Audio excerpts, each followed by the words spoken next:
The alphabets CA are an embodiment of trust and integrity. CA professionals continue to be the navigators for enhanced financial governance. In the growth of the Indian economy, the chartered accountants have continued to play a stellar role.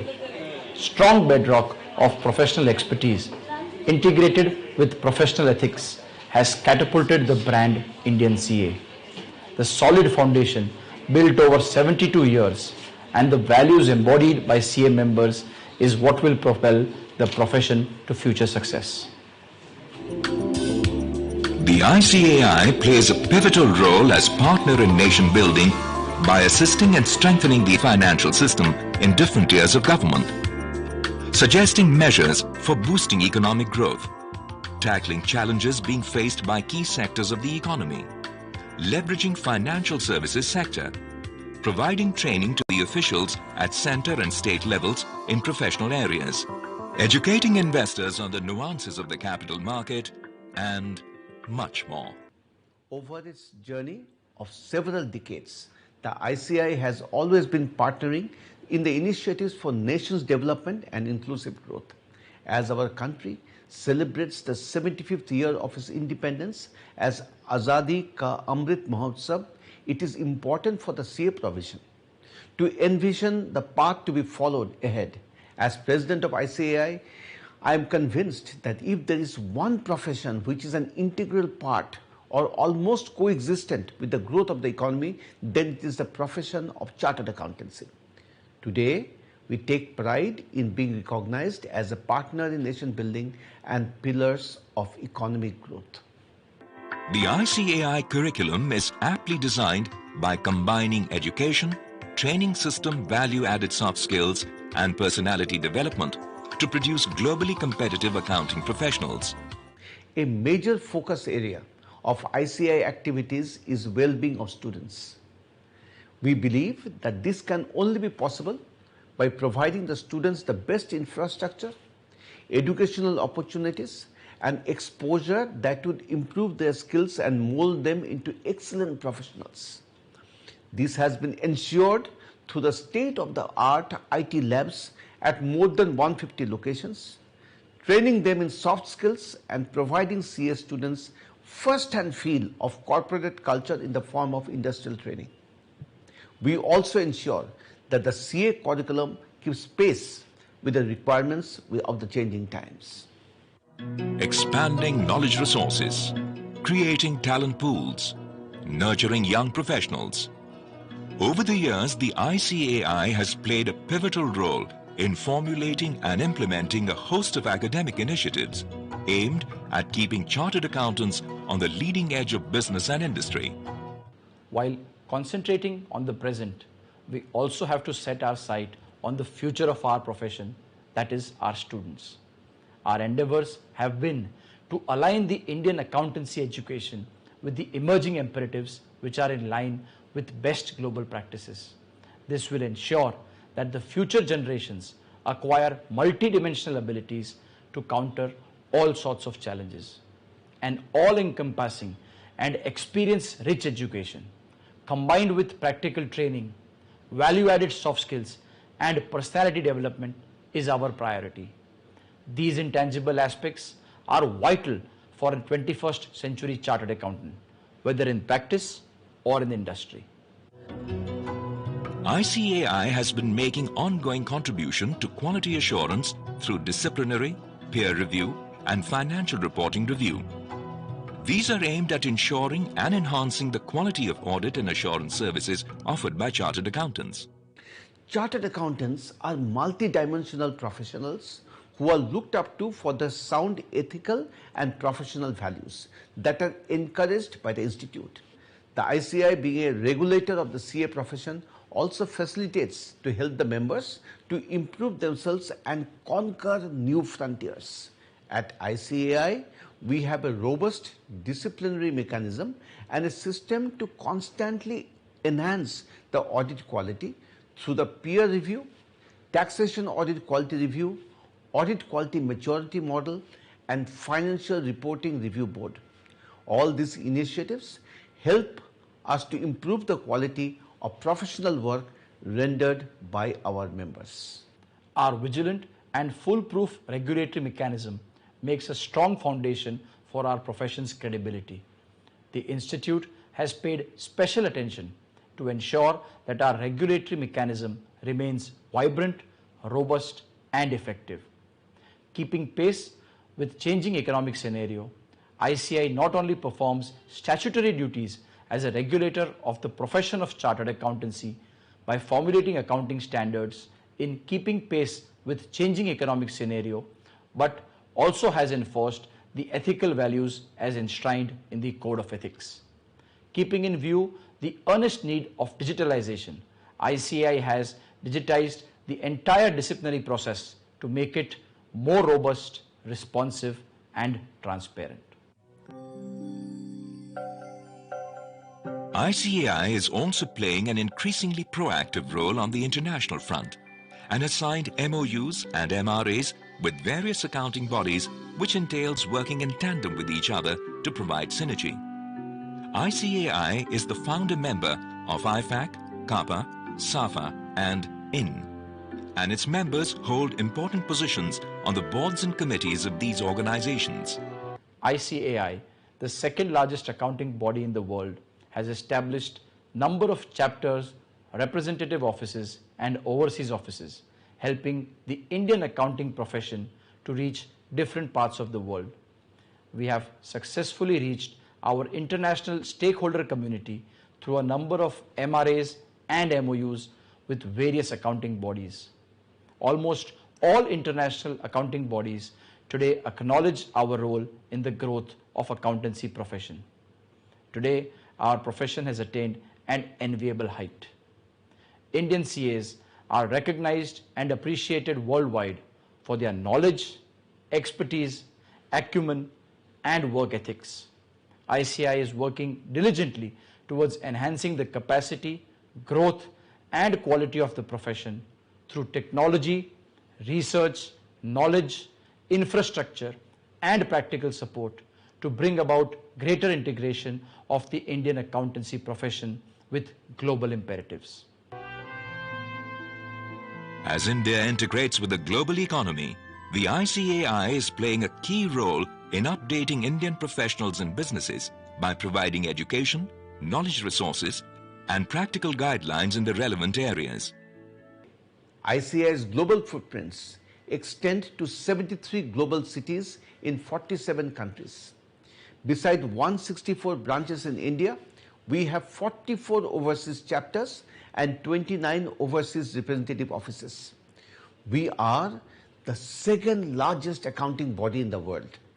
We have entered into total 23 MOUs and MRAs with various accounting institutes of the world. The ICAI today has presence in most of the recognized global accounting bodies and strives hard to ensure that our overseas members remain updated and pursue excellence and integrity. The ICAI has been constantly formulating new accounting standards as well as revising the existing ones, with the objective to bring the Indian accounting standards in line with the international accounting standards.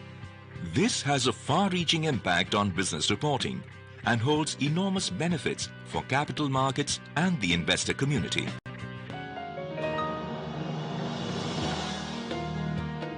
ICAI truly believes that women's participation is essential for the nation's development. They have the qualities of dedication, consistency, hard work, and honesty, which are the need of the hour. Education is one of the most important means of empowering women with the knowledge, skills, and self-confidence necessary to participate fully in the development process. ICAI offers equal opportunities to women, and this is evident from the fact that year after year, top positions in CA examinations are being secured by female students.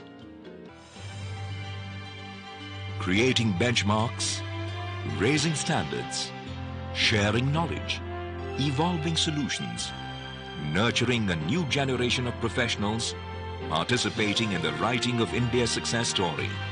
The ICAI moves ahead ceaselessly, working towards a brighter tomorrow. Institute of Chartered Accountants of India. a charter for excellence.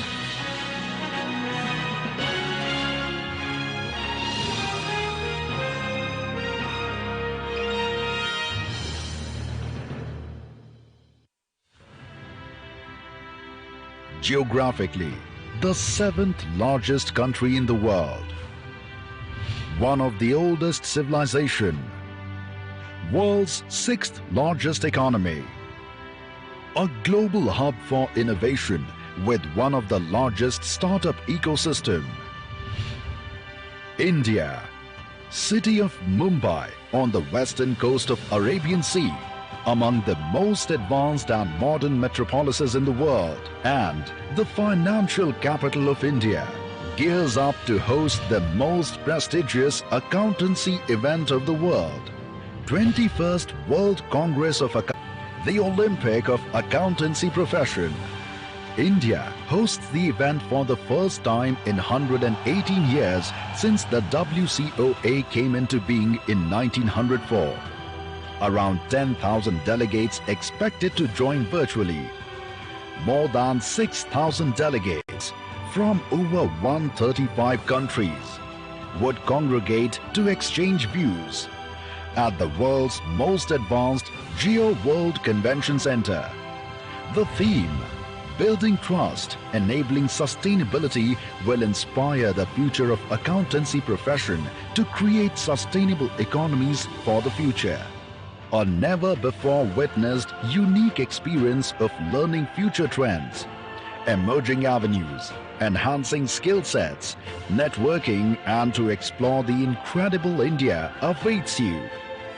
Insights from the stalwarts of the profession, international and national standard setters, regulators, and trendsetters will constitute the panel of speakers at WCOA 2022. Let your dream get bigger. Come, be a part of this mega celebration. For registration and sponsorship opportunities, contact. Organized by Institute of Chartered Accountants of India under the aegis of ICAI.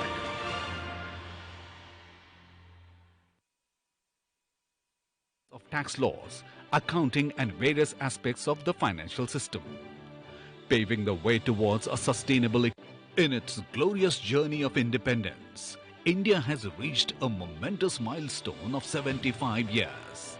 The journey of independent India, which started in 1947, as a fledgling nation, has grown to become the world's 6th largest economy, poised to touch $5 trillion GDP mark soon. The Institute of Chartered Accountants of India takes pride on the contribution it has made immensely. Established in 1949 to aid the economic growth of the nation and to regulate the accounting profession in India, ICAI has emerged as a world-class accounting body with more than 3.5 lakh members. Working under the jurisdiction of Ministry of Corporate Affairs, Government of India, ICAI has always remained an integral part of Indian economy, taking India to the path of fastest growing economy in the world. As ICAI, along with the entire country, is celebrating Azadi ka Amrit Mahotsav, commemorating 75 years of India's independence, ICAI's journey of evolution and achievement goes hand in hand with that of independent India. During more than 7 decades of its existence, the Institute has been in constant dialogue with various ministries in the central and the state governments for providing technical advice and necessary inputs on matter of economic relevance and support government in fostering economic reforms in the country. Many members of ICAI are contributing to the various committees of government like boards of public sector undertakings and nationalized banks. ICAI has also remained an expert and independent advisor on company law, fiscal and other matters to various government bodies. As a committed and continued true partner in nation building, ICAI has always been proactively supporting all endeavors of the government as a part of its role in aiding towards better governance. Towards this, for the first time in the year 1964, ICAI submitted a pre-budget memorandum to the Finance Ministry. Since then, it has been regularly providing inputs in this regard.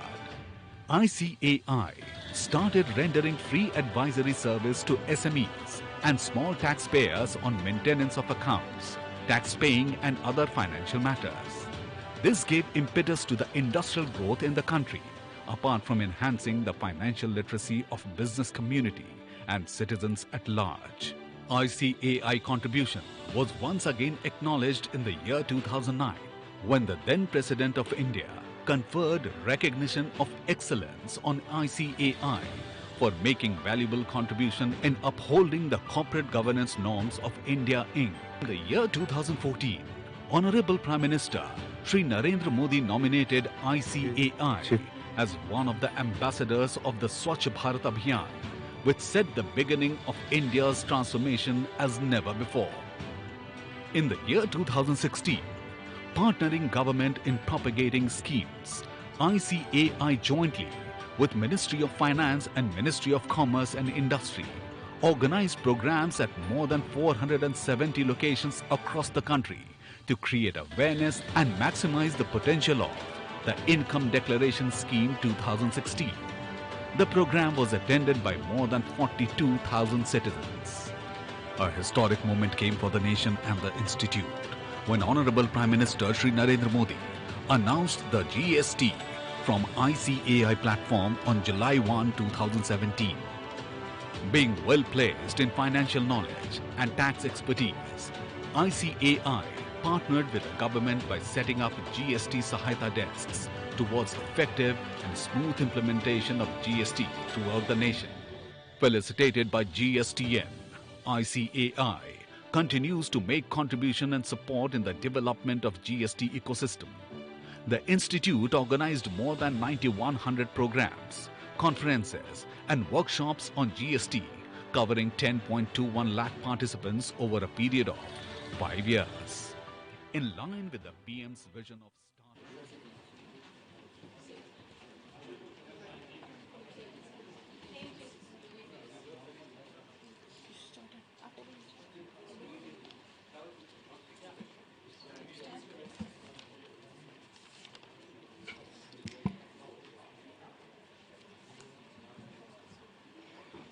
Good morning, ladies and gentlemen, the dignitaries, members, students, and all the invited guests.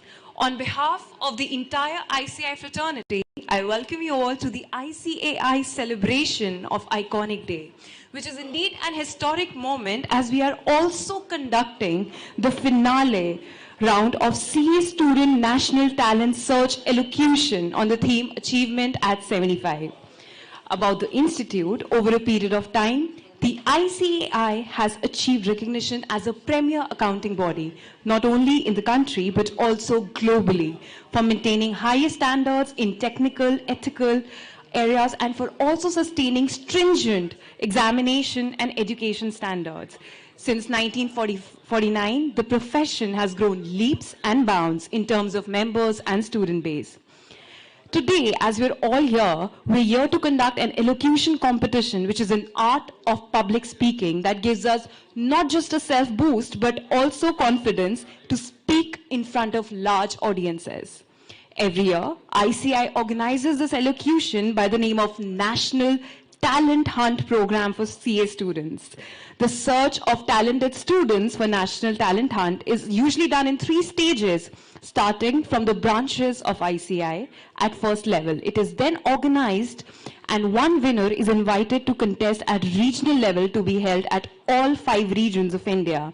And finally, the first 20 winners of regional level contest in the National Talent Hunt, which is today. So congratulations to all the 20-year members who are sitting here to beat it.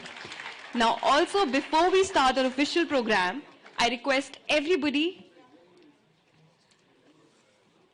Now, I would like to first welcome our guest of honor, our Member of Parliament, Shri Rahul Kaswanji, and I also request CA Sushil Goyal Kumarji, the Chairman of Student Skill Enrichment Board of Studies Operations, to escort him on the stage. A great round of applause, please. I also request all the other dignitaries to please come on the stage. I'll request our President, Sir CA Dr. Debashish Mitra ji to be escorted by Dayanivas Sir ji. Next, our Vice President, Sir CA Aniket ji to be escorted by Jay Batra Sir ji.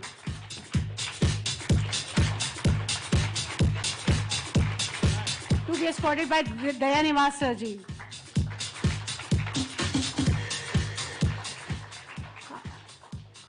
Our Secretary, Sir, CA Dr.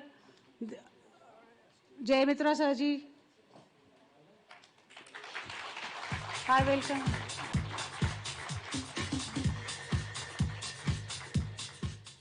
Now I request CA Hansraj Chugh ji to present a bouquet to our guest of honor, Shri Rahul Kaswan ji.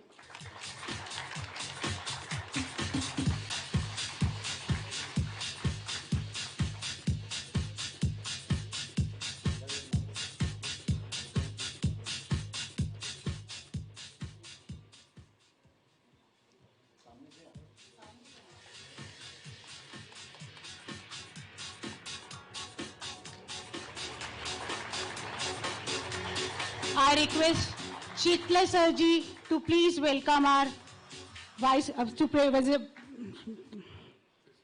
President Sir, CA Dr. Debashish Mishra ji.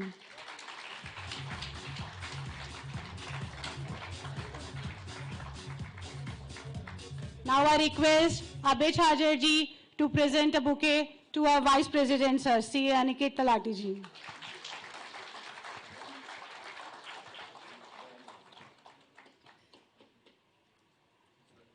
Now I present Durgesh Kabra ji to present a bouquet to a Chairman Board of Studies Academics, CA Dayanivas Sharma ji.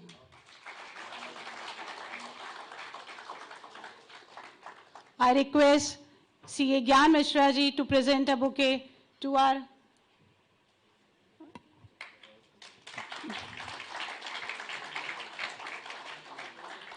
CA Sushil Kumar Goel ji.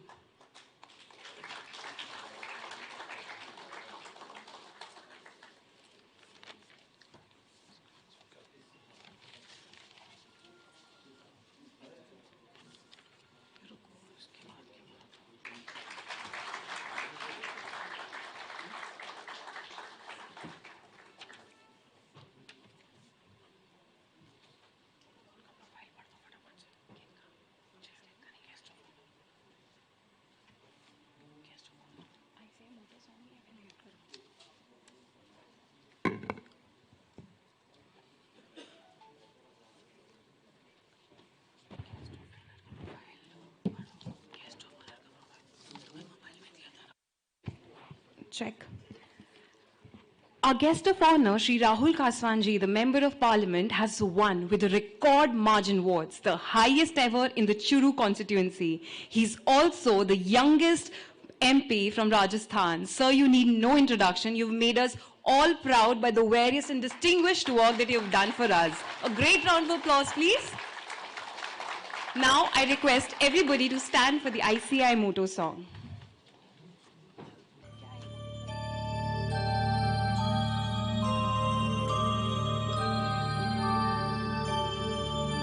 येष सुप्तेषु जागृति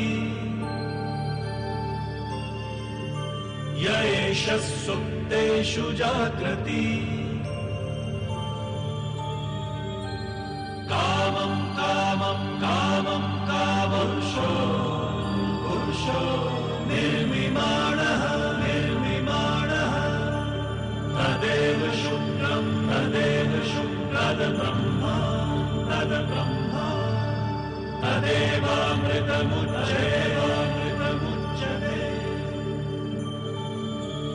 तस्मिन् लोकः शतः सर्वे तदूनात्यपि कश्चन एतद्द्वैत एतद्द्वैत एतद्द्वैत एतद्द्वैत एतद्द्वैत एतद्द्वैत. Now I would request CA Sushil Kumar Goyalji, Chairman of the Student Skill Enrichment Board, Board of Studies Operations, to give the welcome address.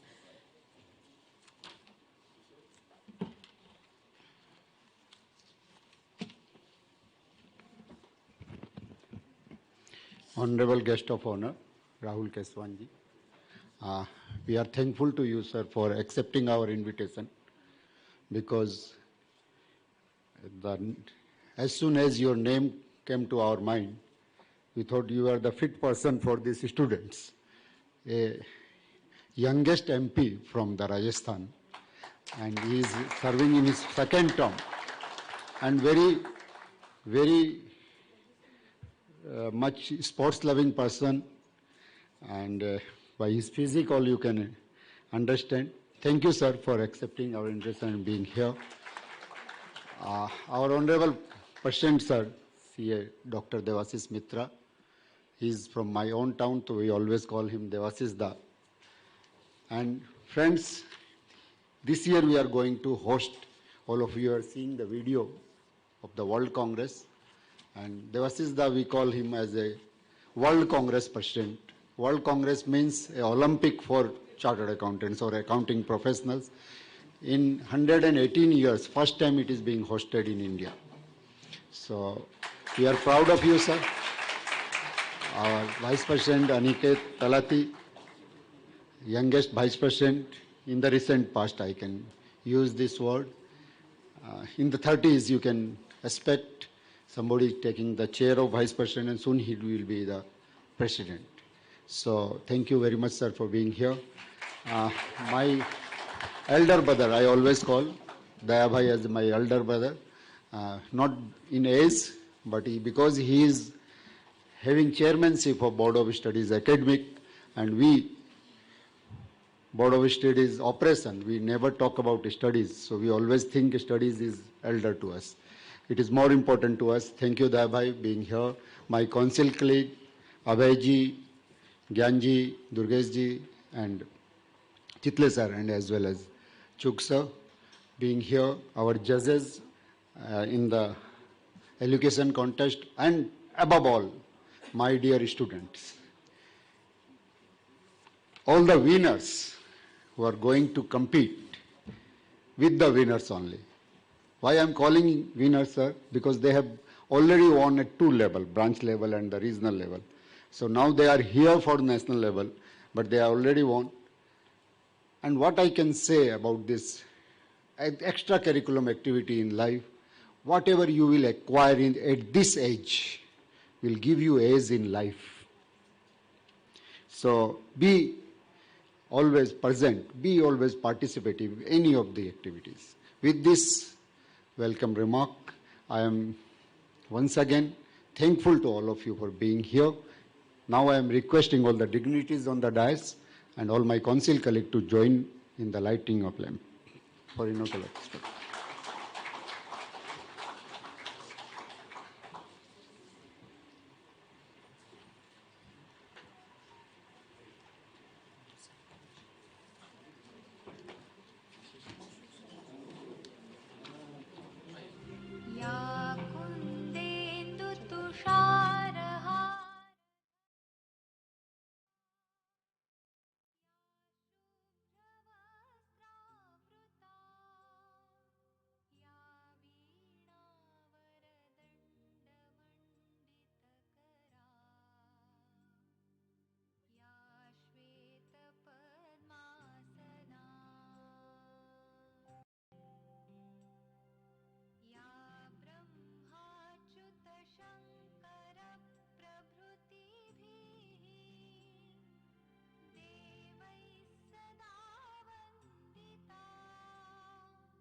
So friends, this program will be already running late. So straight away I am inviting Dayanivas Sharma, Chairman Board of Studies Academic, to address all of you.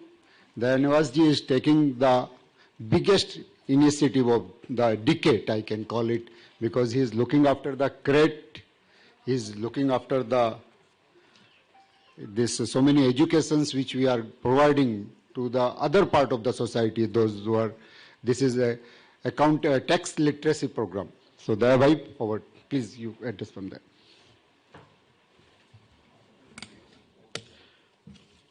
Thank you, Sushil Bhai. Hope I am audible.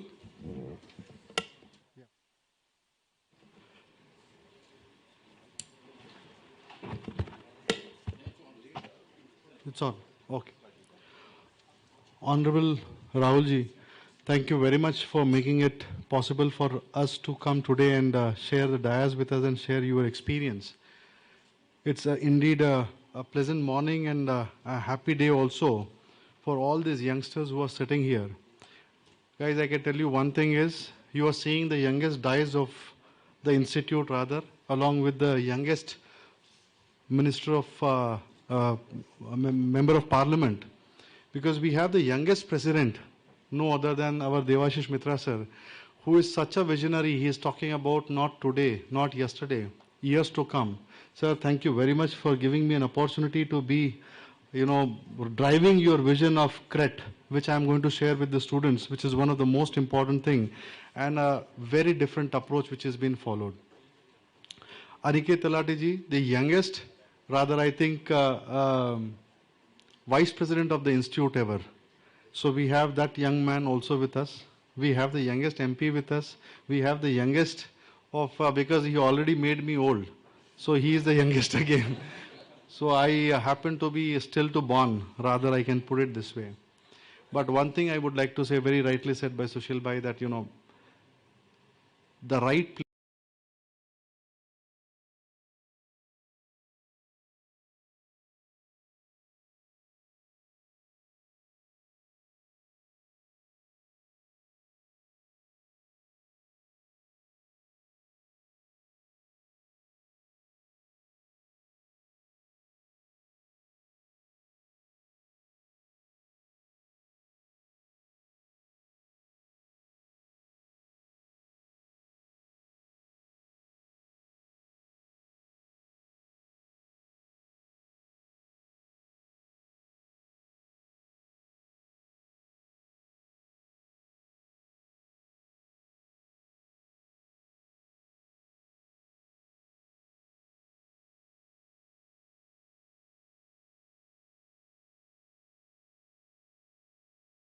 Correct.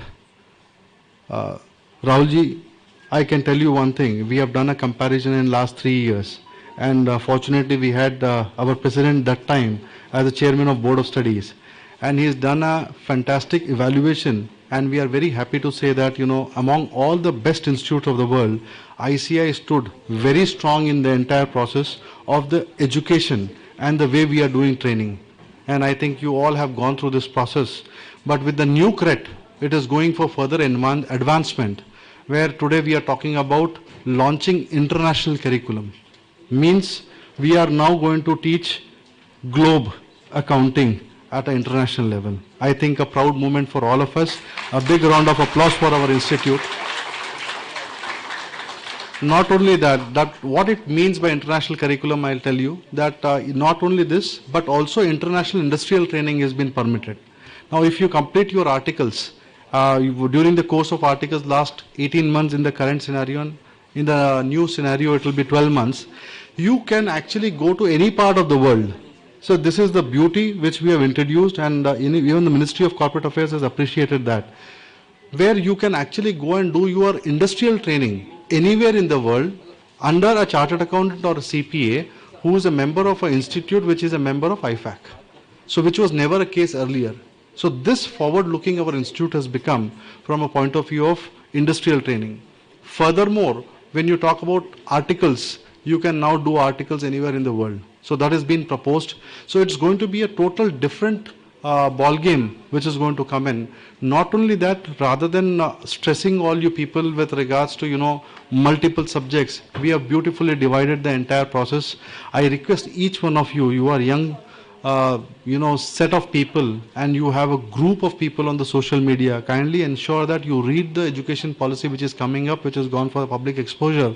It is in the interest of not only you, but including my father, who is today 75 years old, because this profession is going to showcase in a total different manner at the global level.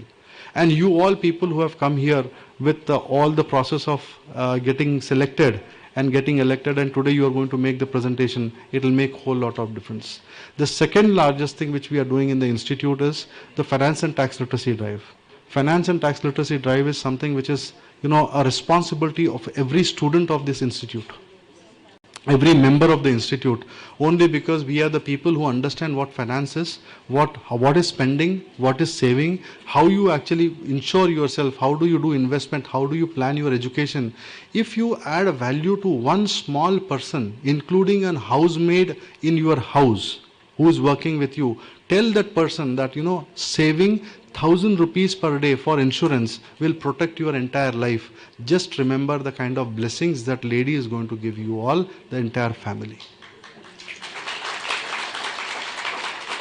A student might not be aware what kind of, you know, scholarships which are available. If you go and tell a student or a small, who is a poor family, that this kind of scholarships are available, this is the kind of education you need to imbibe. We have got that beautiful tag of partners in nation building. I think time has come where we all, each one of us have to contribute in a big manner. Why I am telling you here all these two parts is because you are orators and you know how to communicate. If you want to communicate the best part of the institute, which is at a larger level required, and you are actually going to touch the heart of every person. That is my sincere suggestion. Use your strength for making ICAI more stronger in time to come. Thank you very much. Thank you, Dayabai, for giving brief idea about the CRET. Friends, please go through the CRET. It is very important. We welcome Dheeraj Khandelwal from Mumbai. He is Central Council member. And I also recognize the presence of Naveen Garg, NIRC chairman. Now I am requesting our Vice President, C. Aniket Talati, to address all of you from that.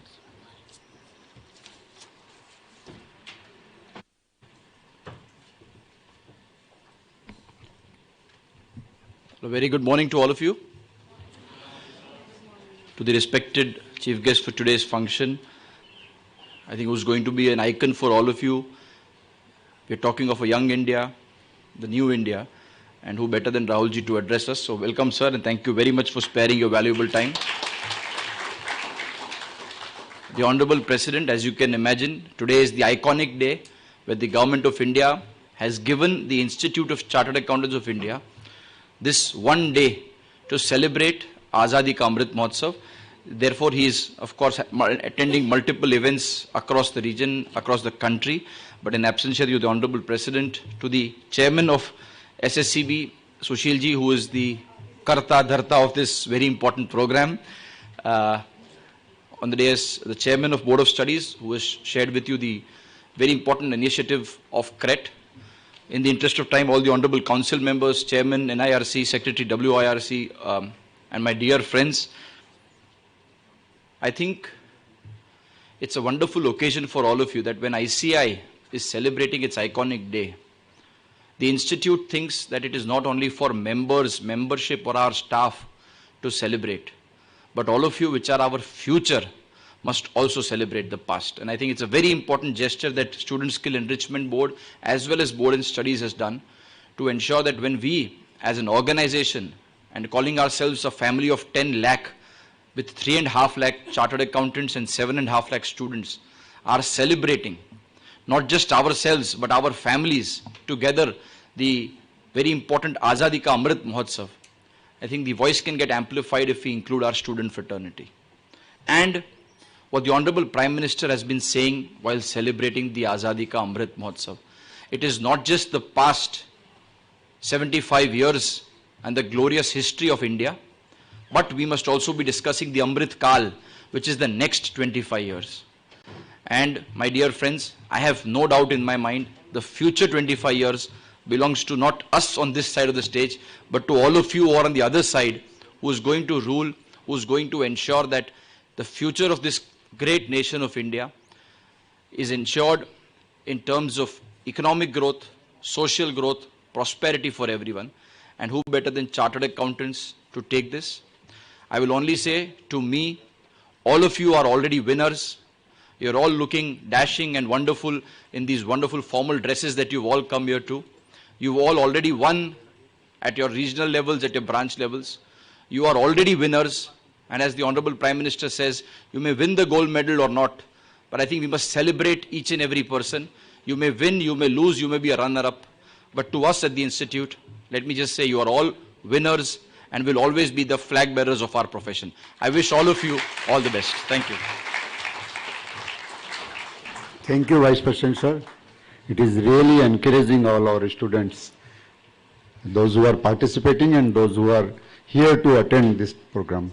Now I am requesting our Honorable President, sir, to please address these winners as well as the participants. Thank you. Thank you very much, my good friend Sushil Goel, the chief guest for this morning program. And nobody could have been more apt a chief guest than Rahul Keswanji, Member of Parliament, the youngest Member of Parliament. And to students, you see, who are young, with, you see, glitter in your eyes, you know, you cannot have a better person than him. So, you see, a clap for him, for being present with us. Very apt choice on the part of Board of Studies Operations. And of course, my Vice President, the Vice President of the Institute, Aniket Talati, Dayaniva Sharma, all the council colleagues, I'll not mention them because of the time constraints. And to everybody else, a very good morning. Now, when I mentioned Rahulji to you and said that he's the youngest, sitting next to him is also a person who is going to be one of the youngest president of the Institute, Aniket Talati. Right, so it is very apt that we have such young people populating us today. And see, Dayaniva Sharma, I think by mistake, he was, commenting that Devashish Mitra is a very young guy. So I am not, but you see, let me tell you, I have very young thoughts. And you see, great thoughts about the future of the profession and the role that you all play to ensure that the future is bright. Today, 44% of my students are ladies. So I see so many ladies here. So you should feel good that the Institute is doing it. And to Rahulji, let me also say that we are, and I was telling him sitting next to him, that we take pride in being the second largest accounting body in the world. Right? And we have trying to, also tell him 350,000 members set up under an Act of Parliament in 1949. And serving the nation since then. Yesterday we had the Azadi ka Amrit Mahotsav in Vigyan Bhavan, and we had put up a stall showcasing what we are doing for the nation. Because to us, contributing to the well-being of the nation is so very important. Rahulji will be very happy to note that the former President of India, APJ Abdul Kalam, had described us as a partner in nation building. And, he's an extremely respected former president. And you see, we have picked up those words and tried to live up to the meaning of those words. It's a great pleasure having you amidst us. Sorry that you had to wait, because you should not carry back this impression that I had to wait for 10-15 minutes. We do not want that. We see actually there is a program at 10 o'clock. Secretary, Ministry of Corporate Affairs has already come. That's why I went there. I said that, sir, give me 10 minutes. I'll finish up with Rahulji and then I'll come. So, see, sorry that you have to wait. But again, once again, on behalf of the Institute, a very warm welcome to you. And let me tell you, young parliamentarians like you are the future of the country. And we have so much of hope from whatever you do. Once again, welcome all of you. And I wish all of you the very best. Thank you. Thank you, President sir. Yesterday when President sir was speaking in the Vigyan Bhavan, he mentioned that we are second largest body of accountant in the world. And then he said, soon we are going to be the largest body of the accountant. Why I am mentioning it, this all vision he set, the president and vice president working day and night, and the target we set, soon we will be the largest accounting body in the world. With these words, I am requesting now Rahulji, our guest of honor, to address all of you, please.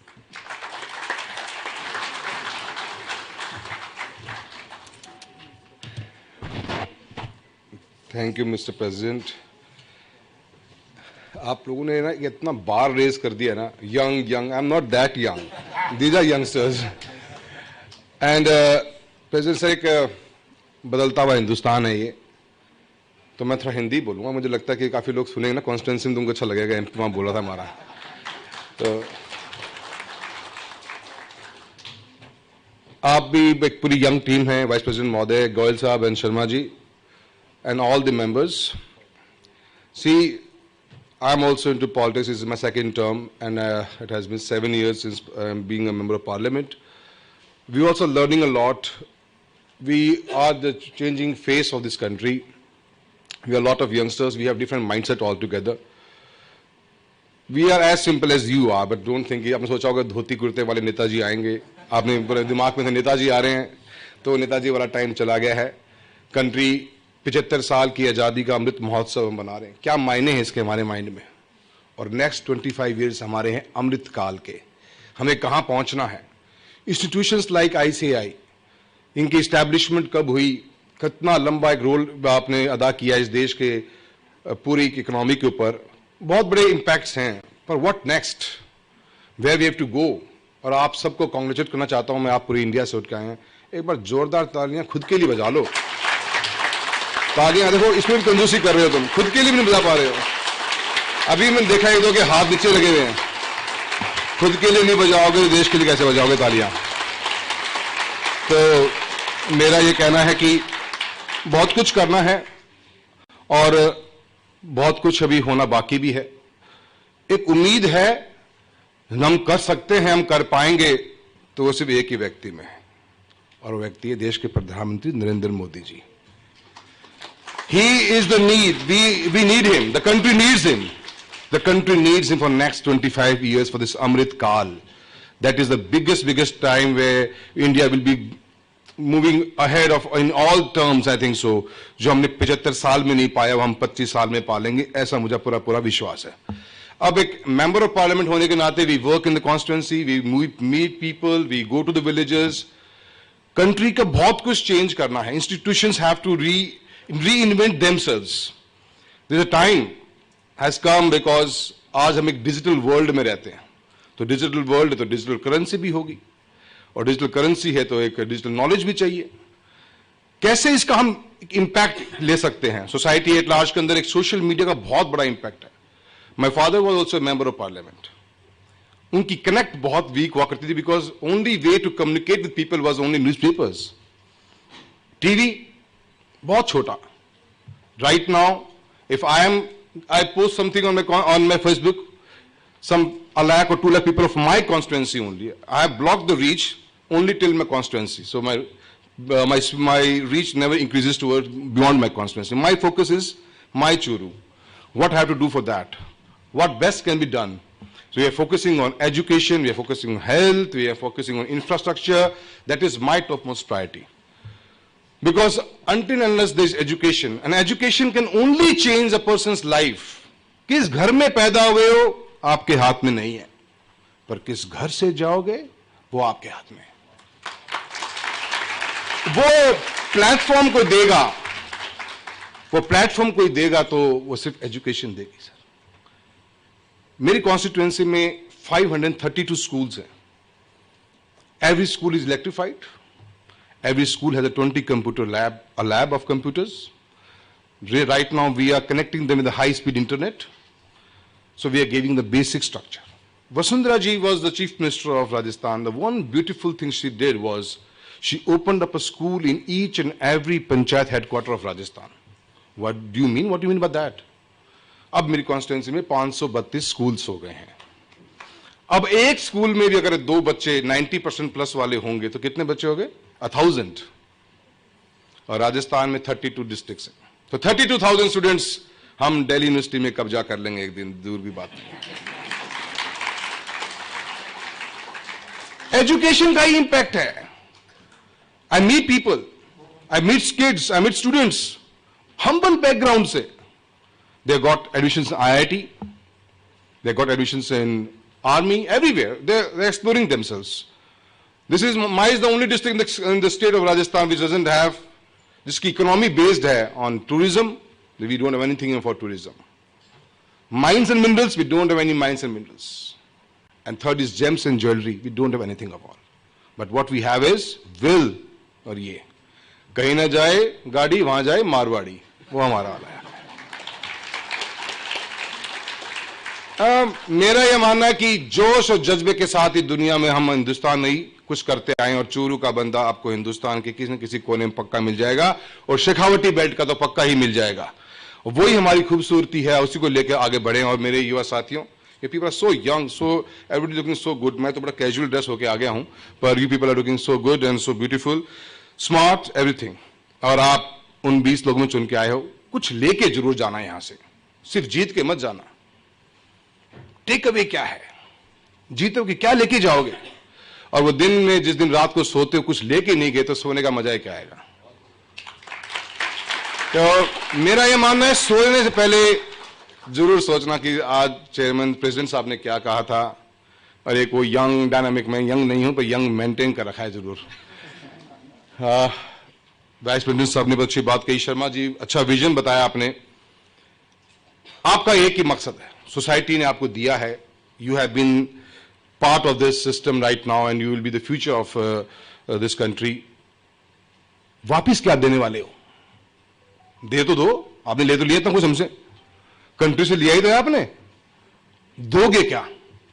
तो जो अपनी future की diary लिख रहे हो, मैं diary बहुत लिखता हूं, मैं मेरी मॉर्निंग्स में और इवनिंग्स में मेरे को आइडियाज बड़े आते रहते हैं कि यार ऐसा कुछ कर देते हैं। अभी मुझे शर्मा जी मिले, इन्होंने मेरे को टूरिज्म के बारे में कहा, तो मेरे बड़े आइडियाज आते हैं शर्मा जी। मैं रात को सुबह 5 बजे कभी उठ जाता हूं, कभी रात को सोता ही नहीं, नींद ही नहीं आती, क्योंकि लगता है 5 साल का टाइम मिला हुआ है, कुछ कर लो जो कर सकते हो। तो या तो हिस्ट्री बन जाएंगे या हिस्ट्री बना जाएंगे, और बनाने में बिलीव करते हैं, बनने में बिलीव करते नहीं, हम तो बना के जाएंगे। तो लिखते रहते हैं, आप भी लिखते हो रात को, क्या दोगे, कुछ तो विजन होगा ना, अपने लिए तो बना लोगे, it's good, you will create something and create it also, but what are we supposed to give back to the society, the country at large. फिर आजादी का अमृत महोत्सव बना के हो रहे हैं, और इस अमृत काल में आपका क्या योगदान होगा, that is the most important thing which I believe. And I think every student, because the people who are from your institute, kids, or from IITs, from IIMs, you have a hell lot of responsibility. Country में craze बढ़ा है education के लिए, तो मैं उम्मीद करता हूं आप, और मैं इंस्टीट्यूट से भी कहना चाहूंगा, डिजिटल लिटरेसी मेरे लिए बहुत बड़ा प्रोग्राम है। आई थिंक हम आज भी एक जमाने में जीते हैं जहां इंश्योरेंस एक इन्वेस्टमेंट प्रोडक्ट के रूप में बिकता है। Insurance is not an investment product, but people are selling because they are smart enough, and people are buying because they are not that much smart, they just don't know. So we have to make people smarter than the people who are selling to them. Insurance can never be a investment product, it's only for insurance. So there are 4 or 5 basic things which a human being has to understand, and we have to educate people at large. I will want that the institute should use our platforms. When the parliament session is on, why can't you call all the MPs, all young MPs, and why can't you take us into your consideration, and we can together do something good for the society at large. हम roads बना रहे हैं, हम schools बना रहे हैं, हम education को promote कर रहे हैं, हम health को promote कर रहे हैं. Why can't digital literacy be a part of it? पता ही नहीं बच्चों को what is health. ये तो बहुत बहुत धन्यवाद है हमारे देश के प्रधानमंत्री महोदय का, जिन्होंने आयुष्मान भारत जैसा एक प्रोग्राम लॉन्च कर दिया। उस प्रोग्राम से 5 लाख रुपए की इंश्योरेंस है, for medical insurance for 10.5 crore families of this country. Otherwise गांव में या छोटे शहरों में कोई घर में बीमार हो गया तो वो 10 साल का कर्जा साथ लेके आता है। और आपने बताया हमें इंश्योरेंस क्यों चाहिए, nobody knows that. What is investment opportunities. हम एक लिटिल सिप भी स्टार्ट करते हैं, it can give a big impact to students who are so young. If you start so early, what is emergency fund? What is a retirement plan? Nobody knows all that. And I'm looking at you only, sir. You should you can play a major role in this. Talk to all the MLAs of this country, all the member of parliaments, all the panchayat representatives and all, sarpanches and all. उनकी भाषा में, उनका ही एक video, उन्हीं की language में छोटे-छोटे बना के हमें प्रमोट करना है. Why can't we have a chapter in our schools where digital literacy can have some say? As students who are in 10th, 11th, they can learn little bit things. So you should be part of, you should also talk to HRD. How can you play important? Because for us, if we talk about digital literacy, we can only see at you. So I think there should be something which you should also do. And aap logon se bhi. In a vacation time, why can't you go to small places? As a member of parliament, a lot of students from different part of the country come to us. So we want to do some social work. I took an Adarsh Gram Yojana was made by Prime Minister. A lot of girls came to us from Tata Institute of Social Sciences. They were staying on those villages. They were working with the people at large on women health, women empowerment, for child education, different topics of the society they can pick up and they can do it. And I think you should take some initiative in this, couple of videos. You also promote on your website, but people who are having a lot of reach, a member of parliament's social media reach goes to 2 to 3, 4 per lakh people. So it can play a major role. Certainly, and beyond that, some sort of, you people are creating good CAs in this country. But we need it's an idea which came to my mind. I don't know how it is possible or not because I'm not CA at all. So, like some crash course or certificate course for accountants. Everybody needs that. Small MSMEs are coming up in this country. People don't know, they can't afford that, might not be affording CA. They might be talking to him in the once a year that way. A small crash course or a certificate course for an accountant also. Why can't we make it a professionalized system? So that can also give a good boost. So at the end of the day, my submission will be that I think digital literacy should be a part of, because we're living in this digital world. This app-based loans, they're looting people like hell. I raised the issue in the parliament also. There are a lot of corruption here. Sir, आपकी lottery लग गई है. वो बेचारा lottery सुनते 10 लोगों को खर्चा करके बैठ जाता है. आओ तुम्हें पार्टी देता हूँ, लॉटरी लग गई है. 10-15 हज़ार खर्च हो जाते हैं, उसके पता नहीं लगता, बेचारे लूट जाता है. कुछ भी नहीं पता. But who is going to teach them? So we should take a lead, and as a member of parliament, I think I will start with from my constituency for youngsters in my constituency, the colleges, and I will take you as a, I'll hope that your institute will be helping me. At the end, guys, very, very congratulations to you people. You have a very beautiful future in front of you. 2 लाइनें बोलूँगा जरूर. मैं किसी से बेहतर करूँ, क्या फर्क पड़ता है? मुझे लगता है कोई फर्क पड़ता होगा, पर मैं किसी का बेहतर करूं, बहुत फर्क पड़ता है. तो इन्हीं विचार के साथ में आपका मैं सबका बहुत बहुत धन्यवाद देता हूं, और I thank you lot sir. You call me and I hope I might have given something which you can take away. Today should be a take away day. Every day has to be a takeaway. What is that takeaway? That will enhance your personality. Your phone enhances your personality. What kinds of app you have downloaded? So that is also part of it. So this is the way, and I again wish you a very, very best of luck. Thank you very much. Last thing which I would like to say, guys, I am the member of Standing Committee of Transport, Tourism and Culture. One thing which I always say at the end of my speeches, drive safe. If you are driving on a two-wheeler, wear a helmet. If you are driving a four-wheeler, please do wear a seat belt. It's not for the police, it's for you. Thank you very much. Please, standing ovation for our chief guest. Sir, the takeaway is what you want to take away from your life. And इतिहास बन जाओगे या इतिहास बना जाओगे. Sir, we salute you for wonderful speech. We thankful very much to you, sir, for this. Now I am requesting office, please, our President, sir. President, sir, please offer a memento to our guest of honor. And solve.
So, as everybody is rushing, President Sir and the guest of honor, Sir, we just want to offer vote of thanks, a round of applause for our President Sir, our guest of honor.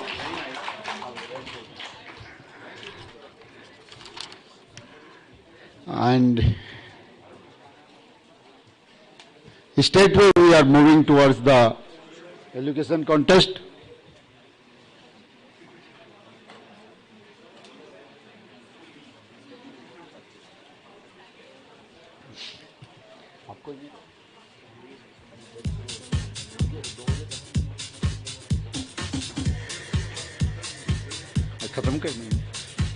So, we will straightway start the elocution contest, and we have 3 judges. We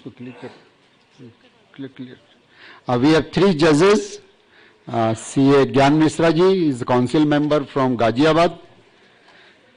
CA Ashok Sharma ji, a senior member from Delhi, and CA Dharmendra Jemni ji. So, he is also senior member from Delhi.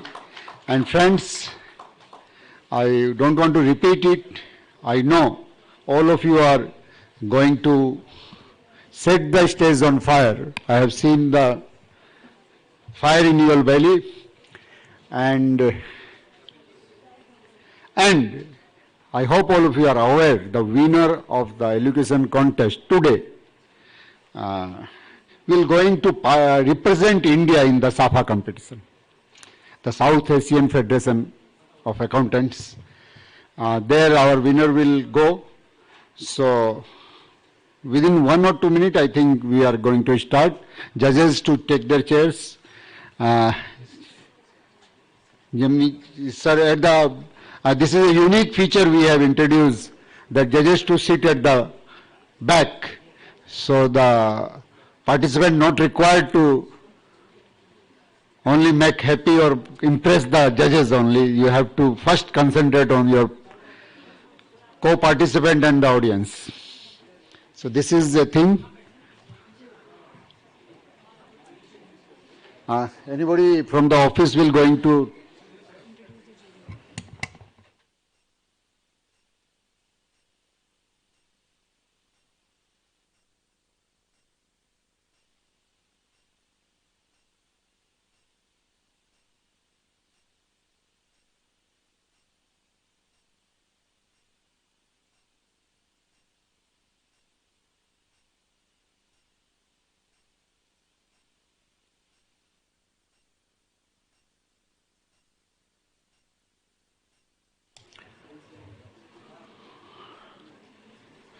now, before we start and before game of the rule are pronounced, let me welcome our judges with the flower bouquets.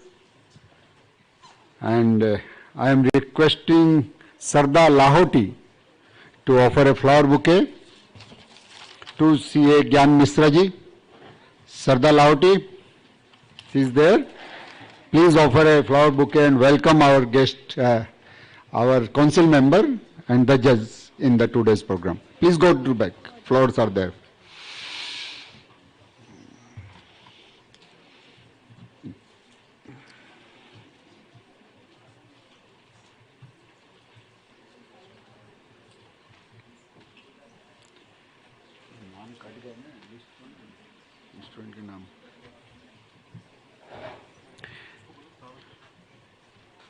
Thank you, Sarda. Now I am requesting Sejal Gupta. Sejal Gupta, please go and offer a flower bouquet to Dharmendra Jemni ji.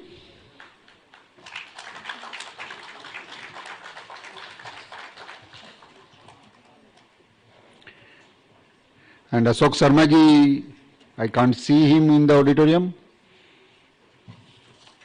See Ashok Sharma ji, please join us. I think he gone for natural call. In the meantime, we have, when the Ashok ji is joining, let me office to announce the rule for today's how many minutes are available, when the bell will ring, and when you have to stop. Before this, let me have a round of applause from all of you for our entire office team making this event not only in Delhi, from branch level they are working very hard to see all you should travel to Delhi and have this program here. Now I am Vishesh Mehta to offer a flower bouquet to our third judge CA Ashok Sharma ji.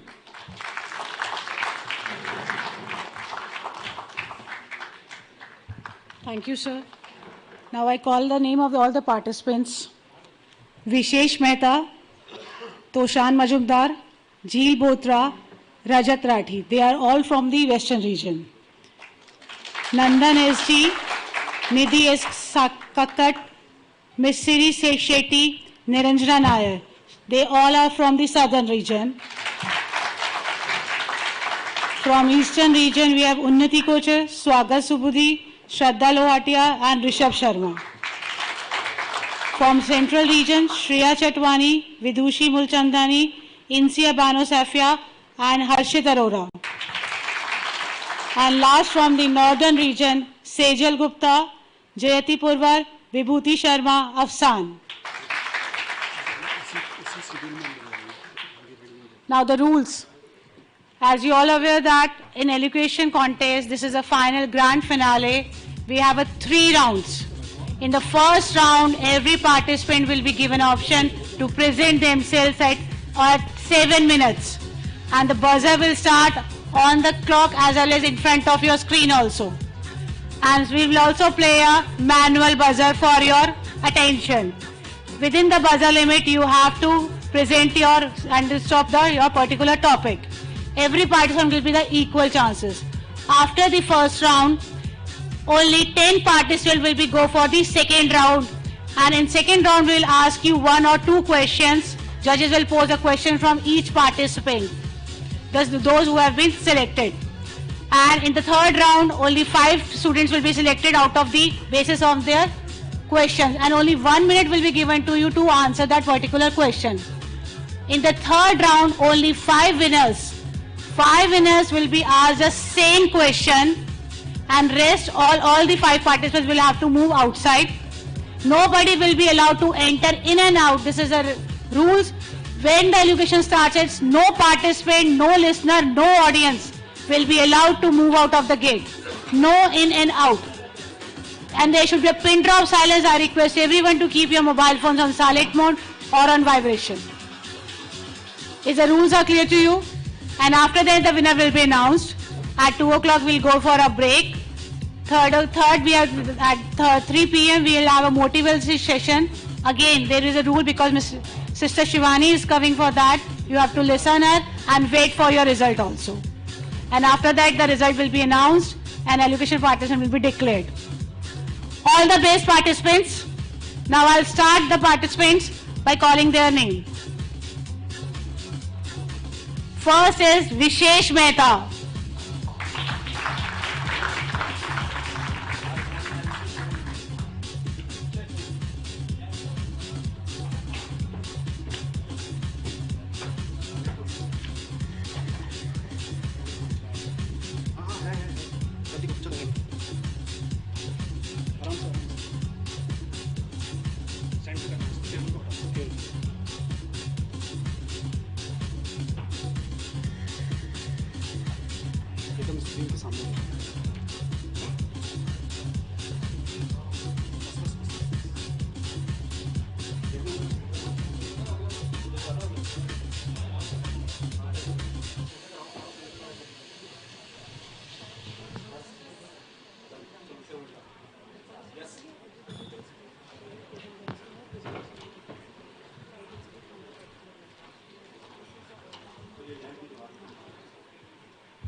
I'll use the podium.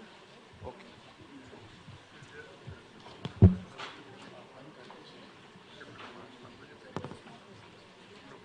Okay. Can I start? Okay. An ecstatic morning to the esteemed guests, respected judges, my fellow contestants, and the entire ICAI fraternity present here today. My name is Vishesh Mehta, and my topic for the day is Incredible India, Power of Azadi at 75 years of independence. While finding myself the first speaker out of 20, I try my best to give this event a promising kickstart. I'd like to start with what might seem a few bizarre questions. How many of y'all have been slaves all your life? Or how many of y'all pay 90% of your income as taxes to the government? Or how many of y'all recall any time your family being brutally beaten for no fault of theirs while you helplessly watch in silence? Probably no. None of us might recall any of such events, but unfortunately, under the British rule, most of the Indians had to go through not just these tumultuous atrocities, but in fact even more exploitations, which was so nerve-wracking that it sadly made a citizen afraid to call himself an Indian. An Indian from an imprisoned India. But today, as we are about to celebrate the 75th golden year of our independence, I think I speak for everyone in the room when I say, forget being afraid. It is nothing short of an honor to call myself an Indian. An Indian not from an imprisoned India, but an incredible India.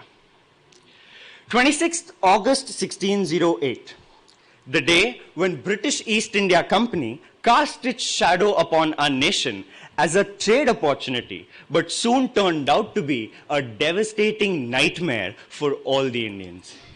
Because with the British, what came along is slavery, racism, religious intolerance, plunder, loot, bloodshed, violence, torture, imprisonment, exorbitant taxes, lack of rights, lack of food, lack of education. And the list just goes on and on. But here's the good thing. The umpteen sacrifices of our freedom fighters proved to be the pieces making the springboard to catapult us into an incredible India today. It might be hard for you to believe, but in the first 10 years of our independence itself, India developed Asia's first nuclear reactor, Apsara, held its first general elections, and hosted the first Asian Games. Need I mention how in the next 65 years of independence, India brought in the green revolution in agriculture, the white revolution in dairy industry. Not just this.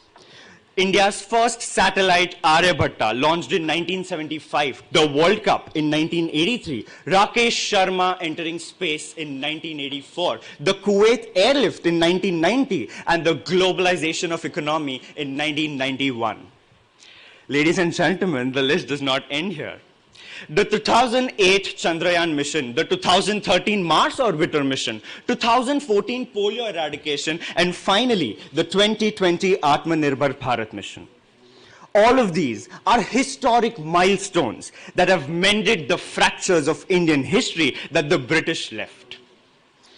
Indeed, India has come a long way from a GDP of 2.7 lakh crore in 1947 to a whopping 147.36 lakh crore in 2022. From Indians not being allowed to sit in their own railway local trains to India becoming the largest Asia railway network. From farmers in India paying 90% of their agricultural produce as taxes to the government to those same farmers getting subsidies, debt waivers from the government. This, ladies and gentlemen, is what truly makes India incredible. Now, please allow me to move on to another important aspect of my topic. I vividly remember a hazy morning at the onset of January 2006. I was in Kashmir with my family for a vacation when news anchors yelling on top of their voices from the television screen woke me up from my sleep in a jerk. Rubbing my sleepy eyes, walking into the living room, I noticed my parents glued to the television screen. And in dark crimson color, the screen read, "Curfew imposed in parts of Kashmir." stranded in a hotel room for 12 days with nowhere to go. Probably that was my first encounter to what we may now call as a threat to freedom or lack of freedom. In the aftermath of that experience, I understood more powerfully than ever before the importance of freedom and the importance of Azadi. It gives the well-deserved rights to an individual that today, as I can proudly declare, every Indian has. In fact, my ability to stand here and deliver this free speech is nothing short of a testament to adjudge this power of Azadi. Well, before I conclude, I have a confession to make. For the past few days, I have been contemplating what has been the essence of our education or our curriculum. Is it the fact that purchase plus opening minus closing stock is cost of goods sold? Or the filing of income tax returns before due dates? Well, I'd like to point out how little these may seem or matter when we have bigger and grave problems haunting our country. Problems that make our India not so incredible and our Azadi not so powerful. We live in a country where, as we sit here, every 30 minutes passing, a woman must have reported rape. We live in a country where religious intolerance is capable of tearing cities and states apart.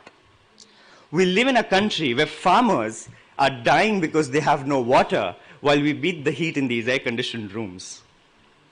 So this 75th year of independence, let us pledge to be true citizens before we become true students or true chartered accountants and find solutions. You ask me, where do we find solutions? I say, look no further than our education systems, our workplaces, our careers, our ambitions. We build incredible democracies not just in ballot boxes. We build them most powerfully by empowering people and fueling their drive to change the nation. Till now, these problems might just have been agendas at an MUN conference, but these are real problems, our problems, problems we need to solve, because if we don't, no one will. Thank you.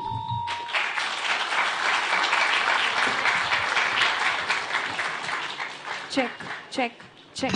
Well, wasn't that an incredible kickstart to this competition? A great round of applause, please. That was Mr. Vishesh Mehta. Now, coming up next, we have Mr. Toshan Mazumdar, and he's going to be speaking on the topic Role of a Youth in Making India Vishwa Guru Bharat from 1947 to 2047.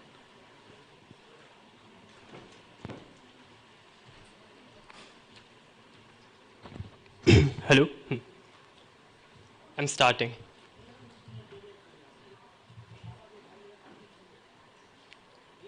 Is the clock going to begin? Yes. A very great afternoon to everyone present here. My name is Toshan Mazumdar, and as introduced, my topic is Role of Youth in Making India Vishwa Guru Bharat. When the mail for this competition hit my inbox, a sudden rush came into my body. Because not 2 days prior, I had a very interesting conversation with my parents. After my degree, should I stay in India or go abroad? A question which almost every student asks these days. My father told me, Toshan, believe me, India will be the future. At the moment, I could not understand what he was telling me. But now that I think about it, I understand what he meant was India will be a Vishwa Guru. Vishwa Guru, a very simple Sanskrit word to understand. World teacher. India, in fact, was a Vishwa Guru in ancient times. India was a Vishwa Guru in the field of academics. India was a Vishwa Guru in the field of architecture. India was a Vishwa Guru in the field of politics, entertainment, arts, literature, and almost everything. Then what happened? Well, the country was invaded by foreign citizens multiple times, and all the rich heritage crumbled. By 1947, when we got our independence, the once Sone ki Chidiya Bharat was nothing more than a third world developing country. But the political leaders of the time decided India will regain its status of Vishwaguru in the next 100 years. But after 500 years of tyranny, that seemed almost impossible. But we never gave up. We continued slowly and steadily. And now we are here. When we talk about Vishwaguru or Guru, what do we expect? A Guru is someone who teaches his students what's right and what's wrong. A Guru is someone who solves the problem of his students whenever they are in crisis. And a Guru is someone who imparts the knowledge he himself possesses to the students. In the last 75 years, India has proved that it definitely possesses the first two qualities. From Ayurveda to astronomy, from Yudh to Yoga, from Namaste to Nirvana. India has proved that whenever the world was in a crisis, India became a solutionist. When the world was going through a problem of stress and irritation, India gave a solution of meditation. When the world was going through a problem of wars, India propagated peace and non-violence. When the world was going through a problem of self-realization, India gave the concept of karma. Then what is the problem? Why is India still just the country of slumdog millionaire? Well, I don't think the people of the country are the problem. Because from Swami Vivekanand to Saina Nehwal, the people of the country have made us nothing but proud. The problem is the third point. I believe old people guide, youth revolutionize, children learn. The youth of the country, which is more than 80 crore, is the world's largest youth population. We are sitting on a gold mine which is explored only 20%. What is this gold mine I'm talking about? Well, the rich scriptures and culture of our India is the gold mine I'm talking about. If you see the examples, whenever we have given a solution to a global problem, it came from our scriptures, it came from our roots. But now, the youth is confused. The youth is being deranged. We are constantly being hammered by the Western civilization that they are better than us. Our mindset is being made of that of a follower and not of a leader. That is why countries like America, Russia are the Vishwagurus of today's world. Well, I believe that if the education system is changed a little, the children are taught about our rich past heritage and its applicability in the future, things can change. Things can change for the better. We all see Grey's Anatomy, but we don't know what Sushruta Samhita is. We all know about NASA, but we don't know that the distance from Earth to Sun was measured accurately in the Hanuman Chalisa. Why? Because this was not taught to us. I believe that things are not only bad. Since last few years, things are changing for the better. We have stopped being a blind follower of the Western civilization and Western countries. From wearing a traditional gown at graduation at IIIT Hyderabad to celebrating International Yoga Day to giving speeches in Hindi at international level, India has prospered a lot.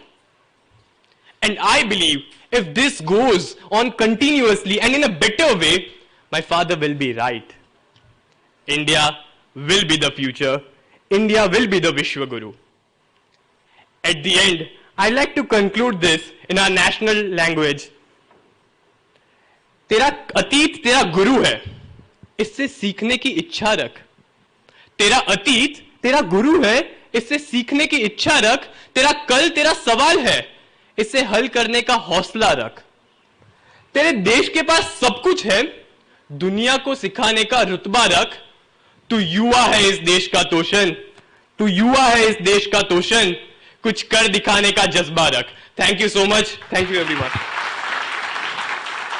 A great round of applause, and that was Mr. Tushan Mazumdar. Next we have coming is Ms. Jheel Bothra, and she's going to be talking about the contributions of unsung heroes of freedom struggle. Can we please have Ms. Jheel Bothra on stage?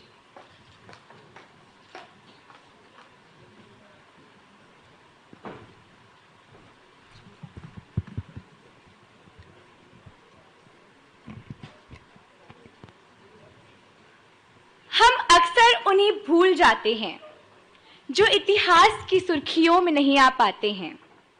आओ आज मिलकर उन्हें याद करें जो बिन पहचान के भी अपना फर्ज निभाते हैं। The unsung freedom fighters of India, who are like the foundation stones of a high-rise building, which is beautifully called in Hindi as Neev ke Patthar, which remains unseen, but whose support and contribution is what is keeping the building of independence still and upright for 75 years now. And I believe most of us present here haven't even heard of more than 10% of those brave souls who broke stereotypes, came forward, raised their voices, and struggled to leave behind this freedom for us. Our history books are replete with stories of only a few freedom fighters out of many, and the rest were avoided like they never even existed. How many of us here have heard of Pratilata Vadedar? She was known as the Iron Lady of Bengal at her times and was the one who set the Pahartali European Club on fire because the signboard stated, "No dogs or Indians allowed." She then committed suicide because she found it more respectful than being killed with the ruthless hands of the Britishers. Uda Devi, a Dalit woman who single-handedly killed more than 30 British soldiers by climbing a peepal tree in a war. Hemu Kalani, who tried to derail an entire train carrying arms and ammunition to the British troops, but was caught by the police, tortured and hanged at the age of 19. There are several such unsung heroes who are lost in the countless pages of history. Now, these were all accounts of struggle, fight against the Britishers. The independence that we gained on 15th of August 1947. But one question that arises here is that, is there just this one aspect to being independent? Is it just that? I believe we might have gained independence from the 200 years of British Raj. But what about those social evils which have been haunting our Indian society for hundreds of years now? How can we be truly independent in the real sense until we are free from evils like casteism, discrimination, illiteracy, superstitions, dowry, child labor, child marriages, and what not? Our country has witnessed several such heroes who have stood up to eliminate these evils from the society. They are freedom fighters as well. They are change makers as well. Let us talk about the story of one such change maker. More than 100 years ago, in the Travancore region of Kerala, there was this weird kind of tax. This was Mulakaram, the breast tax. The purpose of this tax was to maintain the caste structure. Reportedly, women of lower castes had to pay a certain amount of tax if they wanted to cover their upper bodies. As weird and gruesome as it sounds, this was as true. It is said that a woman called Nangeli took a step against this. When the officers came to her house to collect the tax, they were in for a shock. Nangeli had cut one of her own breasts as a form of protest and presented it to the officers in a leaf instead of the tax. This strong and bold step taken by this woman led to the eventual removal of the tax, and her story became a reminder of two things: how deep-rooted these evils are in our society, and how one step taken by this one person brought about independence to so many people to live with dignity. In the words of Satya Rani Chadda, I lost my daughter 35 years ago to dowry and harassment. But in the process of justice, I saved thousands and thousands of others. This woman who lost her daughter to dowry was at the forefront of the anti-dowry protests in India. Malti Tudu. You could call her a 20-year-old wedding crasher. Yes, you heard that right. But her purpose of crashing the weddings was not free food. Her only goal was to stop the weddings from ever getting started, at least when the bride-to-be or the groom was a little child. There have been constant fights which have brought about humongous changes in the society, heroes behind which remain uncelebrated. And it is also now evident that the role of freedom fighters is not just limited to fight against the Britishers, but also against these evils. Why is it that the contribution of only a few fighters and revolutionaries is appreciated? The sacrifices made by all our unsung heroes are no less than those made by our popular fighters. There is enough that these brave hearts have done to make the nation proud, and it is time that we value and acknowledge them. Let us all take a step ahead and appreciate every small gesture, every single person that we find around us, struggling and fighting to get us the freedom from anything that is caging us, that is preventing our country from becoming truly independent in the real sense, so that no more heroes remain unsung. As a tribute to 75 years of independence and to each freedom fighter, I request everyone present here to please stand up and chant with me. One day, one day, one day. Signing off, Jheel Bothra, a free Indian citizen who is grateful to every single freedom fighter. Jai Hind. Next we have Mr. Rajat Rathi also speaking on the topic Contributions of Unsung Heroes of Freedom Struggle. And I request the audience to please maintain pin drop silence. And make sure that your mobiles are either on a silent mode or switched off. Should I start? A very good morning to one and all present here. Myself, Rajat Rathi, standing in front of you to express my opinions, my thoughts on the topic, role of unsung heroes in Indian freedom struggle. With the permission of honorable judges, I would like to begin with my speech. Let me start my speech by reciting a poem I have written. No price can give us the freedom gifted by our great warriors. They incontinently parted with their lives, making our miserable lives livable. They awakened our Indian spirit, rekindled our nation's glory, which is truly invincible. For those who led to bleed, thinking of lifting their own self-created barriers. The thought of India and its freedom struggle creates a number of emotions in the mind of every Indian here. I can see my colleagues coming from different parts of this country and can visualize the map of great India in you. I can see a tricolor being hosted over the Red Fort. A faint tune of national anthem is being heard in my heart. I don't know where it has been coming from. And words like sacrifices, patriotism, movements, they have been flowing all over my body, causing a sense of inspiration. I'm speaking and it is causing goosebumps also. I know that every person sitting here can associate with one or the other thing. Do you agree with me or not? Yes. Cannot hear you. Do you agree with me or not? Yes. Absolutely. We are really grateful to these people who fought for the cause of the nation, and we'll always be proud of them. Our leaders always believed in a purpose which was far greater and far bigger than themselves. They sacrificed their lives, security, family, everything just for the purpose of greater good. Getting a faint smile on my face that hadn't this word freedom bothered to our leaders, who knows that we still might be in the clutches of British Army and not as a free nation, which we claim today as our birthright. The names like Honorable Mahatma Gandhi, Lokmanya Bal Gangadhar Tilak, Jhansi ki Rani Lakshmibai, Sarojini Naidu, all of them have been associated with our history of India. But today, I would like to list down some of the personalities who are no less than celebrated heroes, but they do not find a place in our history of India.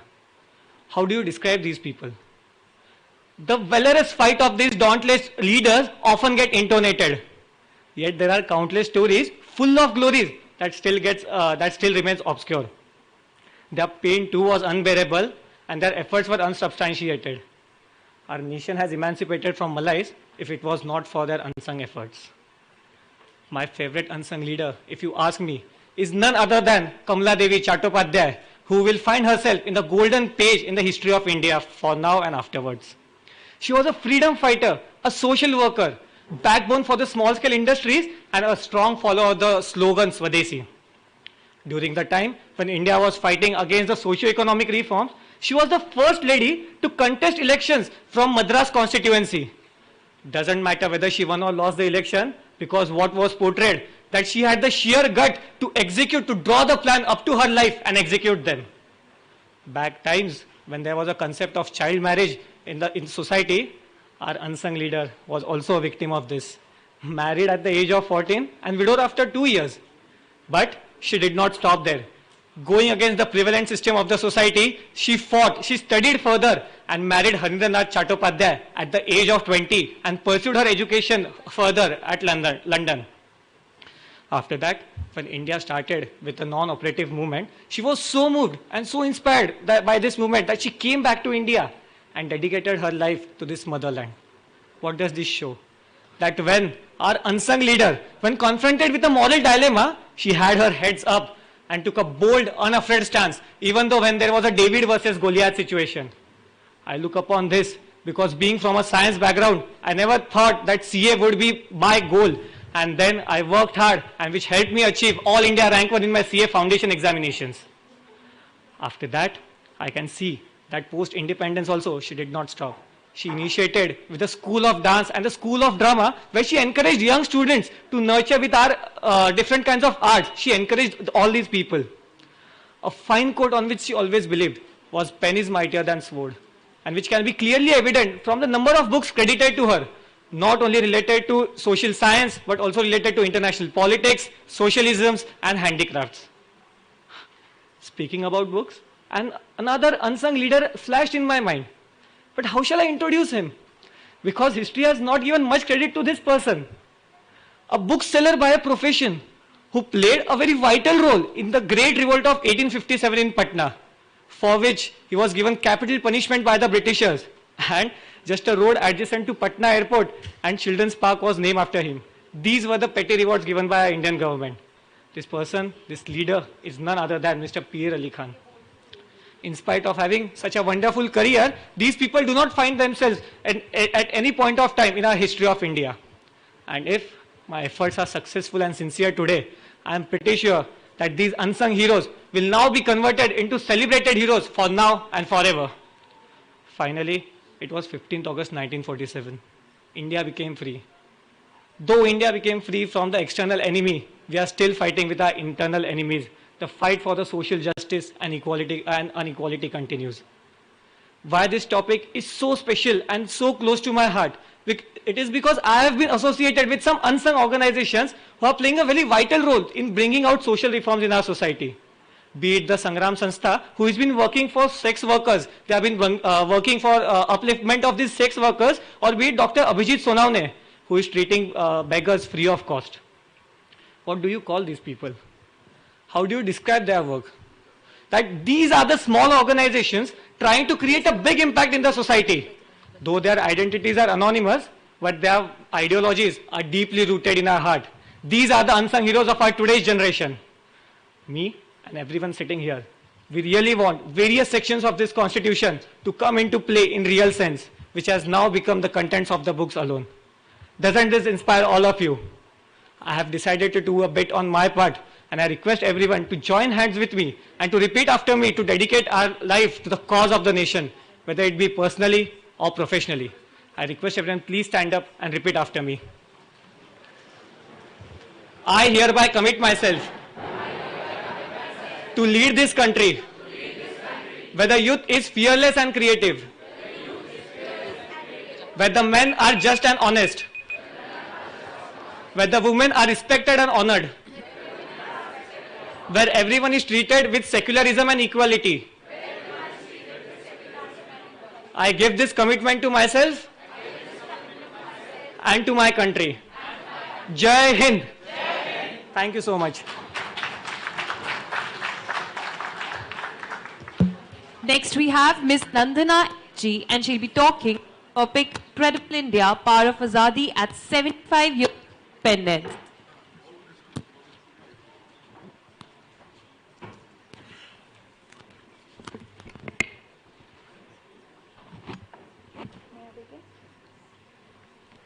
A land protected by the mighty coal mountains in the north, fondled by the deep blue waters in the south, where the gentle breeze hums praises about its lost children, and where the soil holds in its grip the broken remnants of the past. I could go on and on about our beautiful country. And oh, before I get deep into it, I am S.G. Nandana, one among Bharat Mata's billion children.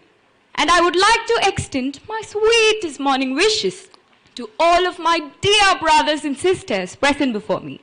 It's an absolute honor for me to stand before you today to share a few of my thoughts on the power of Azadi at 75 years of independence. Wow, 75 years. We've always been emotionally connected with our country's history, though we were never a part of it. But imagine being a part of the rebelling Indian crowd in the 20th century and screaming for freedom at the very top of your lungs. It's a nerve, doesn't it?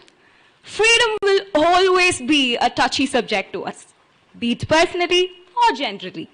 And that precious freedom that we earned, to the happy cries of millions and to the sighs of satisfaction that fell from the lips of our leaders, has manifested itself into different avatars to seamlessly blend in with us. With the echoes of freedom in the background, we have managed to rebuild our nation to such an extent that most of the damage it suffered under the colonial era exists only in our history books. But let's focus on the present. Despite being scarred by a foreign influence in the past, look at us doing amazing on the foreign relations front. India's opinions on global matters have the potential to start or end wars. During the peak of COVID pandemic, India had exported over 17 crore doses of vaccine to around 96 countries in addition to administering doses to its humongous population. How did we manage to uplift ourselves from being the toy of the West to the queen of the East? The freedom that we possess today is definitely the catalyst. And I do agree that what we define as freedom back in 1947 is not what we define it today. So yes, what is the power of freedom in 2022? In August 2017, the Supreme Court of India declared triple talaq as unconstitutional. On 6th September 2018, the Supreme Court of India invalidated part of Section 377 of the Indian Penal Code, hence making homosexuality legal in India. The air has turned serious all of a sudden, hasn't it? Well, in the references that I just made, there's freedom, not from colonial tyranny, but from the shackles of our own mind. And that is not the freedom we desired in 1947, right? So think of freedom as this little rebellious child who grew up to raise her voice against every single injustice that she could no longer tolerate. And the freedom that we earned 75 years back ensures that there's food on million plates today. There's a roof above their head, and most importantly, there's hope for every baby born in our land. In 2021, India managed to eradicate poverty to as low as 0.8%, and is no longer the country with its largest population under poverty. If we didn't have this so-called freedom, half of this same population would have been left to die on their own. And of course, freedom ensures that people can vocally express their dissent towards any issues. Accordingly, laws are debated and discussed for years before they are actually brought into effect. Do you realize how hard it is? Because I remember being the class monitor in my 9th grade and hating my whole life because it was so hard to settle the difference of opinions among 25 students. So when it comes to a country like India, where there's a stark contrast in the views and ideologies, even within a radius of 10 kilometers, imagine how hard it is. And I do agree that we are not there yet. But in mere 75 years, we have managed to abolish around 80% of all restrictions on basic human freedom that had settled itself into the deep roots of our country, not for years, but for centuries. I remember how my heart swelled with pride during our 2020 Olympic and Paralympic Games. You think those achievements would be possible if we didn't have the magic of freedom personally in the hands of the participants and generally for India as a whole? You see, the power of freedom is so strong yet so subtle to our naked eyes. But freedom, when fallen into the wrong hands, can destroy a nation. Hate speech is not free speech. Killing people in the name of caste, religion, or protest is not freedom of expression. Encroaching another person's body without their consent is not individual freedom. Freedom is me standing before you and pouring my heart out, despite knowing that not every one of you has to agree with me. Freedom is the air we breathe. Why contaminate it with the screams of agony, blood, and tears? After all, it's this same freedom that has ensured that our incredible India stays strong and grows stronger over the years. My dear fellow CA aspirants, as I prepare to leave this platform, I would like to remind all of you that the freedom that we earned today was born out of a tragic past, molded by gallons of blood of our fierce ancestors. And the freedom that we enjoy today might not feel sufficient to us, and it will never be. That's how things work. When we move forward in time, we will always need more. But in today's world, when freedom is often abused in the name of power, it is our responsibility to protect the sanctity of freedom from the dirty claws of many. I would like to give a final full stop to my words by quoting A.G. Nurani. Intolerance of dissent from the orthodoxy of the days has been the bane of Indian society for centuries. But it is precisely in the acceptance of the right to dissent, distinct from its mere tolerance, that a free society distinguishes itself. I would like to thank everybody for being such attentive listeners. Thank you very much.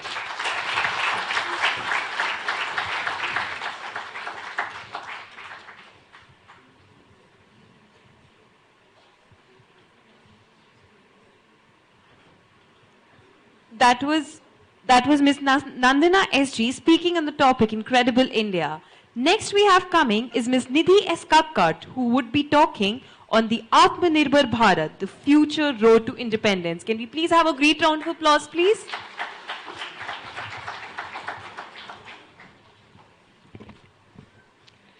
Greetings, everyone. Let's start off with a task. I want you all to close your eyes for a few seconds. Trust me on this. Now, imagine India as a rich and developed country. Think of everything that comes to your mind. The feeling that we're all experiencing right now is simply marvelous, isn't it? I can see a lot of smiling faces as well. Thank you. You all can open your eyes now. Transforming India from a developing country to a developed one is our ultimate goal. To achieve this, we have no choice but to become self-reliant. But the problem here is that many of us seem to have the preconceived notion that self-reliance means cutting off from the rest of the world. But that's not true. Rather, it is to make India capable to compete globally. Codependency is an absolute necessity when it comes because we are all connected with the world. An example, all of a sudden, COVID-19 was before us. It was a global phenomenon. How could we have even expected the rest of the countries to give us assistance? What we did instead was to activate our industries and indigenously produce what was in need at that point of time. Not just that, we could even export it to the rest of the countries to meet their requirements. This is a perfect example of Atmanirbhar Bharat and Atmanirbhar Bharat Abhiyan. But I'll come to the Abhiyan part in the later part of my talk, because I believe India's journey towards self-reliance started way before the Abhiyan. A bit of history now. In 1991, India came across an economic crisis. And during this crisis, the main reason was extreme reliance on the imports. We even had to airlift our gold reserves. The main takeaway from this is liberalization, globalization, privatization, free market, and finally we did away with legal Raj. Result, a phenomenal change in our economy, the new economic policy. This is the past. Let's switch to the present. During his 8 years as Prime Minister, Shri Narendra Modi has worked tirelessly to transform this country into a global economic superpower. For us to become self-reliant, each citizen, like you and me, all of us have to try to become self-reliant. In these lines, we had a lot of policies and schemes. Starting off with 1.9 crore houses being built under Pradhan Mantri Awas Yojana. I invite you all to come to my hometown and see the change. The change is visible. Electrification of houses and villages. Unprecedented, I repeat, unprecedented focus on health, sanitization, and water access. We didn't stop there. Make in India. Make in India to make for the world. A great way to not just depend on our imports, but reduce the dependency on imports and increase our exports. Next, ease of doing business. India is not a great destination just for investment, but also for doing business, as we proved and jumped from position 143 to position 63, that is a whopping 79 race in the Ease of Doing Business World Bank Ranking 2020. Coming to infrastructure. Let me be very honest with you all. If we compare the infrastructure of India with our very near competitor, China, we are not at par. But very recently, we've been investing heavily on the infrastructure sector. The change will be visible very, very soon. Agriculture, a sector we've all been relying for a very long time. Kisan Rail, agriculture subsidy, and not just depending on productivity, but slightly shifting our focus from productivity to profitability as well. All the schemes and measures that I told was going according to the plan, and COVID came out of nowhere and took a toll on our economy. Interestingly enough, we were ready to cope up with one of the most unexpected things that could have ever happened. And then came into being Pradhan Mantri's Atmanirbhar Bharat 2020. Perfect timing, I repeat. Perfect timing, and it matters. This package is a collection of schemes and stimuluses to help stressed sectors which requires intensive care. As of now, the total plan allocation of Atmanirbhar Bharat stands at 30 lakh crores. The 5 pillars of strength for Atmanirbhar Bharat. Let me explain. First one, economy. Not incremental change, but a quantum jump. Second one, system. Technologically driven system. 3, infrastructure that represents modern India. 4, demography. And 5, using the full potential of demand and supply. These are a great way for us as a country to move forward towards self-reliance. And they say that for you, the best way to expect the future is to create it. And let me show you how we as a country are creating our future. starting off with intensive investment on the renewables, being pioneers in green hydrogen and third in solar installations. We are taking our flights to 5G with our own IT minister tweeting Atmanirbhar 5G. With projects like Hyperloop and also projects like Kisan Rail and many more, using drones in agriculture. Just wow. To my mind, India's future is bright and prosperous. A big salute to the whole team, Prime Minister, Cabinet Ministers, Niti Aayog, Reserve Bank of India, and the list goes on. We, as a country, together, let's take our country to the heights. Because this is just a trailer. Thank you. And that was Ms. Nidhi Eskakkar, and very nicely said that the quote independence is an absolute necessity and that make in India to make for the world is the path that India needs to make. Next we have Ms. Siri Shetty, and she will be speaking on the topic contributions of the unsung heroes of freedom struggle.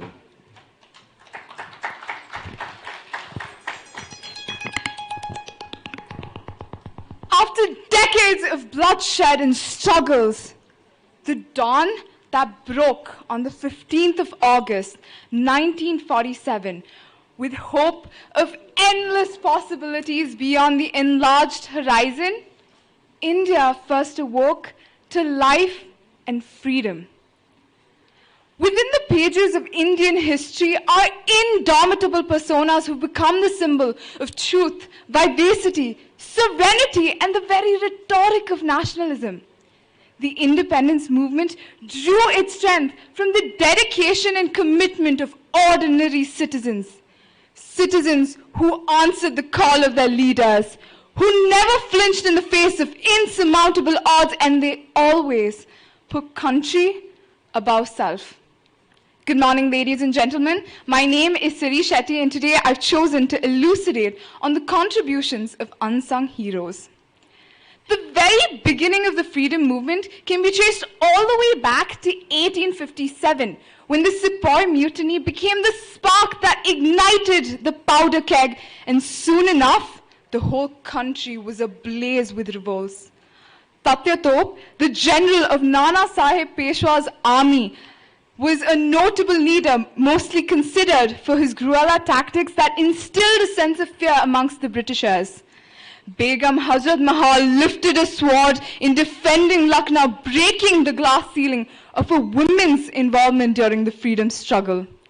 From Panau Brajabashi, who chose to die rather than surrender during the Anglo-Manipur War, to Birsa Munda, who led tribal forces in Nagpur opposing the tyrannical British policies, the echoes to free our motherland had only just begun to become strident. 1905, the year that marked the very partition of Bengal under the Britishers' divide and rule policy. But little did they foresee how this catapulted the Swadeshi movement. Leaders like Surendranath Banerjee addressed the need to boycott British goods and posed the question to their Indians to sink their differences and be united under the common banner of the religion of motherhood. This acted as a linchpin that caused a carousel of individuals today we call as India's unsung heroes. Madam Bikaji Kama was the first person to fly to Germany to instigate the need to recognize India as a sovereign state, and was the first person to hoist our prestigious flag on a foreign soil. Usha Mehta and Ram Manohar Lohri used the freedom of speech through underground radio systems and written press, despite being ostracized and banned by the Britishers.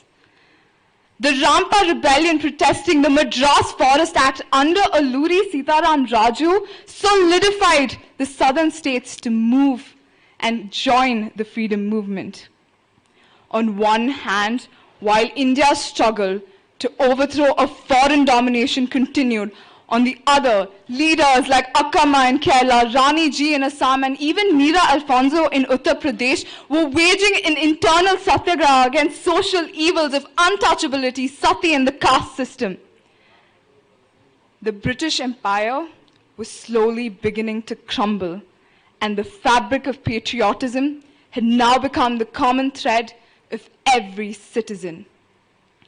This list of unsung heroes can never be exhausted. This tale of innumerable men, women, and children on whose shoulders Indians stood to witness the very dawn of independence can never cease to fill the books of history. And as we've stepped into the 21st century, there's a parallel that I can still draw. Whether they were unsung heroes of the past or of our present, whether they were ruthlessly massacred in the Jallianwala Bagh incident or the ones who laid down their lives during the recent Pulwama attacks, the soldiers who shed a river of blood and did not get to witness India's liberation, or the ones today working tirelessly in the Army, Navy, and Air Force for the protection of our people. The teachers who mobilized the biggest source of independence, the students, the doctors who chose to fight both a global pandemic today and save people of country without their origin then, the farmers who were stricken with drought and famine, unable to feed a morsel to their families, are now the same hands that feed the world. To me, India's unsung heroes aren't the ones that we can name or count on our fingertips. They're the ones who choose to protect, serve, and die for this nation without their names being glorified in history. There's a very famous quote, "Give me blood and I shall give you." But tell me, what good is blood that doesn't boil under oppression? What good is blood if not shed for a nation? The introspection of our past leaves us with lessons that we can often subsume into our very own lives and reminds us that as long as there is pain and suffering in this world, so long our work will continue, and thus freedom fighters shall be born again, to bring freedom and opportunity to the peasants, workers, and citizens of this country, to fight and end poverty, ignorance, and injustice, and to create social, economic, and political institutions that ensure justice and fullness of life to every man, woman, and child. Once part of a fragmented society, separated by the bounds of religion, culture, ethnicity, and language, we now fall under a single name. The country that lies south of the snowy mountains and north of the roaring oceans, the one we proudly call Bharat. Thank you. And that was Miss Siri Shetty, and one very beautiful line that she said was the list of the unsung heroes can never be exhausted, because India has been blessed with just too many of them. Next we have coming is Miss Niranjana Nair, who will be speaking on the topic, Role of a Youth in Making India the Vishwa Guru Bharat.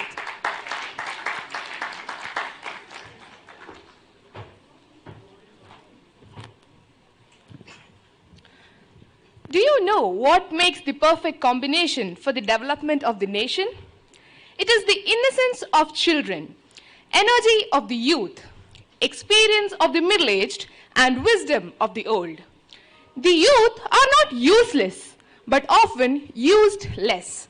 A very good morning, respective judges, organizers, and all my dear friends and family present here. I'm Niranjana, and I come from Palakkad, Kerala. This year, we are celebrating our 75th year of independence. And the next 25 years are indeed crucial for us, because this is the time that we work towards making our India the Vishwa Guru Bharat, or the global leader, by 2047.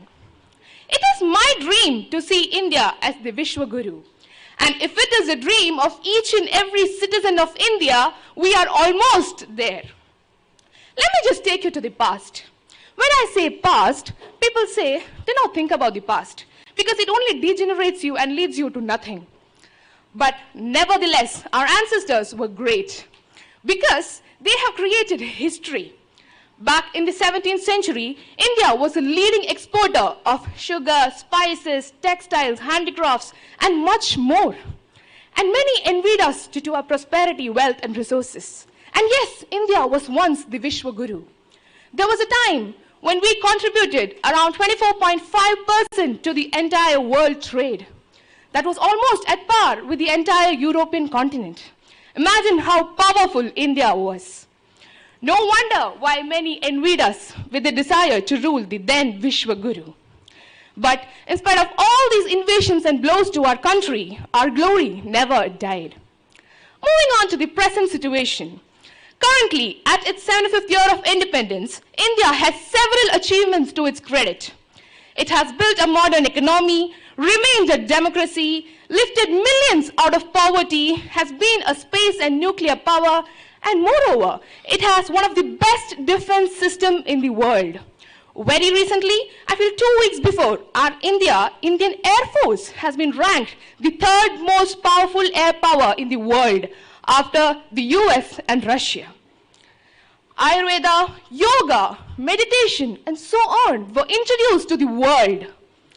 And yes, moreover, the world has adopted the Namaste as a way of greeting, which itself shows the ultimate constant faith in the Supreme Self that the world needs to know, learn, and adopt. Although our is has been under several developments all these years, the coming 25 years or the Amrit Kal, we have to become as powerful as we were never before.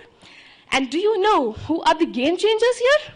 Yes, it's we, the youth. Each one of us sitting here, we, the youth.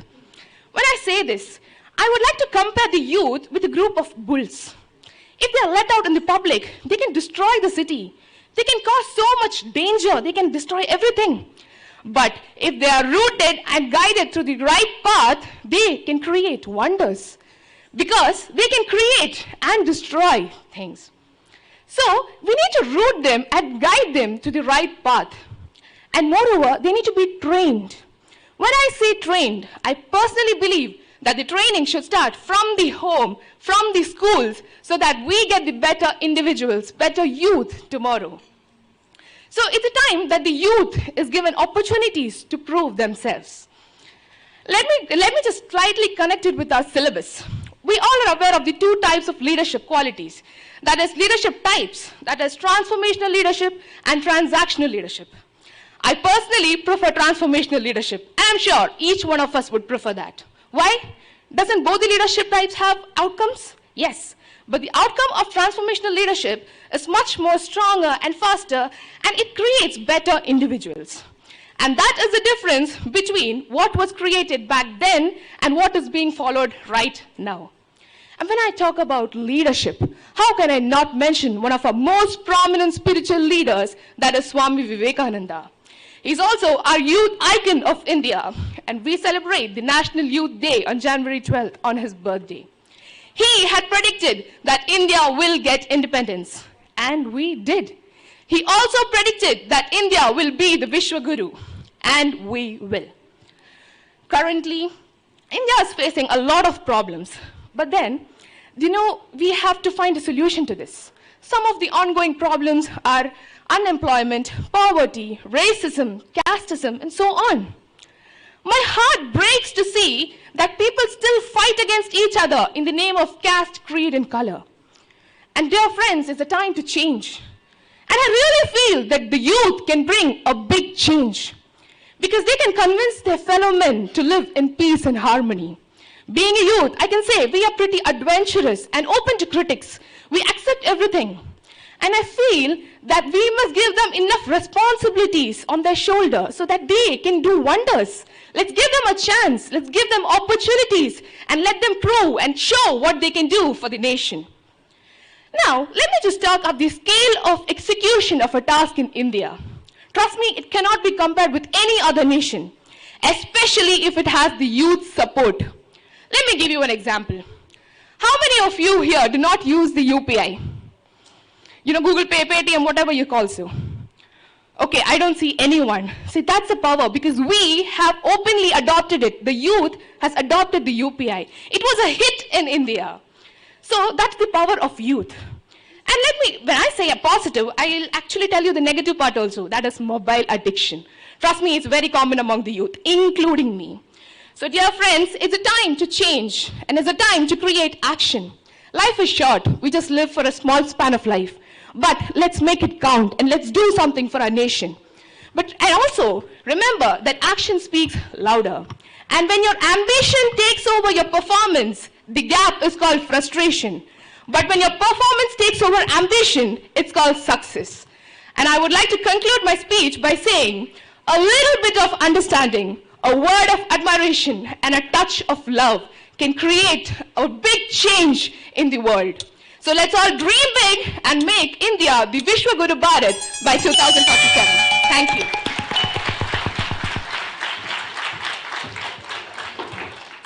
And that was Ms. Niranjana Nair, and very nicely said that the youth is not useless, but often just used less. Now, next we have coming is Ms. Unnati Kotecha, and she would be speaking on the topic Atmanirbhar Bharat, the future road to independence.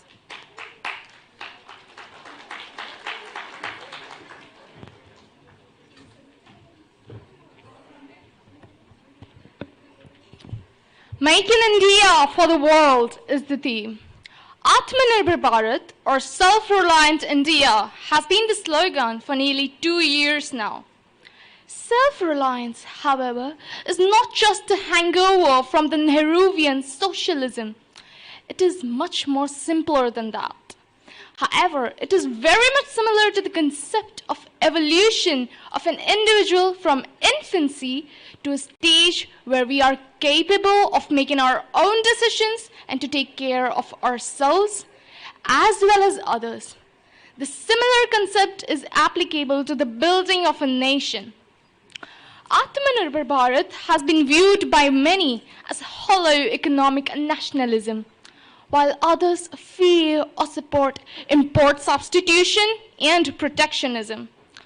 But the good part is, with Atmanirbhar Bharat, the country, the government, has used its strongest political asset, nationalism, to give answer to its biggest weak point, the economy, as of now. And so far, it has been fruitful as well. The future road to independence is paved by present-day self-reliance. It's simple. We have to manufacture sufficient amount of goods to meet the domestic requirements of the country and have surplus for export. Now, the recent ban on export of wheat comes in the light of fear of inflation. It does not at all mean that we do not have production capabilities or export capabilities. The road to independence has been adopted in a couple of tranches. The first one being empowerment of MSMEs. The government last year announced a package of 20 lakh crores to revive the MSME sector, which has been hit by the e-commerce giants and competition from cheap goods from China. It has also announced a production-linked incentives in 13 sunrise sectors. The second important factor has been research and development. We, as a country, are lagging behind in the research and development sector than the rest of the world. If we do not invest in research today, we are not going to progress tomorrow. India at present spends 0.7% of its GDP on research and development, whereas the worldwide aggregate is 2.5%, and that of developing countries like Korea and Japan is 4%. Unless we have an ecosystem for research and development, the Atmanirbhar Bharat Abhiyan is not going to move anywhere. Investments are required at this point, which leads me to the third point, startups. We are all very enthusiastic about startups, and indeed, globally, 1 out of 10 unicorns is an Indian. About 22 startups have been witnessed in the first half of 2022, and these have been considerably important for the government to induce the Atmanirbhar Bharat as the bed for entrepreneurship. The fourth one is strengthening the global supply chains. The pandemic has put up in flashing neon lights the extent to which the world is dependent on Chinese goods and services, including critical supply chains that can be turned on and off like a tap. Under these circumstances, as the world's second largest producer of steel and pharmaceuticals, and with its very own version of Silicon Valley, India is perfectly placed to substitute for China in the global supply chains. And we very well are doing that. India's exports rose considerably in the past decades. The 1980s was the decade of technology, education, and telecommunication. The turn of the century saw the country moving towards opening up the economy both domestically and globally. And here we are today. But the question arises, with all these things, can import substitution bring about the desired economic dividends? Can this be successful, and if yes, at what cost? The cost is hampering competition. The cost is shoving patriotism down people's throat to make them buy domestic goods.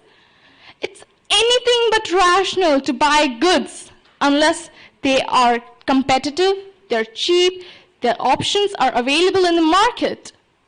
The third thing is the development of an infrastructure.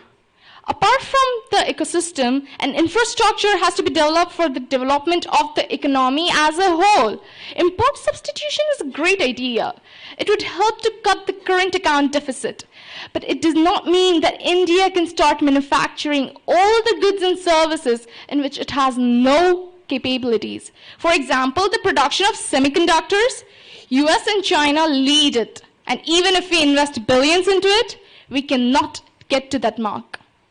If I am to conclude here, Atmanirbharta of any sort should bring about a positive change in the quality of lives of every individual. The success of Atmanirbhar Bharat could be termed in one word: vision. Vision is the opium of the masses. Keep giving people a vision and they'll think you're taking them to someplace better. They'll think the train is moving, but it's not going anywhere. The journey may be long and arduous, but perhaps someday we'll get there.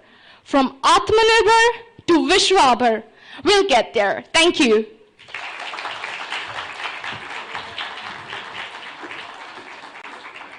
And that was Ms. Unnati Katecha, and very rightly said that the Atmanirbhar's secret ingredient is definitely the vision. Next coming up, we have Mr. Swagat Subudhi, also speaking on the topic Atmanirbhar Bharat, the future road to independence. A great round of applause, please.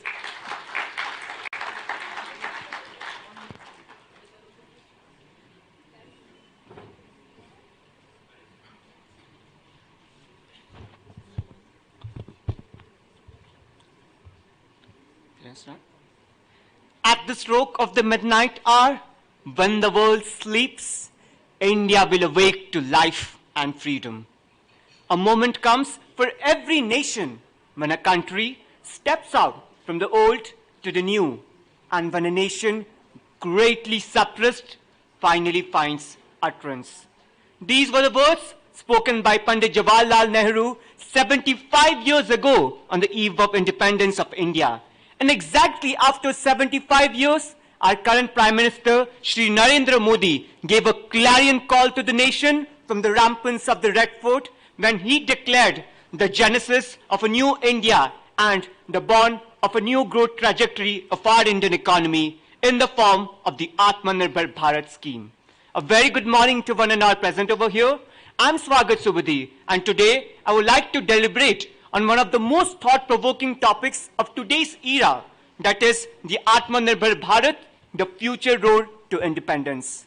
Friends, for me, the Atmanirbhar Bharat is not just a mere economic stimulus package of 20 lakh crore rupees, but its depth and dimension is much beyond it. For me, the Atmanirbhar Bharat is actually the passport to the farmers to actually get freedom in the true sense from the vicious cycles of debt traps and suicide cases. The Atmanirbhar Bharat is actually a tool of financial freedom for the entire country in terms of having less income inequality. And Atmanirbhar Bharat is actually the dream of India achieving the auspicious mark of the $5 trillion economy mark. So the first way in which the Atmanirbhar Bharat can actually bring financial freedom is by reducing income inequality. Now, in order to make you understand the gravity of the problem of income inequality and the kind of roadblock it creates in the path of self-reliance, let me share with you some statistics. As for the Oxfam report that was tabled in the World Economic Forum Summit recently, it was found, as per a survey, that if the government of India had actually wanted to tax just 1% additional on the income generated by the top 11 billionaires of our country, the amount collected could have been redistributed and could have been reallocated 140 times more in case of the Jan Aushadhi scheme that's happening today. What an average Indian worker can earn in over 10,000 years is actually earned by Mr. Mukesh Ambani in just below an hour. So if you feel that I'm against capitalism, I'm actually not. But what I'm trying to say, an Atmanirbhar Bharat, in order to attain financial freedom, is only possible when there's actually strategic reallocation of resources and there's actual proper income redistribution. And that can happen with the help of example of great and unprecedented fiscal stimulus when we actually give money in the hands of the poor people. Because only then they can actually revive the consumption demand of the Indian economy, especially after the COVID pandemic. The second way in which the Atmanirbhar Bharat gives us freedom is actually the freedom from food insecurity.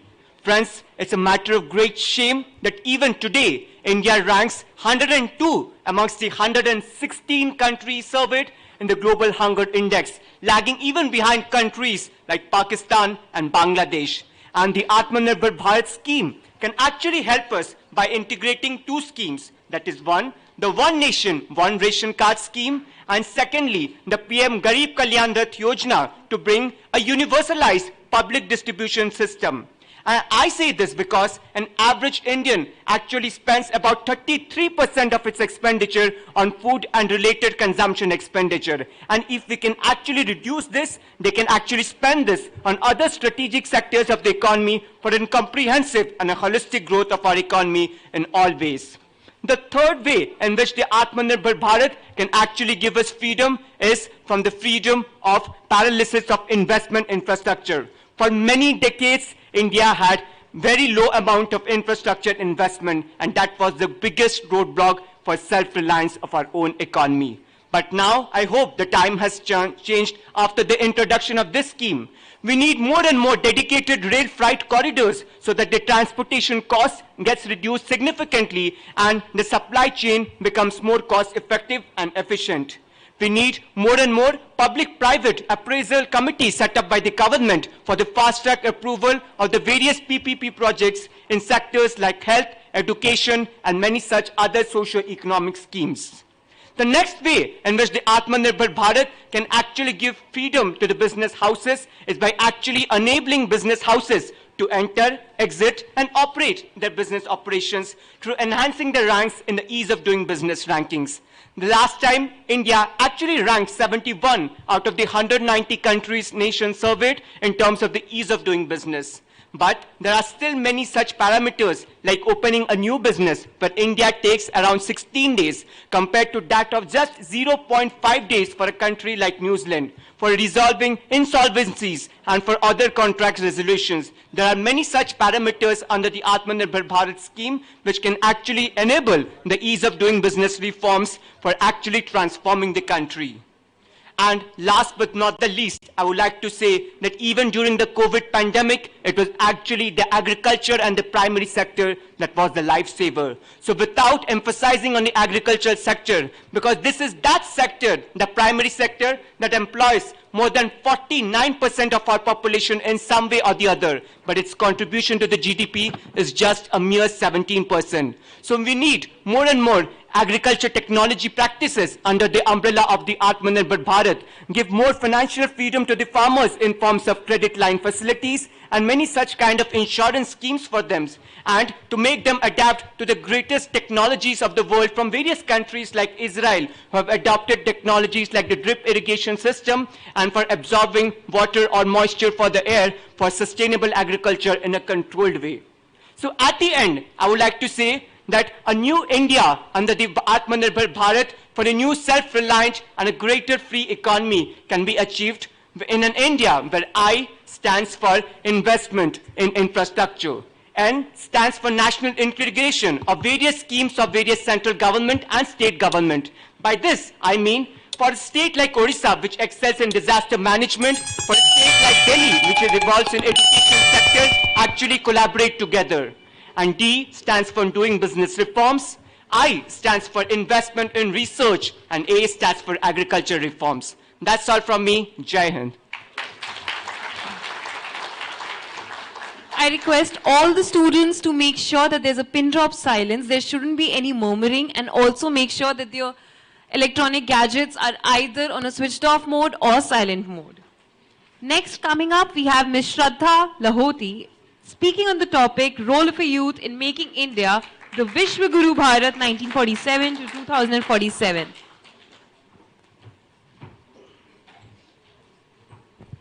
Hello?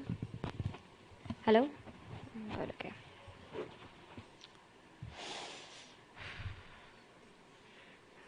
Need to take deep breaths, you know, when you're speaking to the national audience and when it's being live telecasted. This is the ancient practice that our Indians developed. And I'm going to be speaking on the topic of the same. Good morning to one and all present here. My name is Shraddha Lahoti and my topic for the day is Role of the Youth in Making India Vishwa Guru Bharat. When I was around 15 years old, I decided I wanted to leave India. I wanted to go to a country like the US, UK, China, Japan. You know, the world leaders. They offered better salary, better education, better healthcare services, and I was convinced. And I'm not the only person who has been convinced. Hundreds and hundreds of Indians leave the nation every year. A problem the country is currently dealing with, brain drain. But, you know, whenever these comparisons were made, it used to both hit and hurt me. Why not us? We were the world leaders at one point in time. People flocked to our nation to get access to the best of education in universities like Takshashila and Nalanda. They learned about arts, science, culture, philosophy, astronomy, astrology, and what not. They came to discover the secrets behind India's health and wealth. Just look at the irony now. This is the 75th year of our independence. Yet, until very recently, we were following the modern education policy introduced to us by Lord Macaulay in 1835. Do you know the consequences this has had on the youth of our nation? Let me narrate a story. About a year ago, we purchased a new house. Very excited, I told my parents where I wanted everything in my room. They looked at it and said, No, this does not follow the Vastu of the house. That is the ancient science of architecture. It will ensure that we live in peace and harmony in our new homes. Surprised, I said, Mother, Father, you have spent lakhs on my education. Let me tell you this, it's all nonsense, a superstition. Science has not proven this to be true. My father said, but what about things that are yet to be proven true? The question made me ponder. When we were in schools, we were told to question what, how, why the things work around us. And if it's not in the law of nature, it's illogical, it's unscientific, it's a superstition. So Vastu fell under the definition of superstition. But could it be possible that our ancient practices were so scientifically advanced and evolved that even today's modern day science has yet to catch up with it? Yes, it is possible. During the pandemic, people realized the importance of yoga and meditation for maintaining mental health and stability. While the world was searching around for medication to boost their health, we relied on Ayurvedic principles and kadhas. The world started following us when they saw the resilience of Indians. Just a small example of the power our ancient practices hold. If that is all true, then the knowledge of the entire world has been penned down in our books, scriptures and Vedas and handed over to us on a silver plate. Yet, what are we doing? Categorizing them as a superstition and moving on. Today's youth is running after the Western world, and the Western world that has realized the importance of the silver plate of our knowledge is trying to catch up with us. And what are we doing with our practices? Creating a distance with each passing day. This is the effect the modern education has had on us. Today, what our country needs is people who believe in her. People who believe in her past.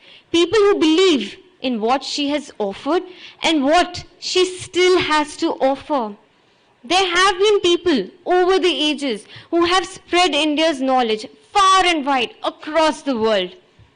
People like Swami Vivekanand, Gandhiji, who have spread the knowledge. Foundations such as Patanjali, Isha Foundation, ISKCON have been bridging the gaps in areas like yoga, meditation, pranayam, self-belief, Vasudeva Kutumbakam and many other things. However, their numbers are few. But we have a population with a force to be reckoned with. Our youth is brimming with energy, zeal, enthusiasm, passion, creativity, and a drive to bring about a change in this world.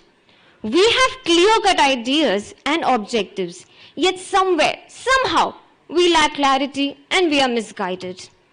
What we need is a shift in our mentality. We need to stop running after the Western world and start believing in our culture, in ourselves, in our country, in Bharat. Our nation is investing in us through various schemes, some of the most notable ones being Make in India, Startup India, Local to Vocal. Let's invest back into our country, watch it grow multi-bound and reap its benefits. Imagine, just imagine, if the future of our country and India's rich past comes together, culminate our strengths, our heritage, our culture with today's world of ideas, innovation and developments. Then there is nothing that can stop us from reaching to the top once again. As a youth, I found my goal.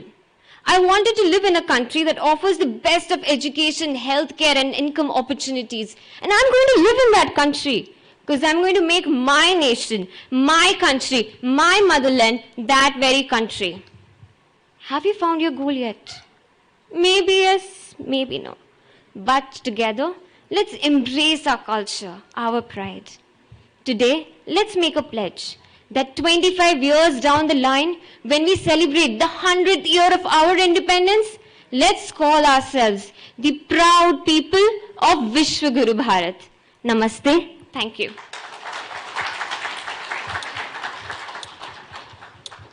And that was Ms. Shraddha Lahoti. Next coming up, we have Mr. Rishabh Sharma speaking on the topic, the Atmanirbhar Bharat, the future road to independence. A great round of applause, please.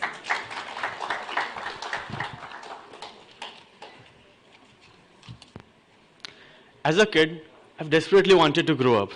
No. Don't be ever in a dilemma that I wanted to be a CA. The only C's and A's I knew back then were C for cats and A for apples. But then a question arises. Why?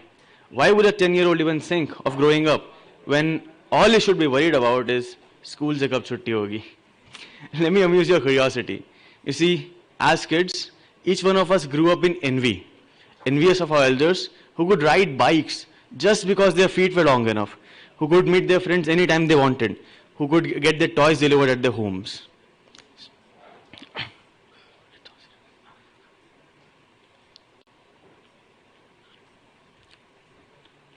Today, being a 22-year-old standing here, I can vouch for the entire audience that Atmanirbharta, self-reliance, has proven to be the stepping stone for each one of us for our self-sufficient, independent and healthy lifestyles. So good morning, everyone. My name is Rishabh Sharma, and you are here with me today, discussing on Atmanirbhar Bharat, future road to independence. You see, while our freedom struggle started in 1857 with the Sepoy Mutiny, the struggle for economic freedom didn't start until 2 decades later. With just a humble beginning of 21,000 rupees and a big dream, why should we keep buying from Manchester when we can sell to the entire England? Jamshedji Tata set up the Empress Mill in Nagpur. This marked India's first fight for self-reliance. Fast forward to 2022, 85% of our crude oil needs are from foreign nations. All of our toys and our phones are coming from China. Processors are coming from Taiwan. Steel industry is hooked on coke from Australia. E-commerce giants are owned by foreign nations. And कपड़े जूते भी हमें Nike और ज़ारा के ही लेने हैं. तो ये है हमारी आत्मनिर्भरता. Quite apical, right? You see, while we may not be producing these things in India, what we can make in India is actionable demographic dividend, rational tax system, simple labor laws, supply chain reforms, and improved transportation. And what we have made in India is aspiration.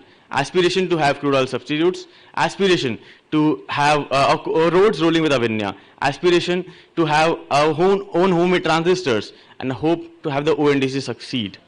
While all the world is focusing on their specializations, like the EU is for specializing on industries, the Middle East is specializing in oil, the United States on technology, then why aren't we? I'm in complete agreement with MK Gandhi when he says India is a land of villages. Our villages feed 35% of the world's population, account for all the materials that go into our industries, from the cotton that we wear, that we make our shirts, to the wheat that we make our pizza bases. So it is imperative that we make them our pillars of self-reliance. But you see, the terms economic growth, GDP, they might play a major role in defining a country's economic stature. But on an individual level, they are nothing more than dry statistics. The United States, a $21 trillion economy, 70% of the population on prescription drugs, 30% in depression. So it would not be wrong to ask, what is the purpose of economic independence when a majority of our population has to pop pills just to keep themselves sane? This brings me to our final point, psychological self-reliance. You see, while technology has helped us to grow, have led us to more comfortable lives, they have also created the worst kind of dependencies. How can you expect a person to think about a nation's economy when all his algorithms on his phones are designed to keep him on Facebook feeds and YouTube videos? Independence from these artificial stimulants would not only enable us to move forward at a much faster pace, but would also help us to become a more integrated, healthy, and a happy society. This is psychological self-reliance. Finally, most of the countries, as you have seen that most of the superpowers have become independent on self-reliance, so Atmanirbharta is our way for it. But on what means? By working on our economic strengths, or by mimicking the West? By being trendsetters, or by following the trends, or by following the people who have set them? By working on psychological wellness, or by being another United States? Today, India has all the resources to raise itself from a third world country, but it ultimately depends upon, it boils down to the decisions each one of us takes as a citizen of this nation. Today, India stands at the juncture of two roads, and the one which we'll take will make all the difference. Thank you.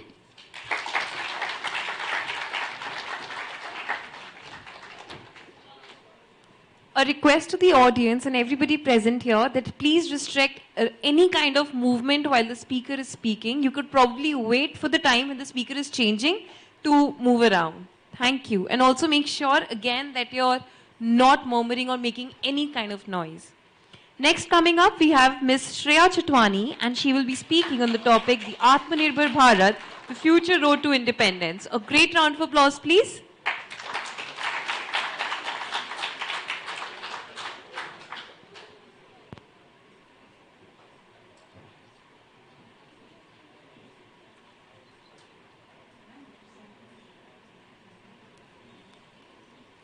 Do we have Ms. Shreya Chatwani here?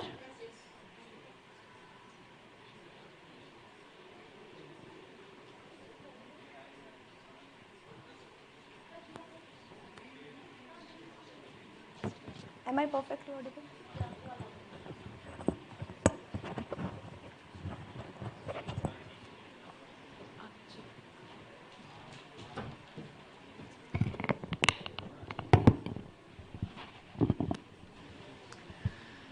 A bird sitting on a tree is never afraid of branch breaking because her trust is not on branch.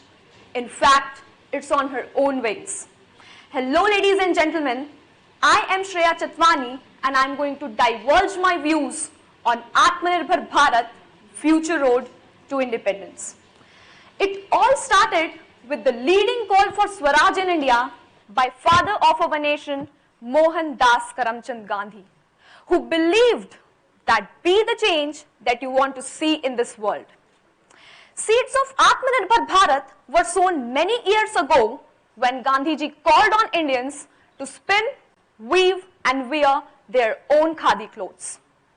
Once we were the golden bird because we produced, we exported and we ruled.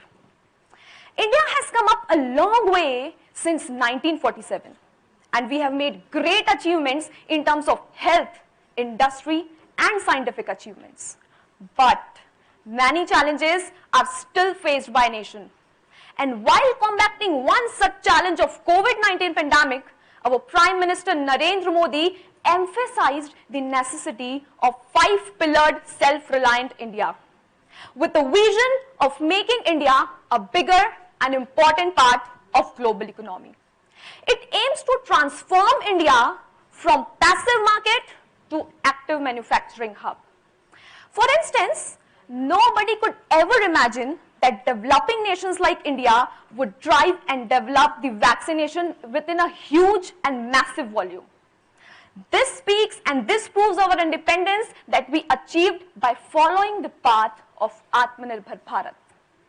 Now, can anybody tell me which are the two most populated countries in this world? Absolutely correct, China and India. But due to China's stringent policy, it would be very difficult to export anything to China. So what would be the next target market for any nation? Of course, India. We would become dumping destination if requisite actions are not taken place at right point of time. And that is where Atmanirbhar Bharat plays a transforming role. Now, instead of relying on other countries, we have begun to think that why not take a lead to become our own knight in shining armor. The startup in our countries have raised from 726 in financial year 2016-17 to 65,861 startups as on 14th March 2022. With the total number of 100 unicorns, our country has become the third highest ecosystem for startups.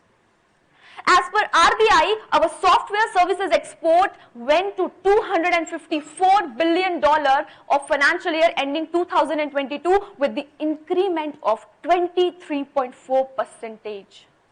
So isn't it fantabulous that we are heading towards the road of independence where our youth are employing themselves and contributing as a substantial part of economy. Now let's march ahead with how Atmanirbhar Bharat lead future road to independence. According to me, independence is not restricted to state of being free. Rather, it is a state of being responsible and ready for any upcoming adversity, whether it is social, cultural, economical or technological. And being independent will never ever override the concept of interdependent. Here arises the question, how to become independent? By being an Atmanirbhar, not only theoretically, but practically. Now again question arises, how to become Atmanirbhar? By gaining, upgrading and polishing our skills. Because education is the most powerful weapon that you can use to change the world. The more you have skill power, the more you have willpower. And your skill will help you to convert your information into insight, your data into decision, your numbers into narratives and your statistics into a strategy which will all together make us an Atmanirbhar that is a key to independence. Now I would like to draw your attention towards the fact that we cannot become independent until and unless our women are independent. We always talk about women empowerment, women independence, but what we do as a female to achieve it? Apart from discussing, we do nothing. So how do we bridge a gap between us and our independence? By being Atmanirbhar. Take your own responsibility, make your own path, which is only possible if you are self-reliant. Fact speaks that more than 800 million people in our country are considered as poor. More than 200 million people are there who do not have adequate access to food. So what do you think? Are we really independent? Absolutely not. But you know what? The irony is India has the world's largest youth population despite having smaller population than China. As a youth of this nation, we are unique and authentic individual who trust own guts and understands the profound power. We all Indians always want our country to change, our people to change, our government to change. But we never ever focused on ourselves to change, to improve and to enhance in building ourselves as a self-reliant. The moment when each and every individual will take responsibility of being a self-reliant, independence will automatically follow our footprints. Spitting and spreading garbage on road by thinking it's already been there won't make you independent until and unless you will implement value to yourself. Standing here and speaking on Atmanirbhar Bharat won't make me independent until and unless I will implement. Because we rise and fall as one nation. Dedicated to all the people of this nation, I just want to convey and put my words to an end by saying that pick yourself up, dust yourself off, and prepare yourself to be independent in all aspects by being a self-reliant citizen of self-sufficient country. Thank you so much.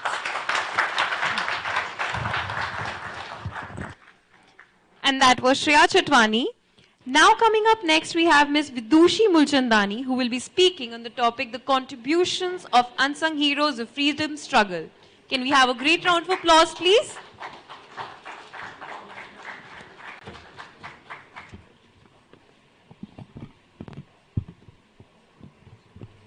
Am I audible? Okay. Vande Mataram! Vande Mataram! Seems very simple to recite it again and again, right? But what if you've been shot with 3 bullets? Would you be able to do that again with your head held high?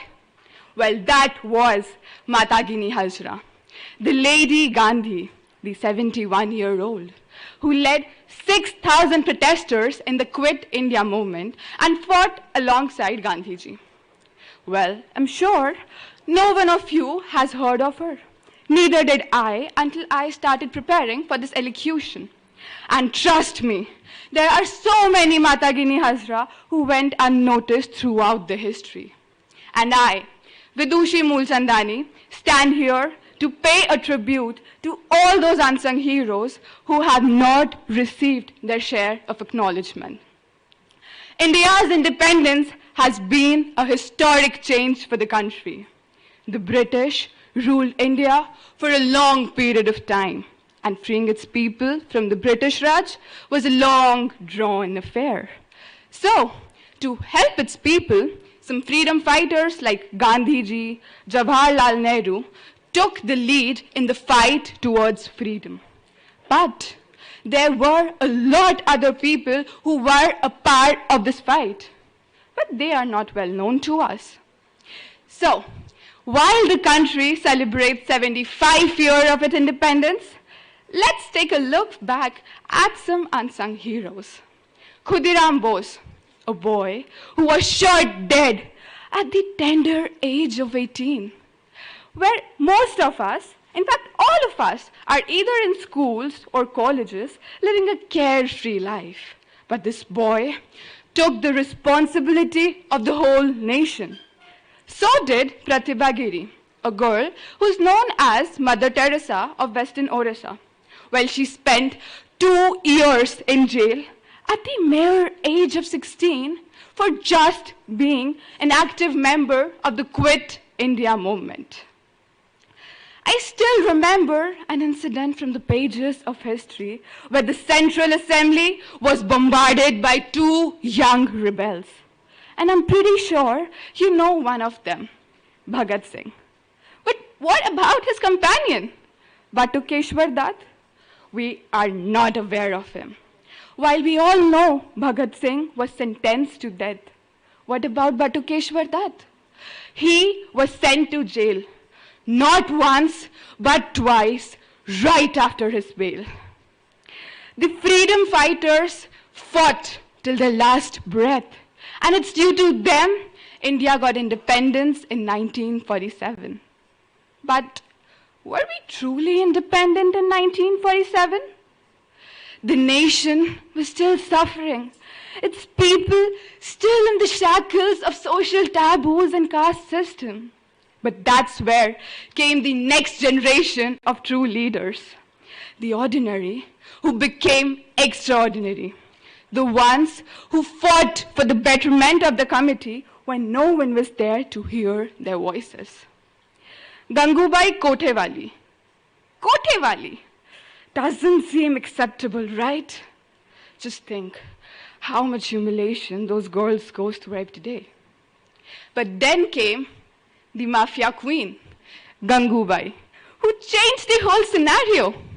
Her movement towards the betterment of orphans and sex workers started in 1960s. And 60 years later, finally, her hard work paid off. And just 2 weeks back, the Supreme Court legalized prostitution, pointing out that the sex workers must be treated with dignity. Talking about dignity, there are a lot of communities who lack their share of respect. The transgenders, the LGBTQ community. It was 11th August 1992, outside the police headquarters in Delhi, where the first known gay right rally was taken out. And finally, in 2018, LGBTQ community was legalized. There are a lot of personalities who fought the discrimination and achieved their milestones. Personalities like Joyita Mandal, the first transgender judge. Nartaki Natraj, who won Padma Shri in dancing. I can see a lot of confused expressions, and let me clarify. According to me, freedom fighters are not just ones who freed us from the British rule, but everyone out there who fought for their right, for the better life and a better future. I need to say that we all are freedom fighters. We are born on the birthplace of Krantikaris and fighters. The blood in our veins is of Bhagat Singh, Rani Lakshmibai. There is a fighter in all of us. Let's pledge to fight for a better future, no matter the appreciation. Well, there's a slok in Sanskrit which says, Karmanne vadhikaraste ma phaleshu kadachana, which says, perform your duty without any expectations of the fruit. And that's what these unsung heroes followed. They fought for their rights, fought for the nation without being acknowledged, without being appreciated. So let's salute to all those unsung heroes who gave us a better today. Thank you.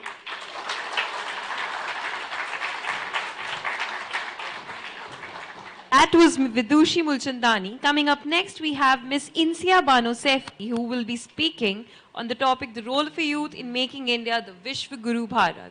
A great round of applause, please.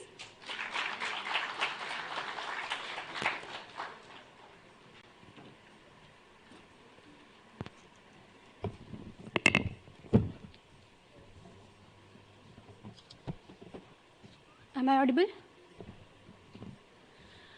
Do you feel the same for all your brothers? Are you full of sympathy? Do you have any mission, or you are simply actuated by the greed of gold or thirst for fame and power? Do you have any remedy? From those old ideas that may be full of superstition, can you find the nuggets of gold and truth? When the answer to these three questions are in affirmative, then could India attain its status of Vishwa Guru Bharat. Words of Swami Vivekananda, the great noble soul who got the world at his feet at his speech in Chicago. Good morning to one and all, respected jurists, dignitaries, and this amazing audience. I, MCA Banu Sifi, will be speaking on the topic, Role of Youth in Making India a Vishwa Guru Bharat. India's history is self-evident of its youth's contribution in country's freedom struggle and post-independence development. Whether be it the 18-year-old Khudiram Bose or Bhagat Singh, who fearlessly raised the slogan of Inqilab Zindabad, R. Siva Bhogam, the lady who gave India its first female accountant and later the first female chartered accountant.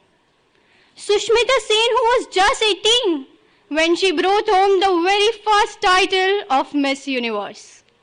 India's ever youngest international test cricketer. Any guesses? Sachin Tendulkar, who was then just 16. Kalpana Chawla, Neeraj Chopra, and many more in the list. Today, India is on its path of becoming a Vishwa Guru Bharat. As our Union Minister Rajnath Singh said, focus of our country is not on becoming a superpower. We want nations to join us, not out of fear, but seeing their mutual benefit. And we call the youth of the country to come, help India realize its dream. To come, help India lead and guide the humanity. 1 minute. You heard the words? Suddenly it feels so heavy on my shoulders. It's like, why us? How can we lead the nation and the world? Remember the December 2012 Delhi Nirbhaya case, when the entire country faced a massive outrage. What was worth noticing at that point of time, when no leader, no opposition, no industrialist could achieve what was achieved by a bunch of conscience-stricken youth with candles in their hand and vigor in their voices. This gives the answer to why us. Because we are the change makers, fearless, brave, confident, having the energy, zeal, and creativity needed to shape a better world. We are the Buddhi of Chanakya and Vikram of Vikramaditya. We are the revolutionary minds, isn't it?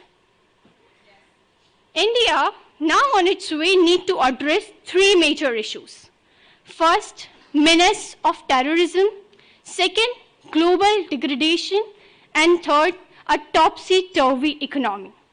After getting an answer to why us, let's see how can us. Some of the present examples of how youth are contributing for the same. Vihan, a 17-year-old boy who won the International Peace Prize for tackling pollution with household waste segregation. Ashwarti Murali, an Indian young girl from tribal Paneer community, who at a time when her community couldn't answer what COVID was, helped create awareness and break vaccine hesitancy by being a community radio producer. Saaf Water, a startup by youth, who were uploaded by PM in his Mann Ki Baat. Or the young activists of Dead River Project Foundation, who are seeking out a way to solve this boiling frog syndrome.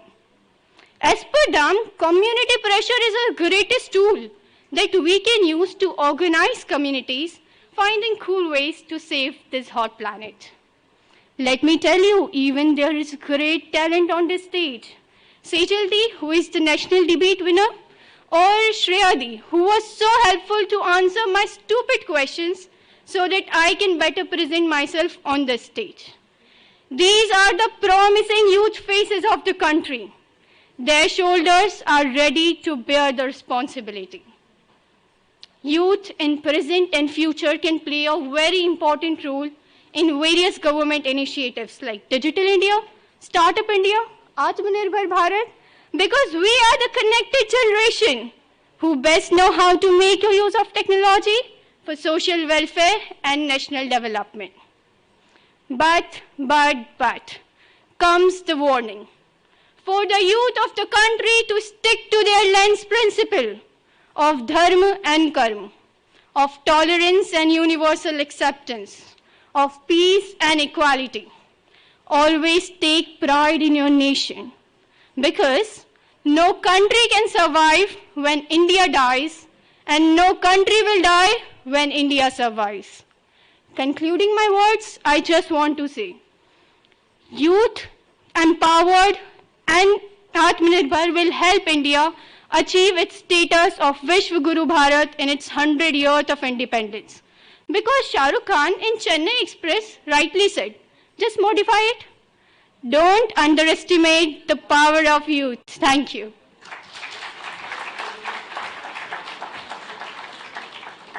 And that was Insia Bano Sefi. Coming up next, we have Mr. Harshit Arora, who will be speaking on the topic, The Incredible India, Power of Azadi at 75 Years of Independence. A great round of applause, please.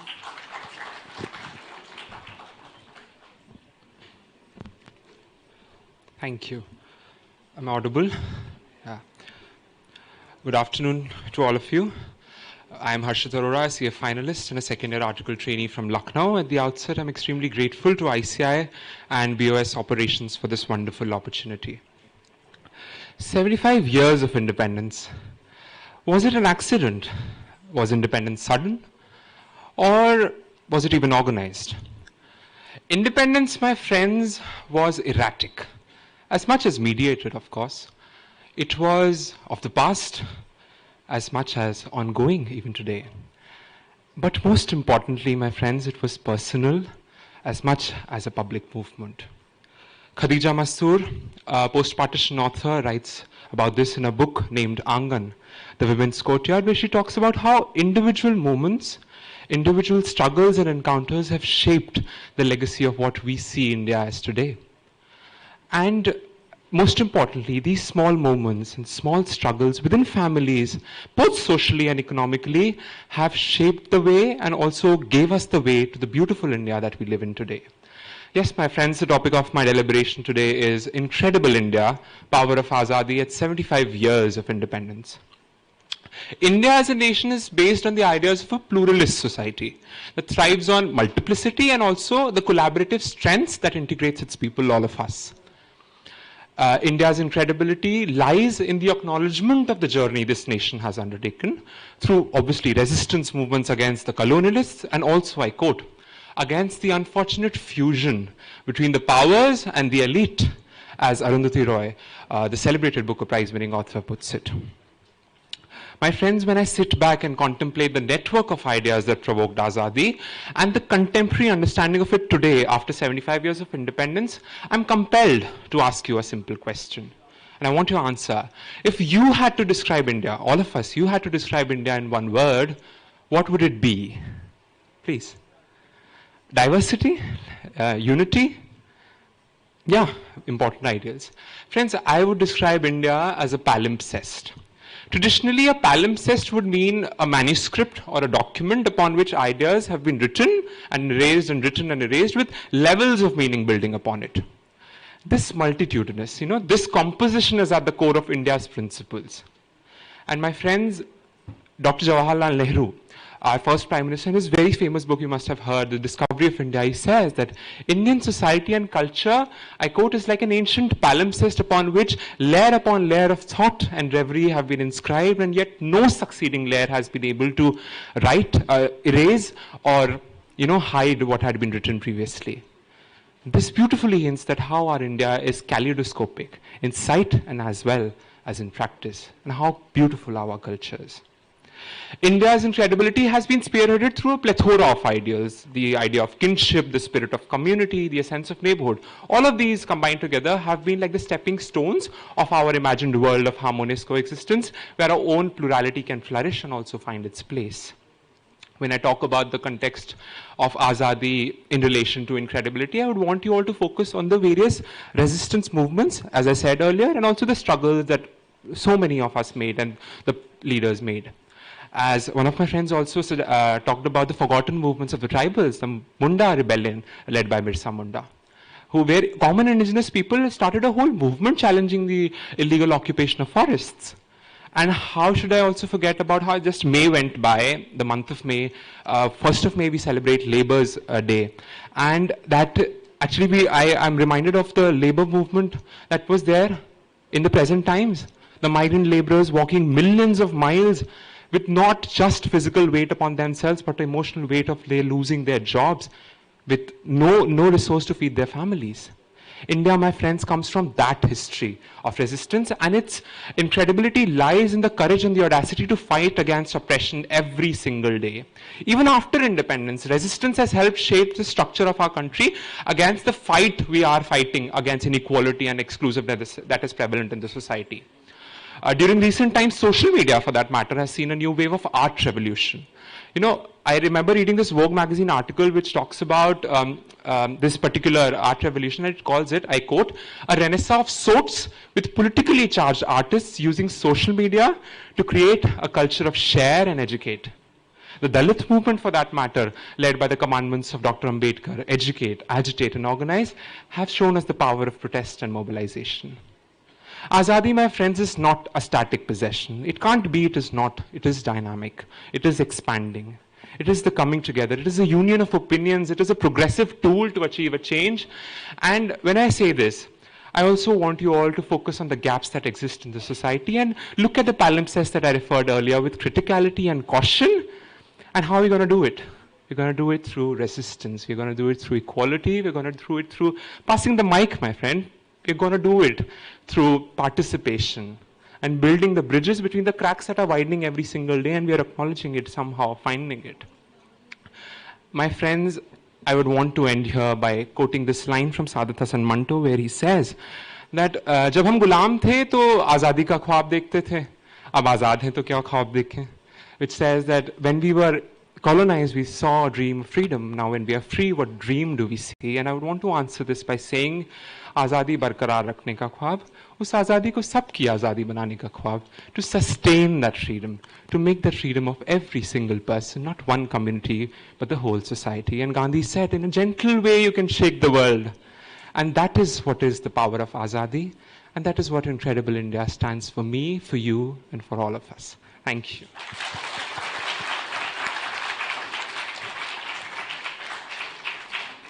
And that was Mr. Harshit Arora, indeed very impactful with his words. Coming up next, we have Ms. Cecil Gupta, who will be speaking on the topic, the contribution of unsung heroes of freedom struggle. A great round of applause, please. Hello. More than a century ago, India was engulfed by a unifying force that helped her break away from the chains of colonization. It was the year of First War of Independence, 1857, echoes of which reverberated through decades, eventually making freedom a reality for us. But this is a story you and I have heard, read, and been told over and over again in history, textbooks, movies. We know all about the movement, the discontent that spread through the sepoys, pushing them to take a stand for the country, and the national awakening that followed. Yet, we know little about the people who made it possible. Their stories are usually lost or hidden between the wrinkled pages of history, and for some, they are even erased. Good afternoon. My name is Cecil Gupta, and I stand here trying to shed light on the important contribution of the worthy freedom fighters who looked into the eyes of the tyrannical British rulers, raised slogans of independence, who sacrificed their luxuries for the matter of greater good, but still remain anonymous to the masses today. Not a number of people are aware of the first Indian queen to wage war against East India Company, Rani Velu Nachiyar. But even lesser amongst them are aware of her army's commander-in-chief, Quili. This brave soul, she applied ghee on her body, set herself ablaze, and jumped into the armory of East India Company, securing a victory for Velu Nachiyar. She is considered to be the first suicide bomber and India's first women martyr, but still remains anonymous to the generations. Another Virankana who stood her ground when attacked by a tiger, killed it with an axe, who faced the huge army of general heroes. She was Rani Jhalkari Bai, advisor to the legendary Rani Lakshmi Bai of Jhansi. When the Britishers rushed the fort, Lakshmi Bai escaped through the Banderi gate with her son to Kalpi. But instead of escaping with the queen, Jhalkari Bai chose to set out for the general's camp in disguise and declared herself to be the queen. It was this move that created confusion for a whole day and gave the Rani's army a renewed advantage. If not for her contribution, the first war of independence could have been a lot shorter and history totally different. Not just experienced fighters, no. Warriors of tender age participated in their own ways. Baji Raut, India's youngest freedom fighter and martyr, who was killed at the age of 12. Being an active member of Panar Sena, he volunteered to keep watch by the river Brahmani at night. The British police, the force ordered him to take them across the river so they could nab the fighter Patnaik on the other end. Small in age but not in spirit, Baji did not even hesitate for a moment and bravely refused. The police shot him, but thanks to his contribution, could not get hold of Patnaik. Now, I know the first step in any movement is very important, but I would like to emphasize on the point that the second step that follows is equally important, and equally important is the contribution of the fighters who walk in the steps of the legendary heroes. Surya Sen, a revolutionary who got inspired by Chandrasekhar Azad and took inspiration from the very famous Kakori Rail Daketi and planned on executing a similar raid. In 1930, he raided the Chittagong Armory and destroyed the telephonic offices. This raid provided the monetary and the ammunition help required to sustain the independence movement, and at the same time dealt the British government a huge financial blow. A Dalit Virankana who climbed up a banyan tree disguised as a man took an aim and killed more than 36 British soldiers, and only when a British officer realized that all the casualties had bullet wounds with a downward trajectory did the soldiers open fire at the nearby trees, and her body fell dead. Her body riddled with bullets. She was Uda Devi, a mascot for people of backward classes to take up guerrilla warfare and participate in the freedom movement on an equal foot. An intriguing story of intriguing people which has no mention in textbooks. They are known by many names: the Wayafs in the north, Devdasis in the south, Naikins in Goa, Baijis in Bengal, and Notch girls for Britishers. Accounts of their contribution show their unflinching support to the freedom cause. One of them was Azizun Bai, who could be spotted on a horseback in male attire, adorned with medals, braced with arms of pistol. Her house was a meeting point for sepoys, and she had formed a group of women who went around fearlessly cheering for men in arms, attending to their wounds and distributing arms and ammunition. She was among many courtesans who bravely fought for independence, some behind the veil and some without. Everyone around the world knows our Tiranga, but I'm sure we ourselves do not know the man who gave the basic design of a national flag, Pingali Venkaiah. We might have forgotten his name, but his contribution to the national cause will never be forgotten by generations to come. Mantakini Hazra, Lakshmi Sehgal, Birsa Munda are just a few names of the countless forgotten warriors without whose contribution we could have never achieved the dream of freedom. And it is rightly said that the battle of freedom is not won by a few leading figures standing on a pedestal, no, but by the score who decide to put this cause over their well-being. I can't cover even a single % of the contribution of these unsung warriors, but I'm sure when I say that without their contribution, we could not have been free from Britishers, free from oppression, free to have our own lives, and free to stand here and have this discussion. Before I end, I would just like to quote another forgotten poet. चाहे जितनी तरह से की जाए और जितनी बार आज़ादी की कहानी से कुछ छूट ही जाता है. Thank you. And that was Ms. Jayati Purvar. Coming up next, we have Ms. Vibhuti Sharma, who, no, oh, I'm so sorry. That was Ms. Sejal Gupta. Coming up next, we have Ms. Jayati Purvar, who will be speaking on the topic, the role of a youth in making India the Vishwaguru Bharat. A great round of applause, please.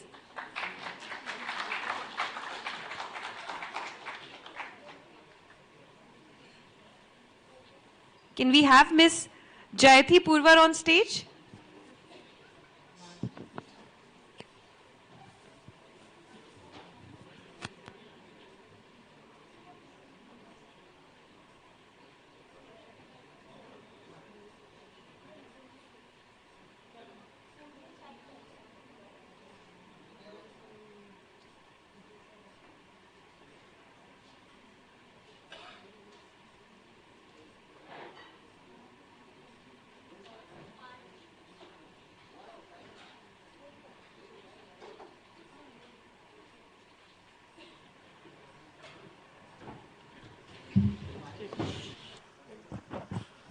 Fine.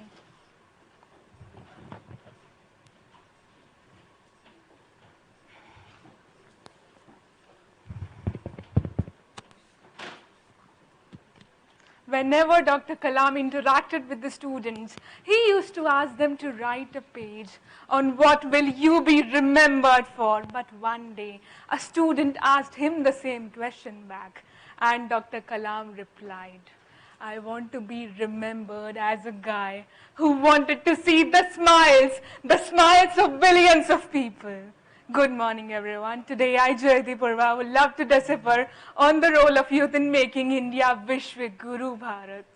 As a kid, I grew up watching superhero Shaktiman, who would be a cape, fly in the air and do impossible tasks. But it was the harshest time of COVID. I realized the superheroes do not wear capes. Instead, gave others the wings to fly. Mahima Singh's librarian wheels supported education while Altaf fought against fake news. The caremongers brought people closer. Frontline workers, you were our pillars. Thank you for standing valiantly in the hour of the crisis. Two roads diverged in the woods, and I took the one less traveled by. That road was the road to sports. That road was the road to entrepreneurship. That road was the road to sustainability. Every minute we throw 3 million masks. While the world worries, Professor Vasudevan and Benish Desai are changing the cosmos of the planet by converting plastics into roads and bricks. We are the third largest startup ecosystem, unicorns crossing 100+ mark, victory at the Thomas Cup, best ever outing, Olympics and Paralympics. Thank you for giving us moments I take pride in. 74 years back, on this day, 8th June, India took its first international flight to London. Ever since then, nothing did ever shake. Nothing did ever shake our aspirations to fly. Imagine a day without any emails. How soothing it is. Imagine a day without your phone's charger. How terrible it is. Narendra Kapani and Ajay Bhatt were the man behind fiber optics and USB. My dear friends, without them, internet and charge in your phones would have just been a far-sighted dream. We are the first nation to launch 300+ satellites for 4 countries, export 17 crore+ vaccines, venture to Mars in just half the budget of the Martian movie. An IT superpower, great is my country, even greater my pride.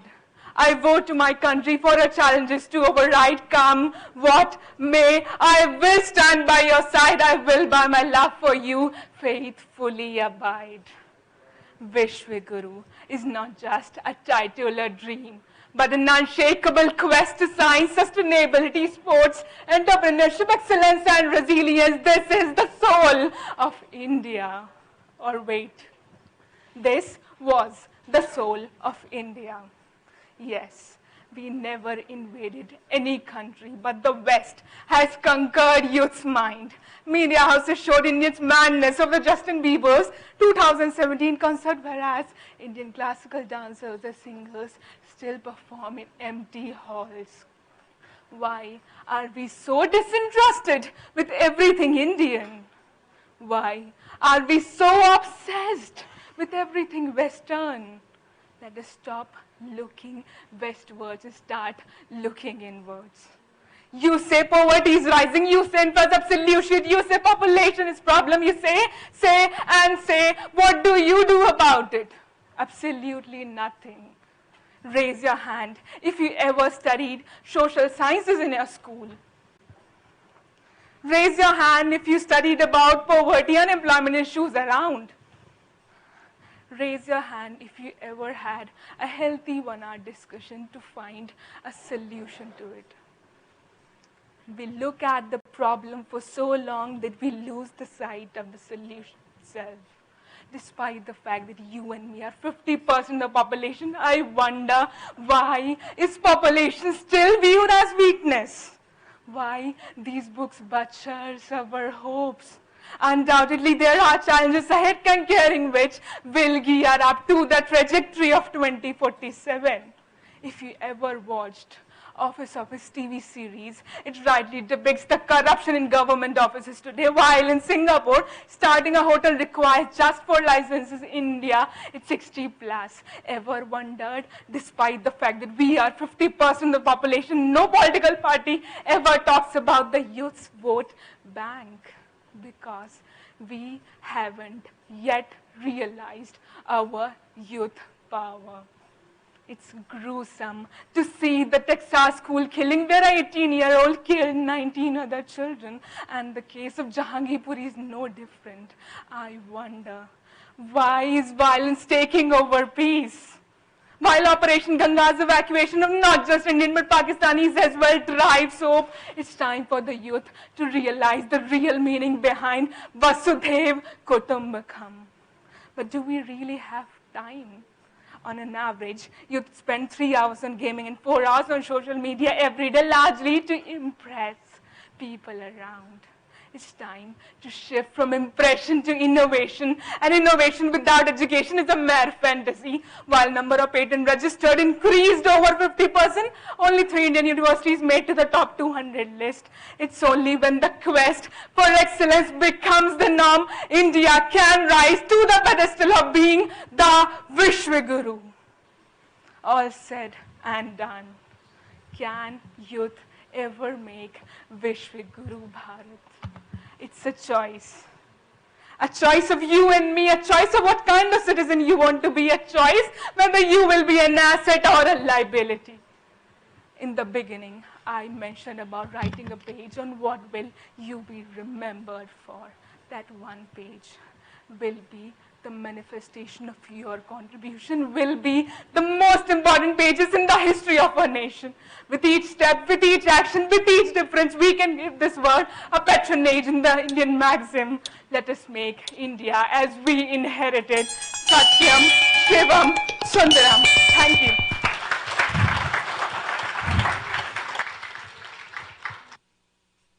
That was Ms. Jyoti Punwar with a real thought-provoking speech. Coming up next, we have Ms. Vibhuti Sharma, who will be speaking on the topic, The Incredible India, Power of Azadi at 75 Years of Independence. A great round of applause, please.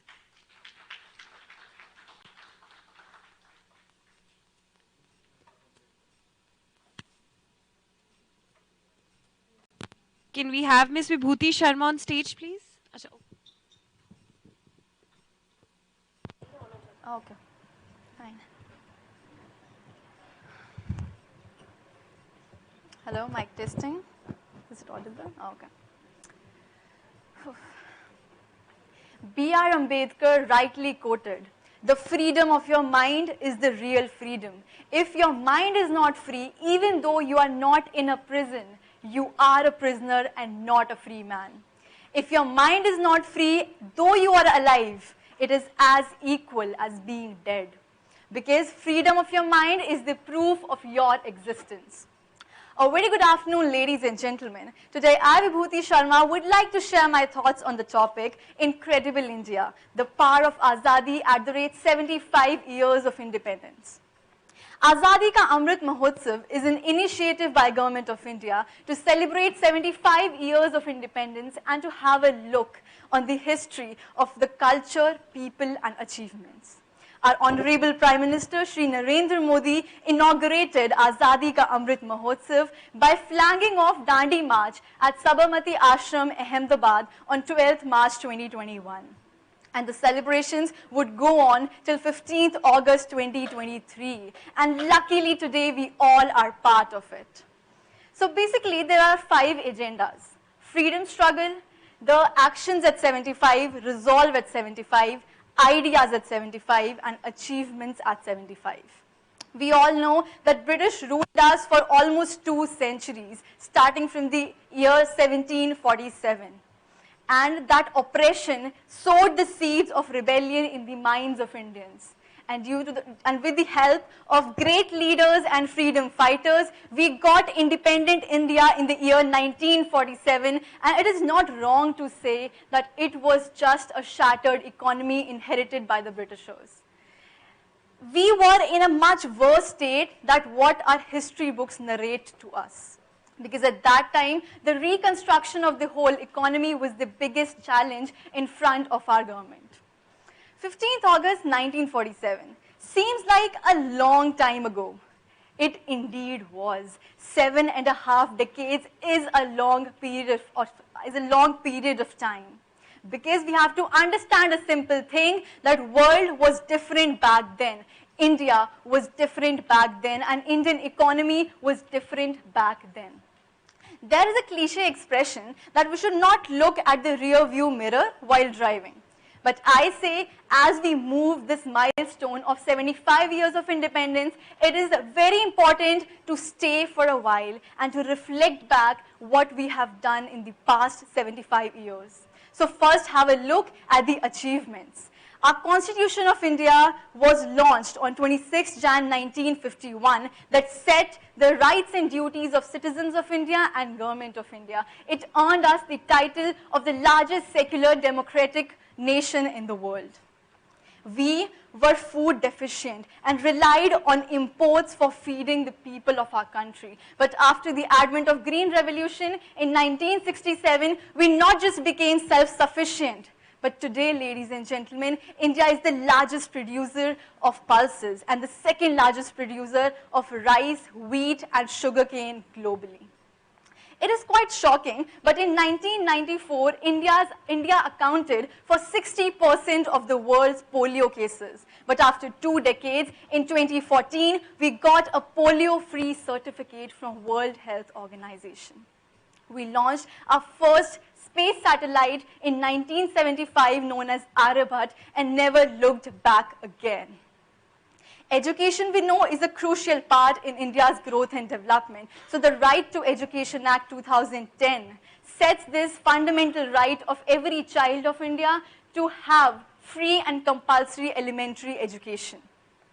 We are a nation where there are a number of languages. An incontrovertible aspect of Indian economy is the unity in diversity. We are the only nation in Asia that still holds democracy ever since we achieved independence. We have always focused on strengthening our defense forces, and that's why today we have the second largest military force. Now, considering all these achievements, I agree India has moved to all the fronts, but lack of holistic approach has favored some areas more than the others, leading to ignorance of the remaining factors. I can explain you how. The longevity increased from 33 years, that was back at the time of independence, to 70 years now. But we still are the diabetes capital of the world. We are a nuclear power, but there are still some Indians who don't get even the basic necessity of electricity and water. We are self-sufficient in agriculture, but the amount of farmers who are moving out of this profession is at an alarming rate, and don't even talk about the profitability left in this profession. Literacy rates are enhancing, no doubt, but we all are aware that employability is still a challenge. We are the pharmacy for the whole world, but still 70% of the APIs are still imported from outside. Our quality and voice data levels are not even reaching the 2G standards, but we believe we are in the 4G environment and planning to launch even 5G. And you know what? There are reasons behind these. Because we want to be politically correct, though economically unviable. We always think our rights are more important than our duties. Our personal interests come in front of the national interest. We want programs that promote freebies instead of the ones that would actually help in growing and development of India. We don't need stats, data, and figures. We just believe unfiltered perceptions. Believe me, systems have changed. Mindset have not.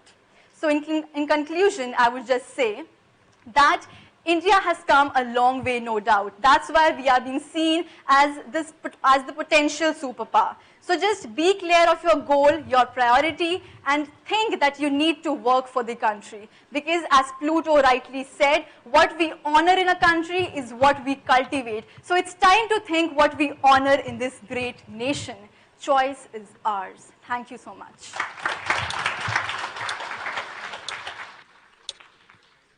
And that was Ms. Vibhuti Sharma with indeed a thought-provoking speech. Coming up next, we have Ms. Afsan, who will be speaking on the topic, The Incredible India, Power of Azadi at 75 Years of Independence. A great round of applause, please.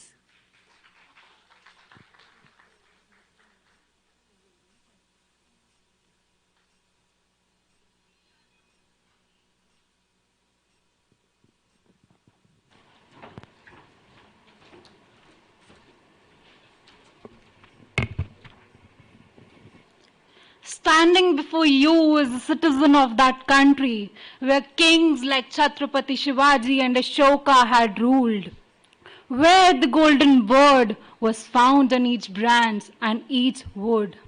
Standing before you as a citizen of that country where culture and religion change after every road, where the guests are given the status of a god. Standing before you as a citizen of that country where every man wears a lion's heart, where temple, mosque, church and gurudwaras are not considered apart. Standing before you as a citizen of that country which knows how to teach a lesson to its enemy, where above all religions there exists humanity. Standing before you as a citizen of India, the incredible India. Namaste, the award panel of judges and all my dear friends, myself, Afsan.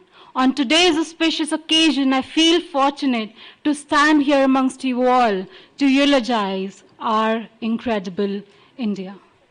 15th of August 1947, at the stroke of the midnight hour, nearly 75 years ago, when the whole world slept, India woke to life and freedom, freedom from the shackles of colonialism after waging a long fight against British. And this struggle for freedom made the people aware of the civil rights and duties, giving birth to the world's longest written constitution, which favors a sovereign, socialist, secular, democratic and republic nation. Tiranga, a beautiful fusion of three colors. When I look at this sacred flag, a different kind of tide comes and goes within me, creating a feeling of enlightenment. Unity and diversity. Diversity without fragmentation and unity without uniformity, and India is the only best example. 3.28 million square kilometers, yet we all are Indians. 6 different religions, yet we all are Indians. 121 different languages, yet we all are Indians. Over 330 millions of gods to worship, yet we all are Indians. Yes, we, 1.39 billion people, we all are Indians. Indians singing the same national anthem, rejoicing together when the country wins a cricket match. My dear friends, India is not just incredible due to the confetti of emotions through diverse landscapes, cultures, customs and traditions. It is because every inch you dig deeper into her heart, a kaleidoscope of colors flows through her veins, spreading love and happiness everywhere. Whenever we've been challenged, whenever we've been tried, we have lived on and flourished. Do you know why? Because our roots run deep inside India. It is in the blood that is in our veins. It is in the air that we breathe, that we empower ourselves. We have never let back. Who would forget the toughest of journeys faced by the world during COVID? But our nation initiated the supply of medicines to over 150 countries, besides the supply of vaccines to over 75 nations. Because we believe in the culture of Vasudeva Kutumbakam. The world is one family. Forgetting all the grudges and all the wars that ever happened in history. India is a confetti of emotions. My dear friends, India has never attacked anyone, nor coveted anyone's territory, but has made supreme efforts sacrificing for others. Do you know why? But made supreme effort sacrificing for others. But has anyone dared to look evil towards the land? India has never stepped back, but made them realize where they actually stand before India and its Indians.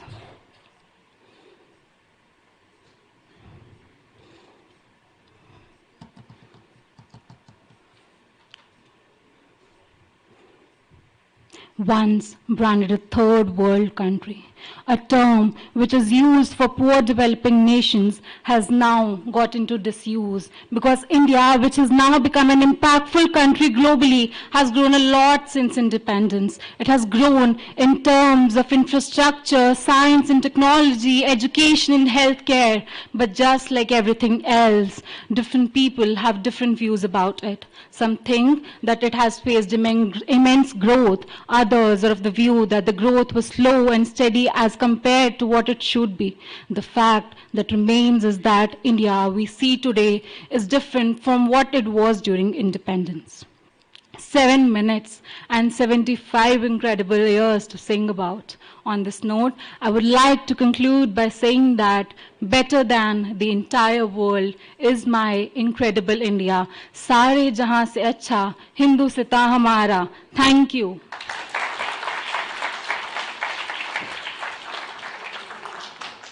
Today we witnessed such brilliant students among us who had shared and expressed their views on the given topic and brought out their hidden aptitude. Now we'll be taking a 10-minute break in which we're going to process the results, and right after 10 minutes, the short break, we'll let you know who amongst you proceeds on to the next level.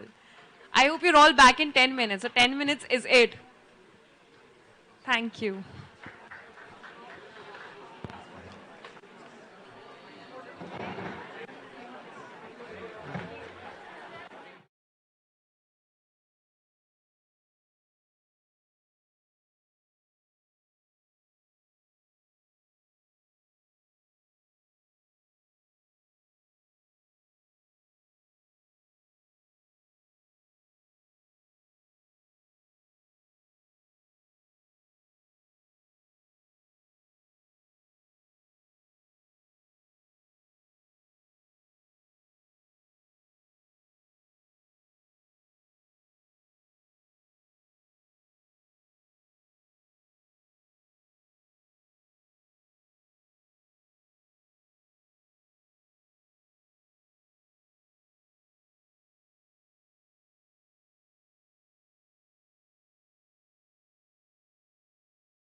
And developer of trusted and independent professionals with world-class competencies in accounting, assurance, taxation, finance, and business advisory services.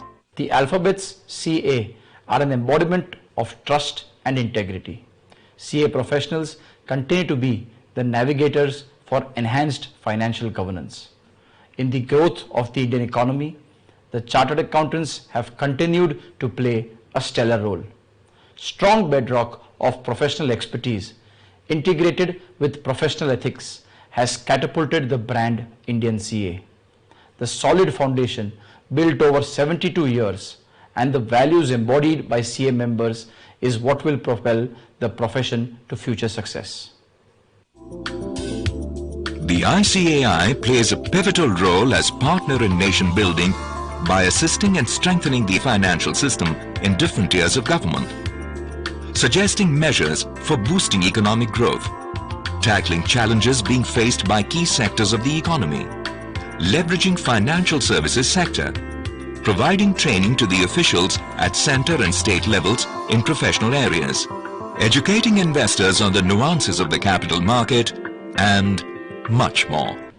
Over its journey of several decades, the ICAI has always been partnering in the initiatives for nation's development and inclusive growth. As our country celebrates the 75th year of its independence as Azadi ka Amrit Mahotsav, it is important for the CA provision to envision the path to be followed ahead. As President of ICAI, I am convinced that if there is one profession which is an integral part or almost coexistent with the growth of the economy, then it is the profession of chartered accountancy. Today, we take pride in being recognized as a partner in nation building and pillars of economic growth. The ICAI curriculum is aptly designed by combining education, training system value-added soft skills and personality development to produce globally competitive accounting professionals. A major focus area of ICAI activities is well-being of students. We believe that this can only be possible by providing the students the best infrastructure, educational opportunities, and exposure that would improve their skills and mold them into excellent professionals. This has been ensured through the state-of-the-art IT labs at more than 150 locations, training them in soft skills and providing CA students first-hand feel of corporate culture in the form of industrial training. We also ensure that the CA curriculum keeps pace with the requirements of the changing times. Expanding knowledge resources, creating talent pools, nurturing young professionals. Over the years, the ICAI has played a pivotal role in formulating and implementing a host of academic initiatives aimed at keeping chartered accountants on the leading edge of business and industry. While concentrating on the present, we also have to set our sight on the future of our profession, that is our students. Our endeavors have been to align the Indian accountancy education with the emerging imperatives which are in line with best global practices.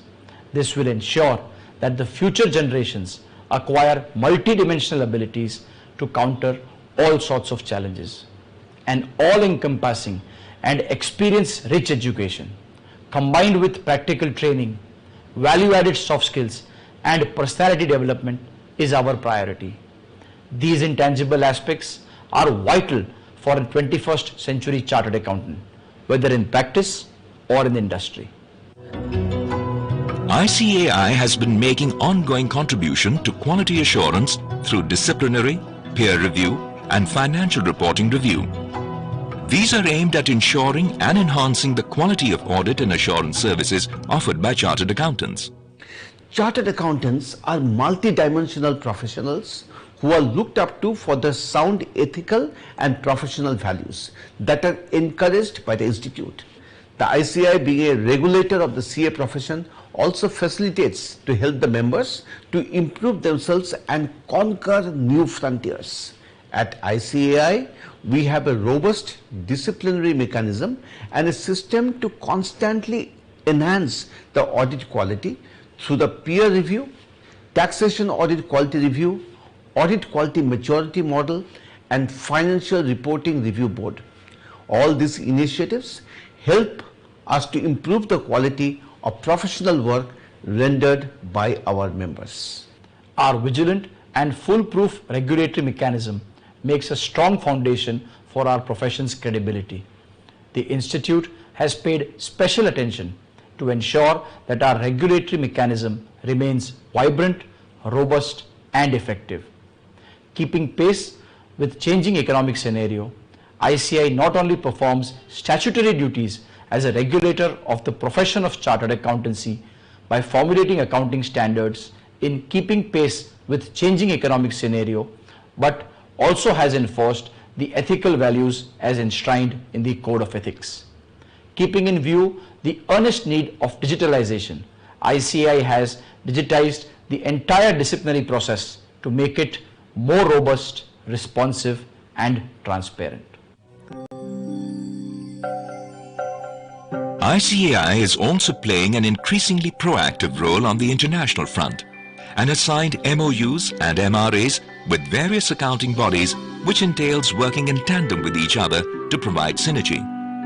ICAI is the founder member of IFAC, CAPA, SAFA and IN, and its members hold important positions on the boards and committees of these organizations.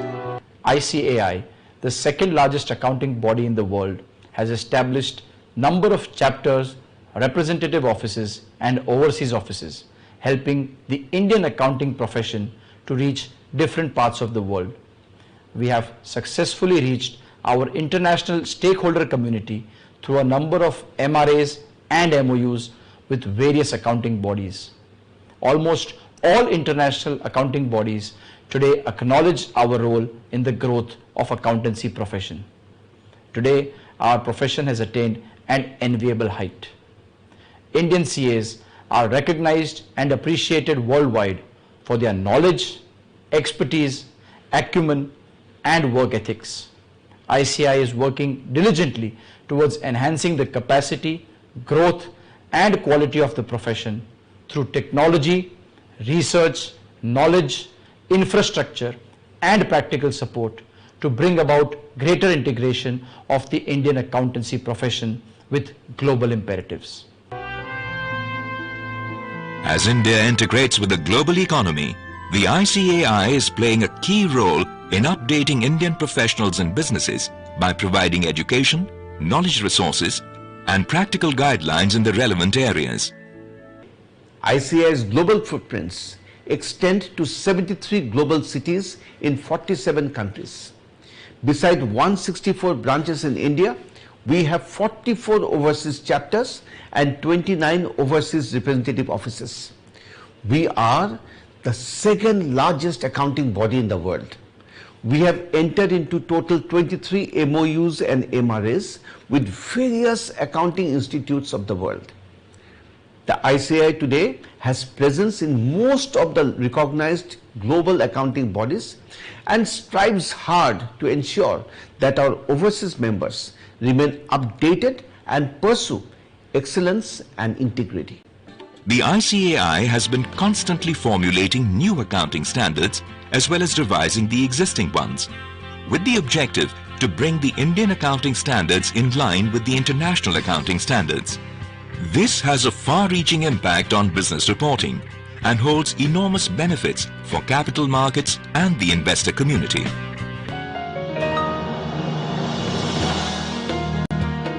ICAI truly believes that women's participation is essential for the nation's development. They have the qualities of dedication, consistency, hard work, and honesty, which are the need of the hour.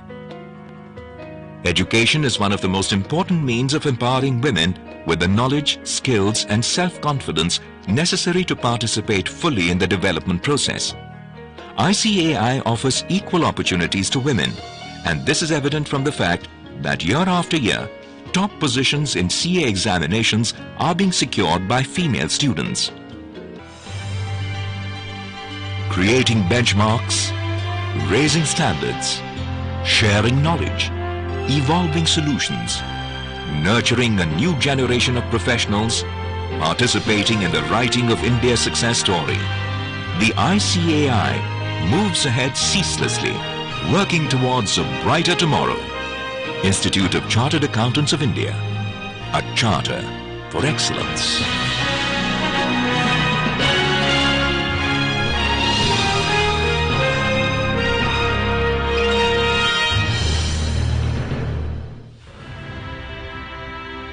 Geographically, the 7th largest country in the world, one of the oldest civilization, world's 6th largest economy, a global hub for innovation with one of the largest startup ecosystem.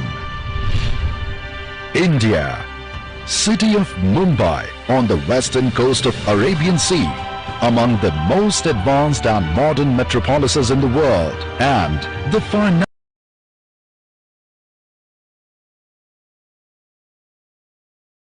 event of the world, 21st World Congress of Accountants from 18th to 21st November 2022, an event held every 4 years. The Olympic of Accountancy profession. India hosts the event for the first time in 118 years since the WCOA came into being in 1904. Around 10,000 delegates expected to join virtually. More than 6,000 delegates from over 135 countries would congregate to exchange views at the world's most advanced Geo World Convention Center. The theme, Building Trust, Enabling Sustainability, will inspire the future of accountancy profession to create sustainable economies for the future. A never-before-witnessed unique experience of learning future trends, emerging avenues, enhancing skill sets, networking, and to explore the incredible India awaits you. Insights from the stalwarts of the profession, international and national standard setters, regulators and trendsetters will constitute the panel of speakers at WCOA 2022. Let your dream get bigger. Come, be a part of this mega celebration. For registration and sponsorship opportunities, contact. Organized by Institute of Chartered Accountants of India under the aegis of IFAC.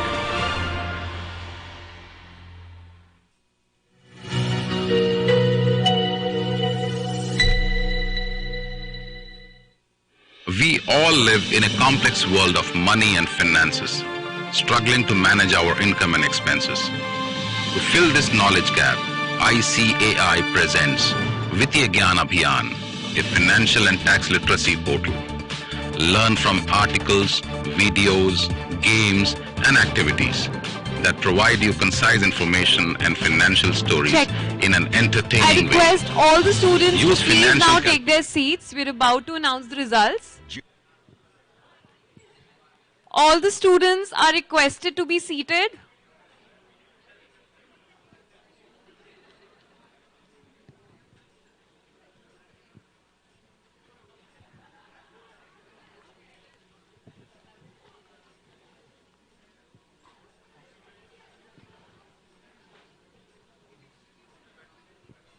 We'll announce the results as soon as everybody is seated. So we're just waiting for you to be seated.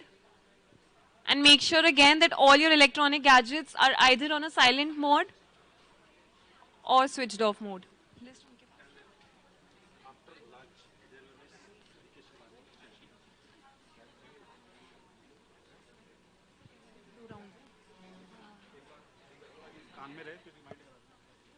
Also make sure that whosoever is on stage and speaking, you have to restrict your movement. If at all there arises a need that you have to get up, please wait for that person to get finished with his speech, only then. And make sure there's no murmuring also.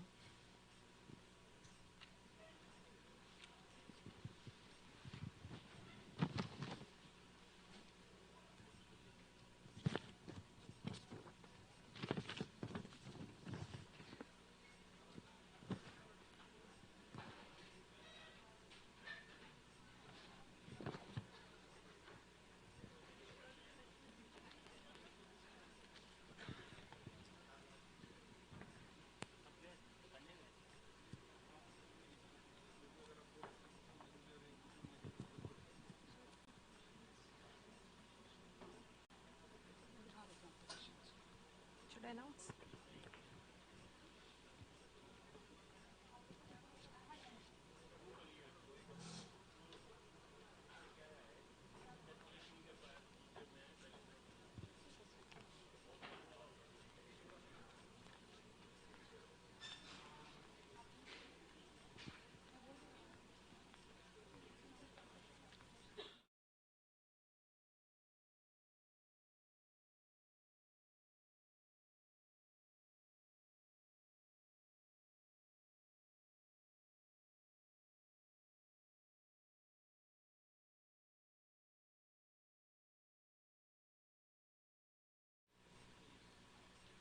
All were best.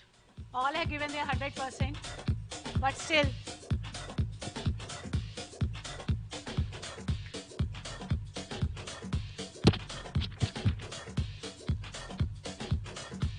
there is no first and second. I am just announcing the name in the order of that. The best 10 participants are Jheel Botra, Siri Sethi, Unnati Kochar, Shreya Chatwani,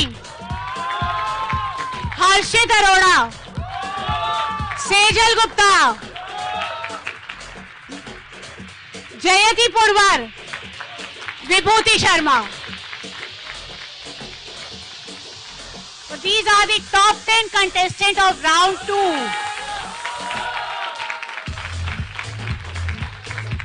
Be seated and maintain discipline, please. Now we'll pose a question from one by one. We'll announce the name. A question will be asked by the judges. You have to answer the question within 1 minute. Within 1 minute you have to answer the question only. A buzzer will be displayed. Fine? So come in front. We'll ask your name and the sir will ask the questions from you.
Jheel Botra, Siri Sethi, Unnati, Shreya Chatwani,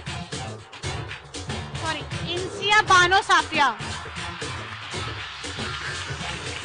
and Miss Afsan.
can we please have Jeel Bothra on stage, please? A great round of applause.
So I'm going to ask the question.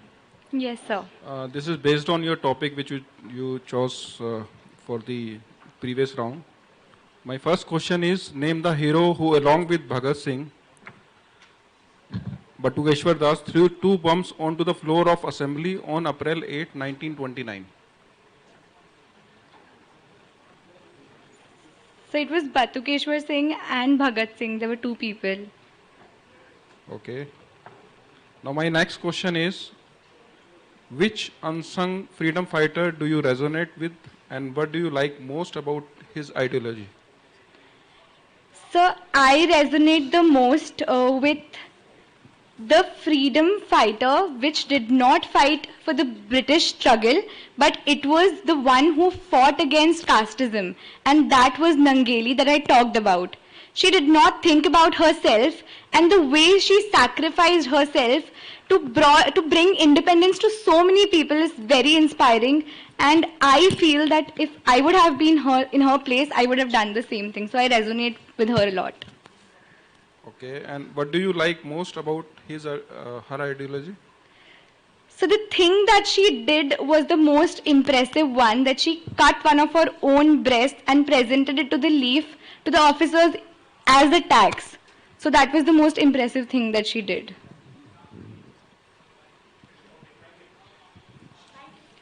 Thank you, sir. Next, can we have Miss Siri Shetty on stage, please? Her topic is Contributions of Unsung Heroes of Freedom Struggle.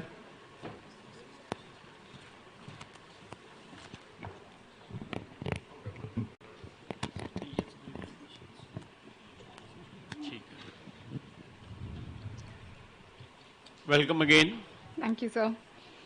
Now there is a question, who were the unsung heroes of freedom struggle and share their respective contribution. In today's world, we are forgetting our unsung heroes. Should I repeat the question? Yeah. Who were the unsung heroes of freedom struggle and share their respective contribution. In today's world, are we forgetting our unsung heroes? Sir, the word unsung itself speaks for itself.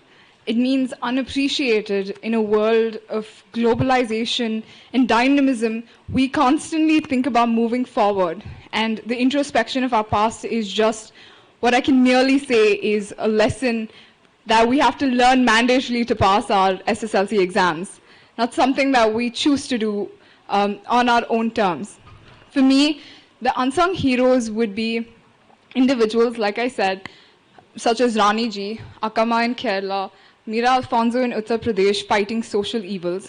We have Motilal Nehru, Chitra Rajan Das, and several other congressmen who refused to actually work under the Britishers, weakening their very governance from within. There's Bikaji Kama, who was the first woman and individual to fly all the way to Germany to instigate the need to recognize India as a sovereign state. Yes, we do not give enough importance to these individuals in our everyday life that by chance is already, there's a paucity of time and resources, but despite it all, we seem to always wonder if these individuals had not fought for our freedom, we wouldn't be sitting here today being called part of a free India. So their exemplary status and their valor, their political sagacity is what has caused us to be called both a democratic nation and a free country from British oppression. Good. Now next question comes, general question. How can today's youth revive the respective contributions of our unsung heroes? Sir, there's a very simple truism that's patent to even the most uneducated individuals, that foundation is the epitaph of any strong building. Our past is what has led to the process of our national identity today. And without their overwhelming sense of what they've done, youth, like individuals like us, it's very simple. There's this misconstrued notion that our jobs are very monotonous and mundane to four walls. We can always explore beyond that. Be part of something like the IMF. Talk about nuclear proliferation, economic sanctions that are placed in war-torn regions. Become part of something bigger than ourselves by talking, taking action, as my fellow participants have rightly said. The youth today is the pillar to progress. That means our action that we do today is solidifying a greater future for the generation to come tomorrow. And the steps that we can take is first speak, voice our opinion, value what's been done, and move towards action. Good. Thank you, sir.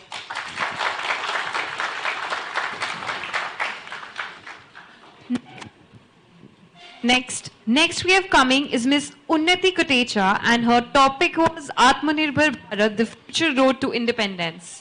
Can we please have you on stage? A great round of applause.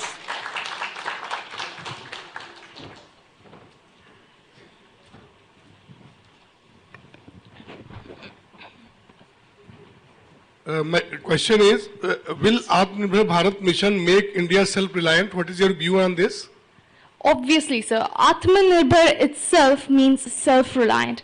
However, the term self-reliant does not mean we will jettison ourselves from the rest of the world. It means producing in the country and consuming it apart from having surplus and exporting, which will generate foreign reserves, which will generate foreign transaction currencies that we can use to import goods from foreign countries. The kind of goods that we would import would be the ones in production of which we do not have any competitive advantage. It would definitely make India self-reliant, because if we make investments in the country itself, if we research, if we make our youth self-reliant, there would not be any brain drain to another countries. The talent from Indian countries would be retained in here instead of moving out. That is self-reliant, and that would definitely make India a greater economy.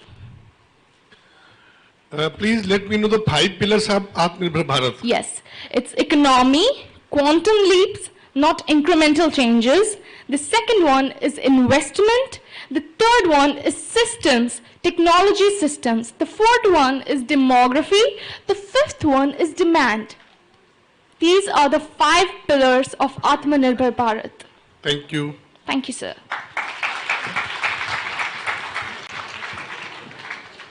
Next coming up, we have Ms. Shreya Chatwani, and also her topic was Atmanirbhar Bharat, the future road to independence. A great round of applause, please.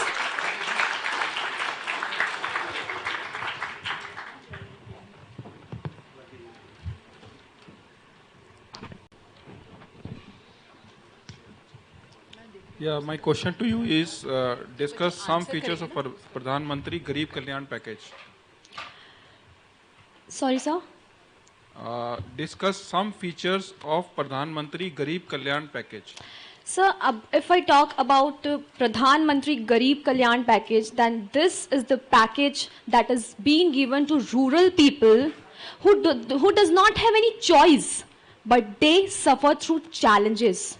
And to help them to being an Atmanirbhar, the Pradhan Mantri initiated this step by giving them a fund so that they can initiate their own work by being in rural areas also.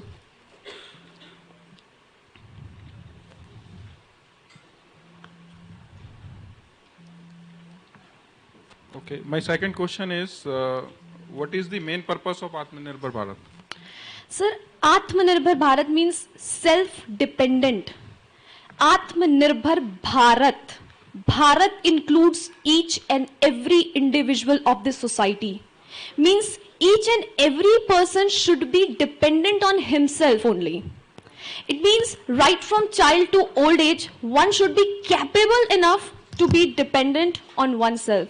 Because we rise and fall as one nation. And it's all about India.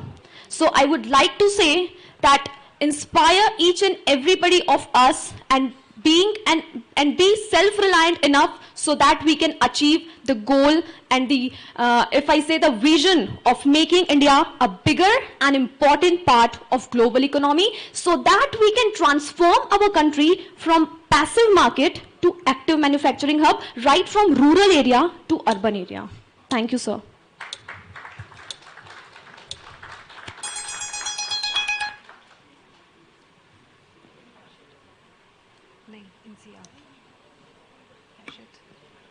Next we have Mr. Harshit Arora, and his topic was Incredible India, Power of Azadi at 75 years of independence.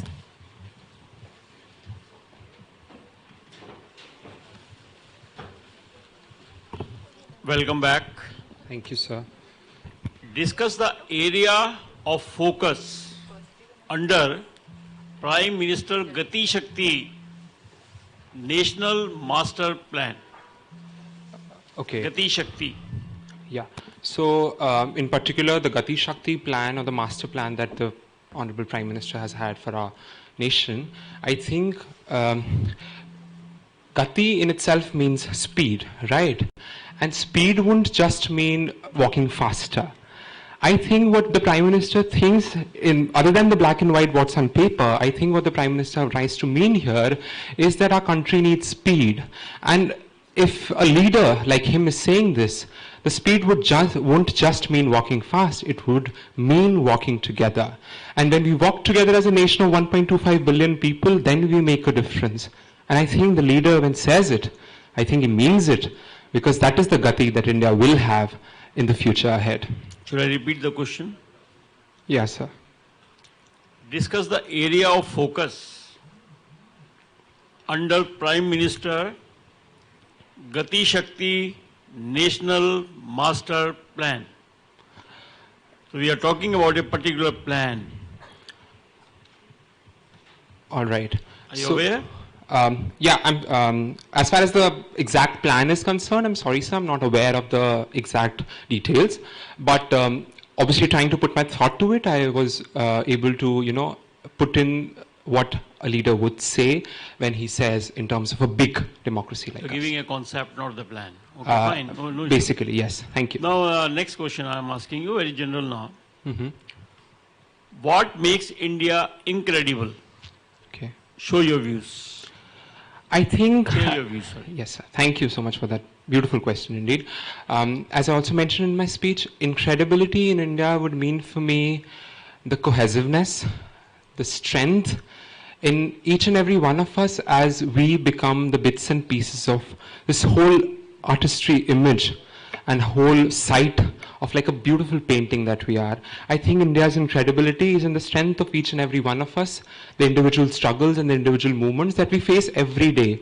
Our incredibility is also about the nation development, the economic developments that we are seeing and the globalization and how we are, reaching a mark of GDP, we are reaching a 5 trillion population.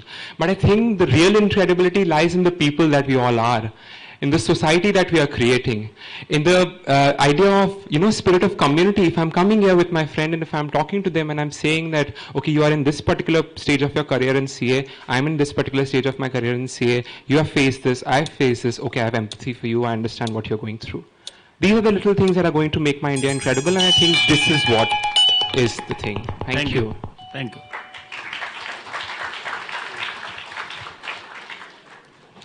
Next, I'd like to call on stage Ms. Sejal Gupta, and her topic was contributions of unsung heroes of freedom struggle. Great applause, please.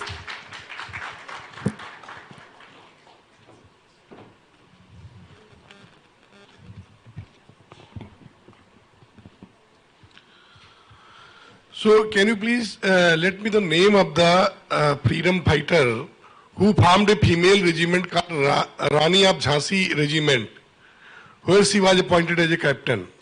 I'm not sure if my answer is correct, but as the research I've done regarding this topic, because it's a very passionate topic to read about, I guess it was Captain Lakshmi Sehgal. The correct answer.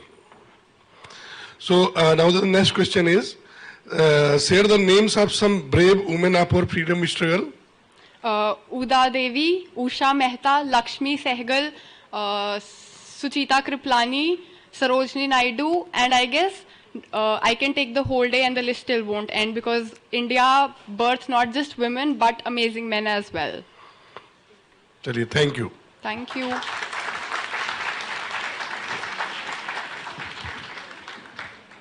Next, I'd like to invite Ms. Jayati Purvar, and her topic was role of a youth in making India the Vishwa Guru Bharat. Can we please have you on stage? A great round of applause.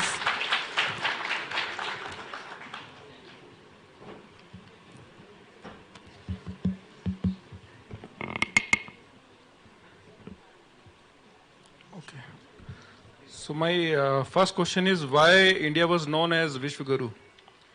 Because there were many illuminaries who converged to India to gain from its priceless wisdom. For example, Vaudhyan, Pythagoras theorem, Carnot, atomic theory, Fibonacci numbers by Hemchandra, and Shushruta surgery, Patanjali, Bhaskaracharya, and there were many who converged to gain from its priceless wisdom. Apart from that, we are enriched with excellence. For example, when a new class starts, we are always fascinated by the fragrance of the new books. But do we throw the old ones? Never. Because we converge and we respect knowledge so much. This is why India has been converged with the title of Vishwa Guru. Okay. My next question is, today's youth is facing challenges in striking a balance between his or respective goals and contributing towards nation building. Let me have your views on this, please. It's important to realize that we are the makers in nation building. At least if you can do a little, it would mean a lot. We did not die for the nation, we did not fight for the nation, at least we can live for the nation. And that is how we take pride in those who give us the freedom and take this freedom ahead.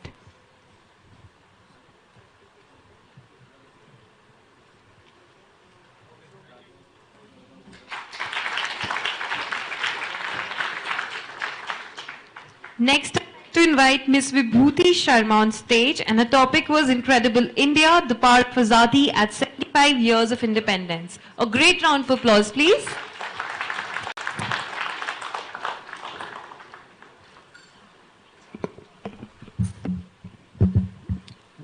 Welcome back. Thank you so much. Vibhuti. Now the question is very specific. Discuss the area of focus. National Hydrogen Mission. Of National Hydrogen Mission. No, I don't think I have any idea about it. Very recently something happened, and some one of the very big corporate of India also tied up with something. No, I'm so sorry. Chaliye, okay, we move to the next question. Discuss some infrastructure related initiatives taken in terms of Northeast India. Infrastructure related initiatives in Northeast India. Infrastructure related. No, I don't have any answer. Okay, thank you. Thank you.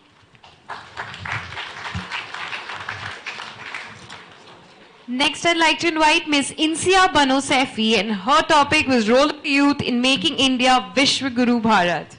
A great round of applause.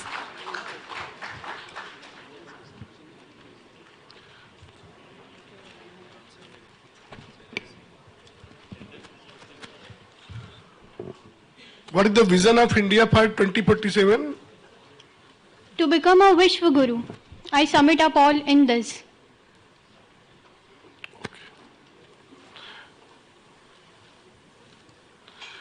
How the youth can connect themselves in contributing to the country in making Vishwa Guru? Sir, please repeat the question. Sorry. How the youth can integrate themselves in making the India Vishwa Guru? Ma'am, sir, the most powerful tool of youth today is technology. They are aware of the present technology, and when they combine it with the principles and traditions of India, their energy will be synchronized, and that's what needed to make India a Vishwa Guru. To teach others that how to lead and guide with humanity when everything is not about conquering the demography, the geographic territories, but it's about the more you share, the more you have. Thank you. Thank you, sir.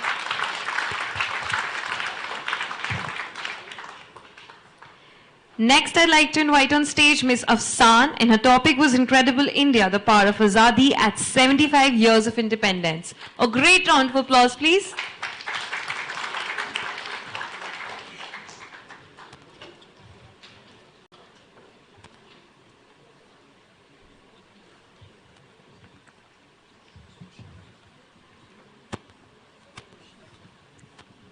So my question to you is, discuss the area of focus under national, okay, this is already, sorry.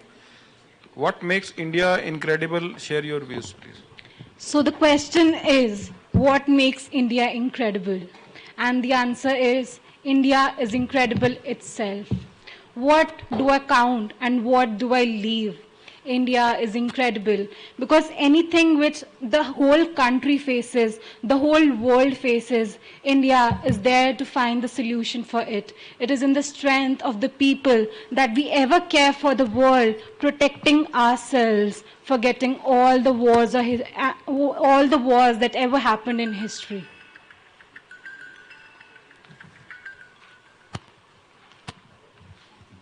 My second question to you is, as Indians, how can we utilize our power of Azadi in a more constructive manner? Sir, Azadi to me is that I can do anything which is constructive and productive towards my nation and my world. As a part, I am a part of my world. So basically, I mean that we should focus our energies towards positivity which builds the country. Thank you.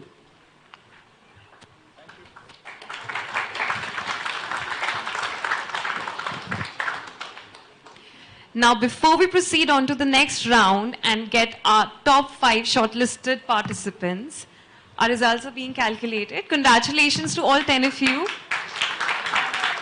This was rather a different round. You had to think on the spot. Many questions weren't anticipated altogether. So we're here for another 10 minutes. Does anybody have anything to say about their journey or what made you choose it? It's like an open round. You're here to impress. Like you can just tell what made you be, because this is one thing, nothing else will make you ever connect to an audience other than this thing which you've been testing with. So what made you choose it? What's your journey so far? We're all eager to know, aren't we all? A great round of applause, please. Thank you so much for this all of a sudden opportunity, I would say. She posed a question as to what made us individually be. Not us, it's you. Okay, so now we're not talking about India. Now we're focusing on Mr. Harshit Arora. Thank you so much. Thank you. So as Harshit Arora himself, as me being individual, so obviously I am in an ICAI event. So the first thing that comes up to my mind is chartered accountancy. Chartered accountancy, I'll just say it in one word. I chose it because I think businesses are important for our country, and if I'm able to contribute to it, that's small thing in a slightest of the way I'd want to do it. The second thing is what I feel that makes me and what makes me, participate in these events, talk to people, network, communicate, be a conversationalist is the fact that out of everything, like we have our days 9 to 5, we are doing certain things. Even if we are not working, we are studying, we are doing certain things. People elder than us are doing certain things. We are somehow working mechanically in a sphere that is like a machine and the gears are running and the fuel is maybe the food that we are eating. But we are hardly feeding the souls that we are and hardly feeding the souls that reside inside of us.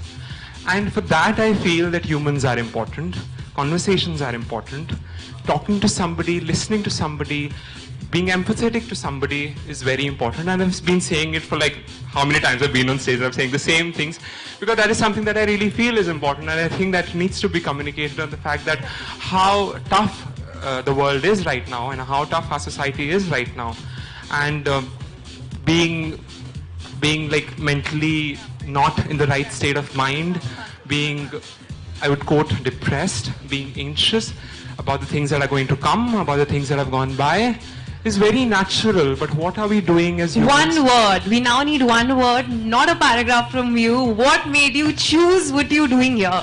Why elocution?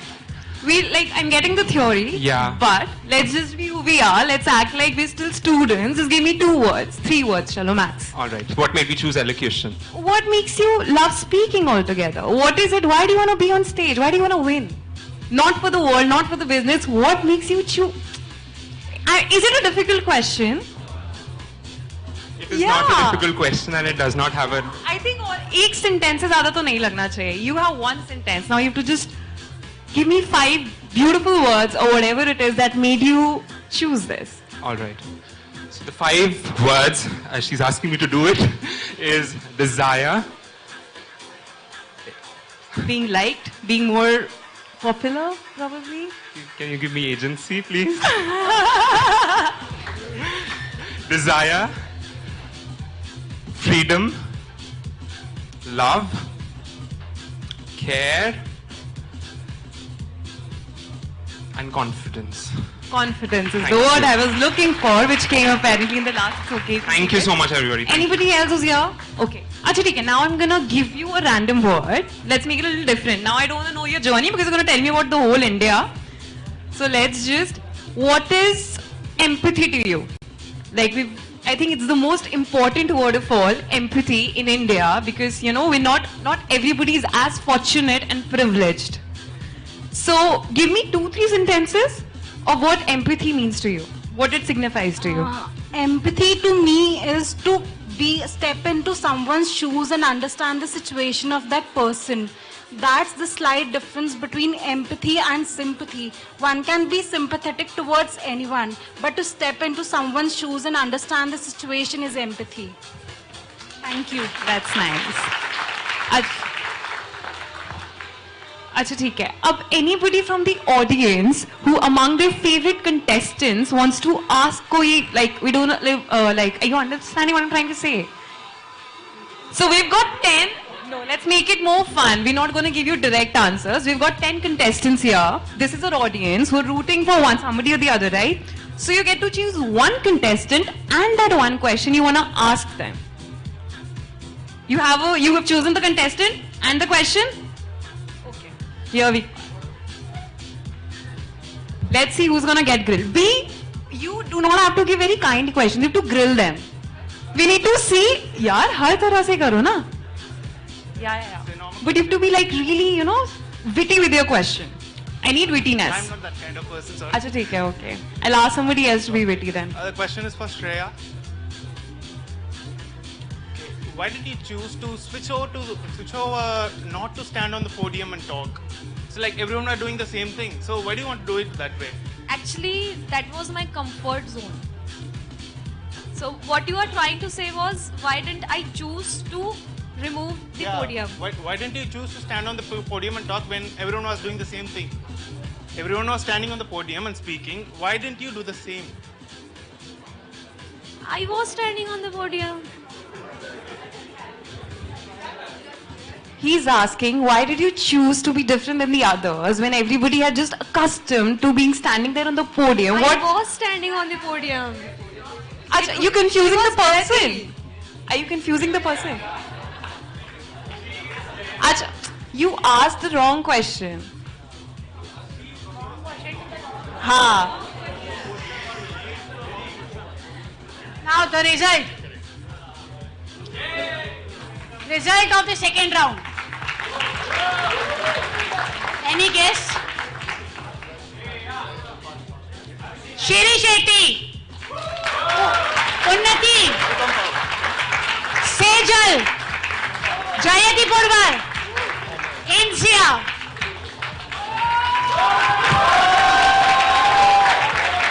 Girls power. Oh yes. Now, the third round. We'll ask one question to all the participants. The rest four will be moved out. They are not supposed to listen the question. Right? The first name is Siri Shetty. So you Siri in the air and all will be there. Umesh, you have to escort them outside that room. And you will be given 1 minute to answer that question. Is that clear? Only 1 minute to answer that question. After that, the final 3 top 10 winners will be announced.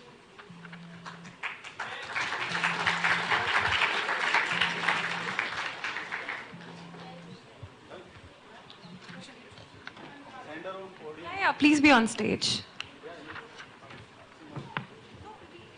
She's going to be at the podium, right?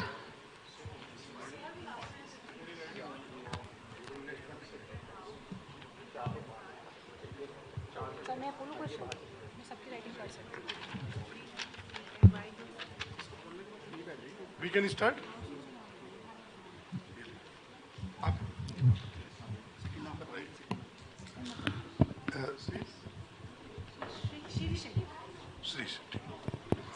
So, welcome, Sri. Thank you so much. I think now you are in the final round. This is the final round.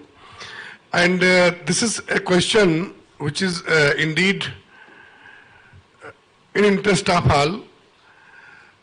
India has achieved a lot in last 75 years and we are now in Amrit Kal.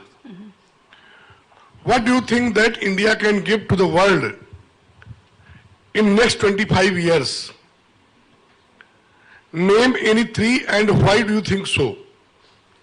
And you please have to answer in 1 minute only. Thank you. Thank you so much for the question, sir. Well, firstly, I think internationally, India has a lot to contribute to the global economy, where there was a point in time where India was being contested as to be part of the P5 during the United Nations Security Council. That means a country developing, not developed yet, has the potential to bring about catastrophic changes to not just a certain section or certain continent, but across the globe. So in terms of politics and economics, I think India has a lot to contribute. The second, of course, with reference to the global pandemic that's caused chaos over the entire world, is free and cheap labor. If you take away from China's current status, you're looking at a country that has abundance of human resources, prolific individuals that execute a sense of confidence, world-class leaders. Like someone rightly said, 90% of all MNCs right now are being run by Indians, whether it's Leena Nair, whether it's the Google CEO, or so on. So we're going to be putting out individuals into this globalized world who are capable of dealing with the sort of dynamism that is adept. So I think Indians are most adept to adapt to the situation, and I think human resources would be my second. The third is we would be bringing a sense of the truest form and ideology of secularism and democracy. Out of all the countries in the world, there has always been some form of suppression of all the fundamental rights. India, despite being a signatory of almost 203 documents resolutions discussed in the United Nations, is constantly the one that has been able to uphold it. That speaks volumes of the integrity as a nation that we hold. And so that would be my third contribution that I would say India would bring to the world. Thank you, Siri. Thank you so much, sir.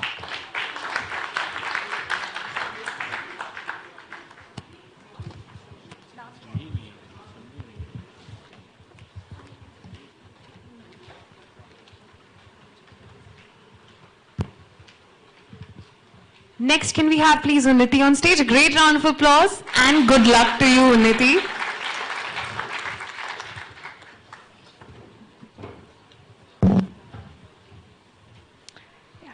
Welcome back, Unnati. Thank you, sir. We are talking about Unnati in the next question. Yeah. The question is, first, there is a statement Yeah. that India has achieved a lot in last 75 years.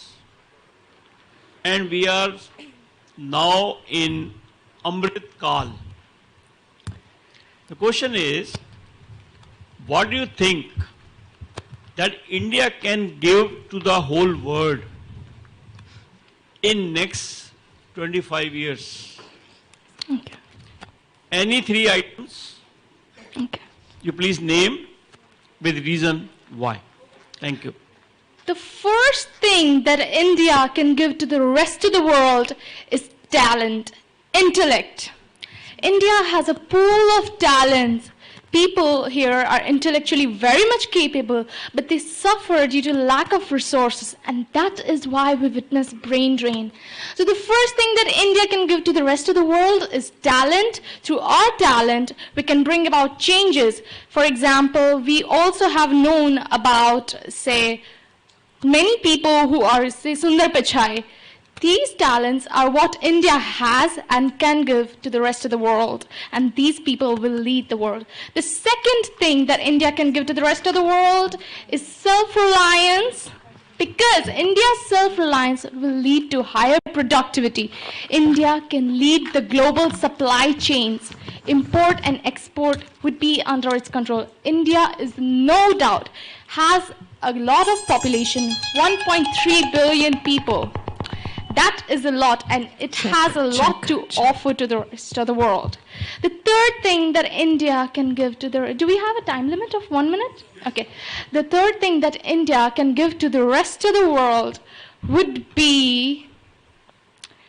Sir, infrastructural abilities, maybe? Because if we undertake infrastructure projects in other countries, we would gain a lot from there. So that is what India can give to the rest of the world, apart from, obviously, Miss Universe. Well, yeah. Okay, thank you. Next, we have Miss Cecil Gupta. Can we please have you on stage? A great round of applause and good luck to you.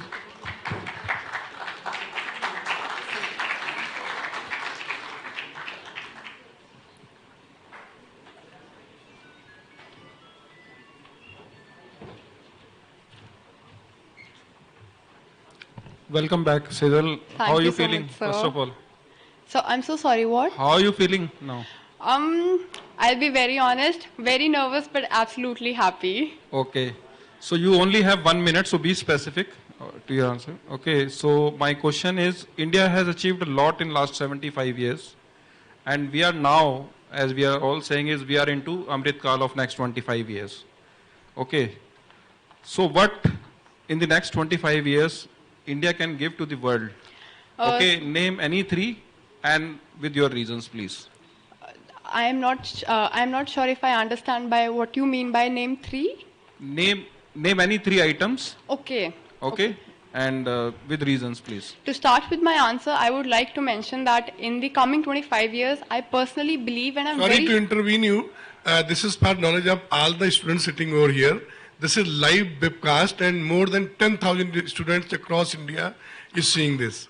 So please be very precise and be very result oriented. Thank you. Again, to start my answer, I would like to mention that in the coming 25 years, I personally believe and I'm very sure that we can give competition to China, and in fact, we can surpass them as well. And the three things that I personally think we will take over the world is first in wheat, second digitalization, and third the IT industry, because the brain power India has, I do not think any country can match India in it, as well as if the resource management is properly utilized, no one can stop India from becoming the Vishwa Guru in actual literal terms. Thank you.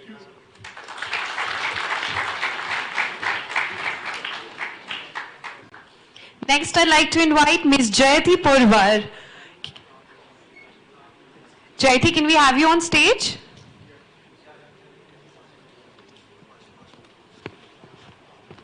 Good luck to you, Jayati.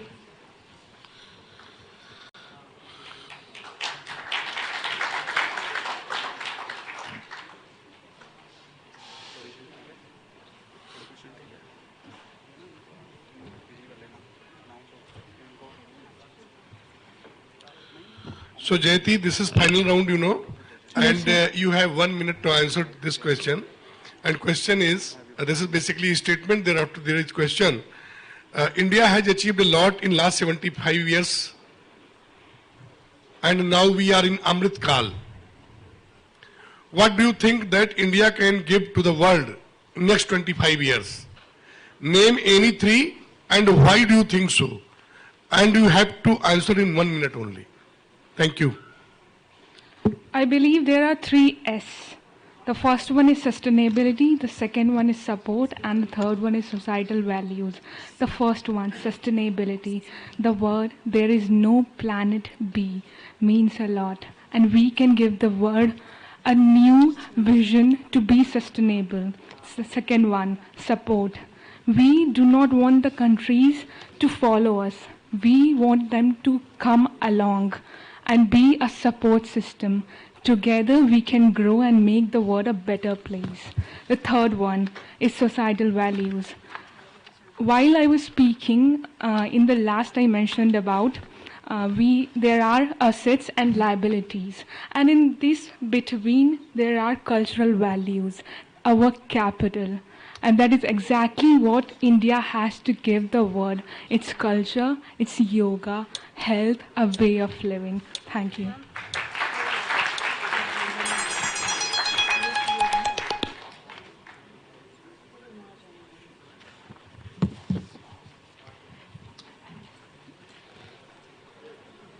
Next, I'd like to now invite Ms. Insia Banu.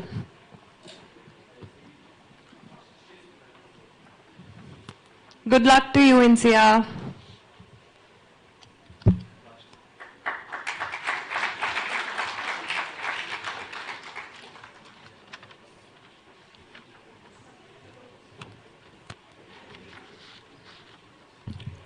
Welcome back, Insia. Wishes, judges. Now the question, please listen carefully. It has to be answered in 1 minute, the time limit. Question is that India has achieved a lot in last 75 years since independence. And now we are set to be in Amrit Kal. So what do you think India can give to the whole world?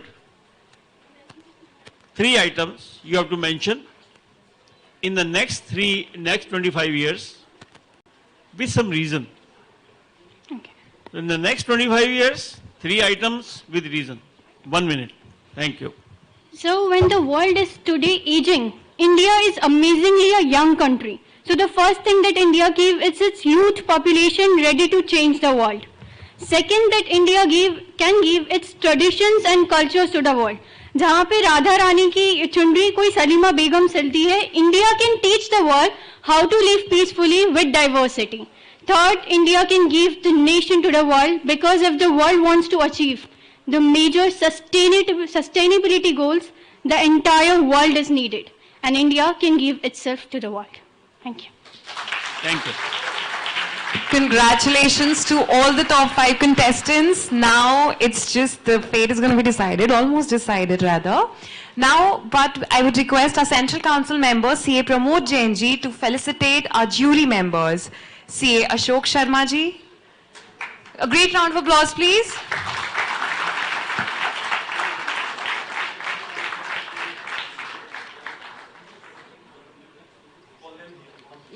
I request all of the dignitaries to please be on stage. I also would like to invite CA Sushil Kumarji to come on stage.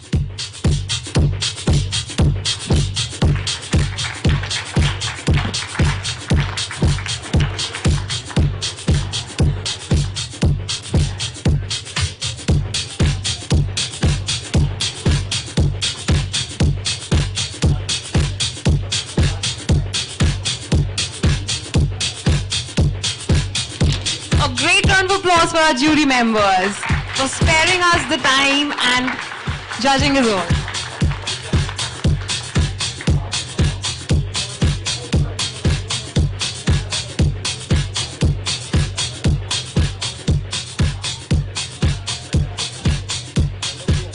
Our first jury member, C. Ashok Sharma ji.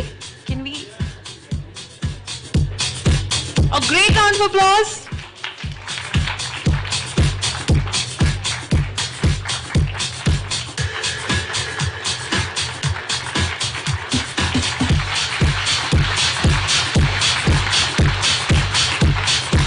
Gyan Chand Mishra ji.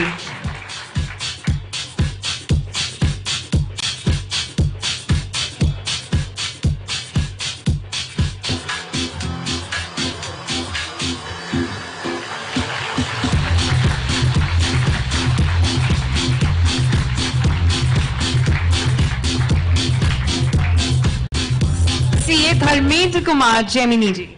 A great round of applause.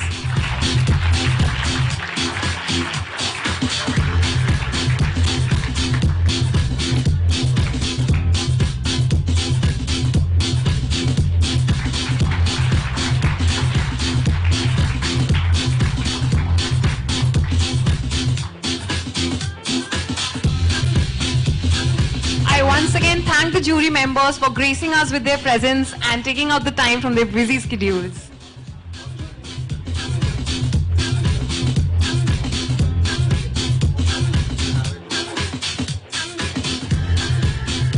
We'll be breaking down for a lunch break, but I request our lovable audience and our contestants to please wait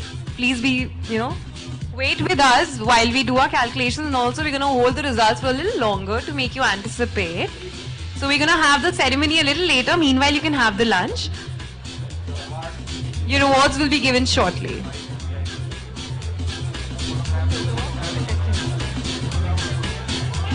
Also, the students can join for the group photographs on the stage, right? After the lunch. Also, Harshit and Vibhuti, you two were my favorite. I was rooting for you, no kidding. So yeah, as fate has it, you're still the winners. It doesn't matter.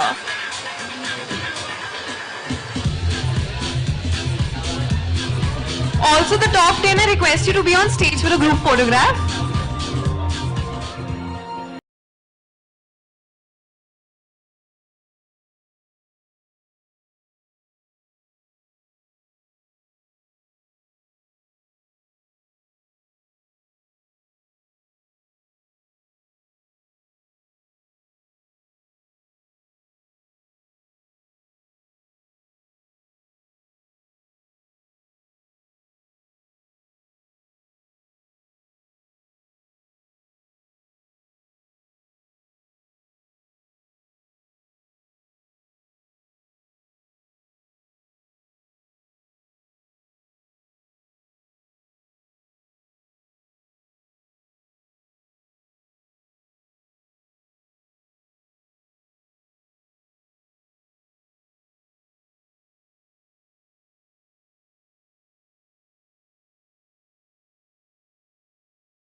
the navigators for enhanced financial governance.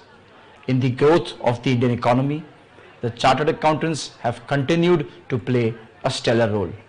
Strong bedrock of professional expertise integrated with professional ethics has catapulted the brand Indian CA. The solid foundation built over 72 years and the values embodied by CA members is what will propel the profession to future success. The ICAI plays a pivotal role as partner in nation building by assisting and strengthening the financial system in different tiers of government, suggesting measures for boosting economic growth, tackling challenges being faced by key sectors of the economy, leveraging financial services sector, providing training to the officials at center and state levels in professional areas, educating investors on the nuances of the capital market, and much more. Over its journey of several decades, the ICAI has always been partnering in the initiatives for nation's development and inclusive growth. As our country celebrates the 75th year of its independence as Azadi ka Amrit Mahotsav, it is important for the CA provision to envision the path to be followed ahead. As President of ICAI, I am convinced that if there is one profession which is an integral part or almost coexistent with the growth of the economy, then it is the profession of chartered accountancy.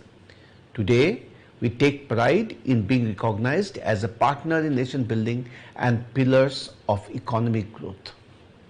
The ICAI curriculum is aptly designed by combining education, training system value-added soft skills and personality development to produce globally competitive accounting professionals. A major focus area of ICAI activities is well-being of students. We believe that this can only be possible by providing the students the best infrastructure, educational opportunities, and exposure that would improve their skills and mold them into excellent professionals. This has been ensured through the state-of-the-art IT labs at more than 150 locations, training them in soft skills and providing CA students first-hand feel of corporate culture in the form of industrial training. We also ensure that the CA curriculum keeps pace with the requirements of the changing times. Expanding knowledge resources, creating talent pools, nurturing young professionals.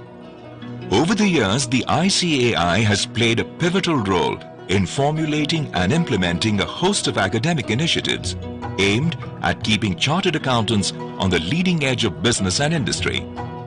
While concentrating on the present, we also have to set our sight on the future of our profession, that is our students.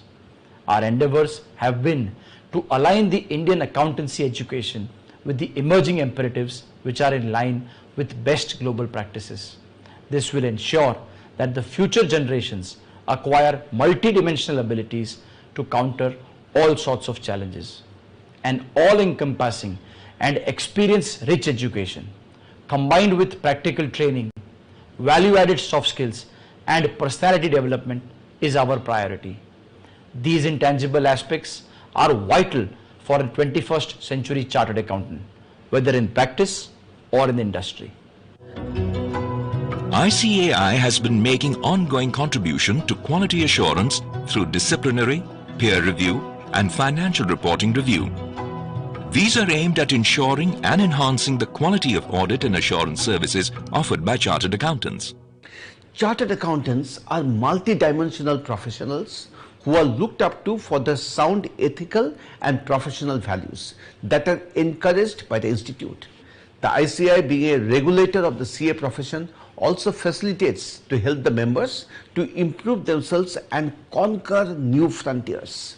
At ICAI, we have a robust disciplinary mechanism and a system to constantly enhance the audit quality through the peer review, taxation audit quality review, audit quality maturity model, and financial reporting review board. All these initiatives help us to improve the quality of professional work rendered by our members. Our vigilant and foolproof regulatory mechanism makes a strong foundation for our profession's credibility. The Institute has paid special attention to ensure that our regulatory mechanism remains vibrant, robust and effective. Keeping pace with changing economic scenario, ICAI not only performs statutory duties as a regulator of the profession of chartered accountancy by formulating accounting standards in keeping pace with changing economic scenario, but also has enforced the ethical values as enshrined in the Code of Ethics. Keeping in view the earnest need of digitalization, ICAI has digitized the entire disciplinary process to make it more robust, responsive and transparent. ICAI is also playing an increasingly proactive role on the international front and has signed MOUs and MRAs with various accounting bodies, which entails working in tandem with each other to provide synergy. ICAI is the founder member of IFAC, CAPA, SAFA and IN, and its members hold important positions on the boards and committees of these organizations. ICAI, the second largest accounting body in the world, has established number of chapters, representative offices and overseas offices, helping the Indian accounting profession to reach different parts of the world. We have successfully reached our international stakeholder community through a number of MRAs and MOUs with various accounting bodies. Almost all international accounting bodies today acknowledge our role in the growth of accountancy profession. Today, our profession has attained an enviable height. Indian CAs are recognized and appreciated worldwide for their knowledge, expertise, acumen and work ethics. ICAI is working diligently towards enhancing the capacity, growth and quality of the profession through technology, research, knowledge, infrastructure and practical support to bring about greater integration of the Indian accountancy profession with global imperatives. As India integrates with the global economy, the ICAI is playing a key role in updating Indian professionals and businesses by providing education, knowledge resources, and practical guidelines in the relevant areas. ICAI's global footprints extend to 73 global cities in 47 countries. Beside 164 branches in India, we have 44 overseas chapters and 29 overseas representative offices. We are the second largest accounting body in the world. We have entered into total 23 MOUs and MRAs with various accounting institutes of the world. The ICAI today has presence in most of the recognized global accounting bodies and strives hard to ensure that our overseas members remain updated and pursue excellence and integrity. The ICAI has been constantly formulating new accounting standards as well as revising the existing ones, with the objective to bring the Indian accounting standards in line with the international accounting standards. This has a far-reaching impact on business reporting and holds enormous benefits for capital markets and the investor community.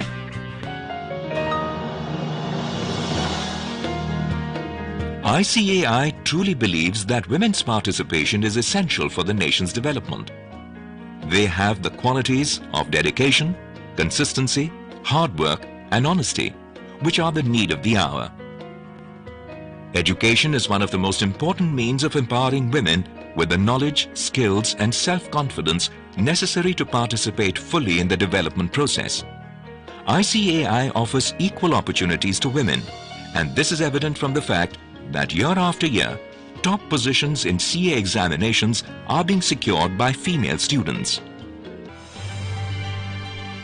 Creating benchmarks, raising standards, sharing knowledge, evolving solutions, nurturing a new generation of professionals, participating in the writing of India's success story. The ICAI moves ahead ceaselessly, working towards a brighter tomorrow. Institute of Chartered Accountants of India, a charter for excellence.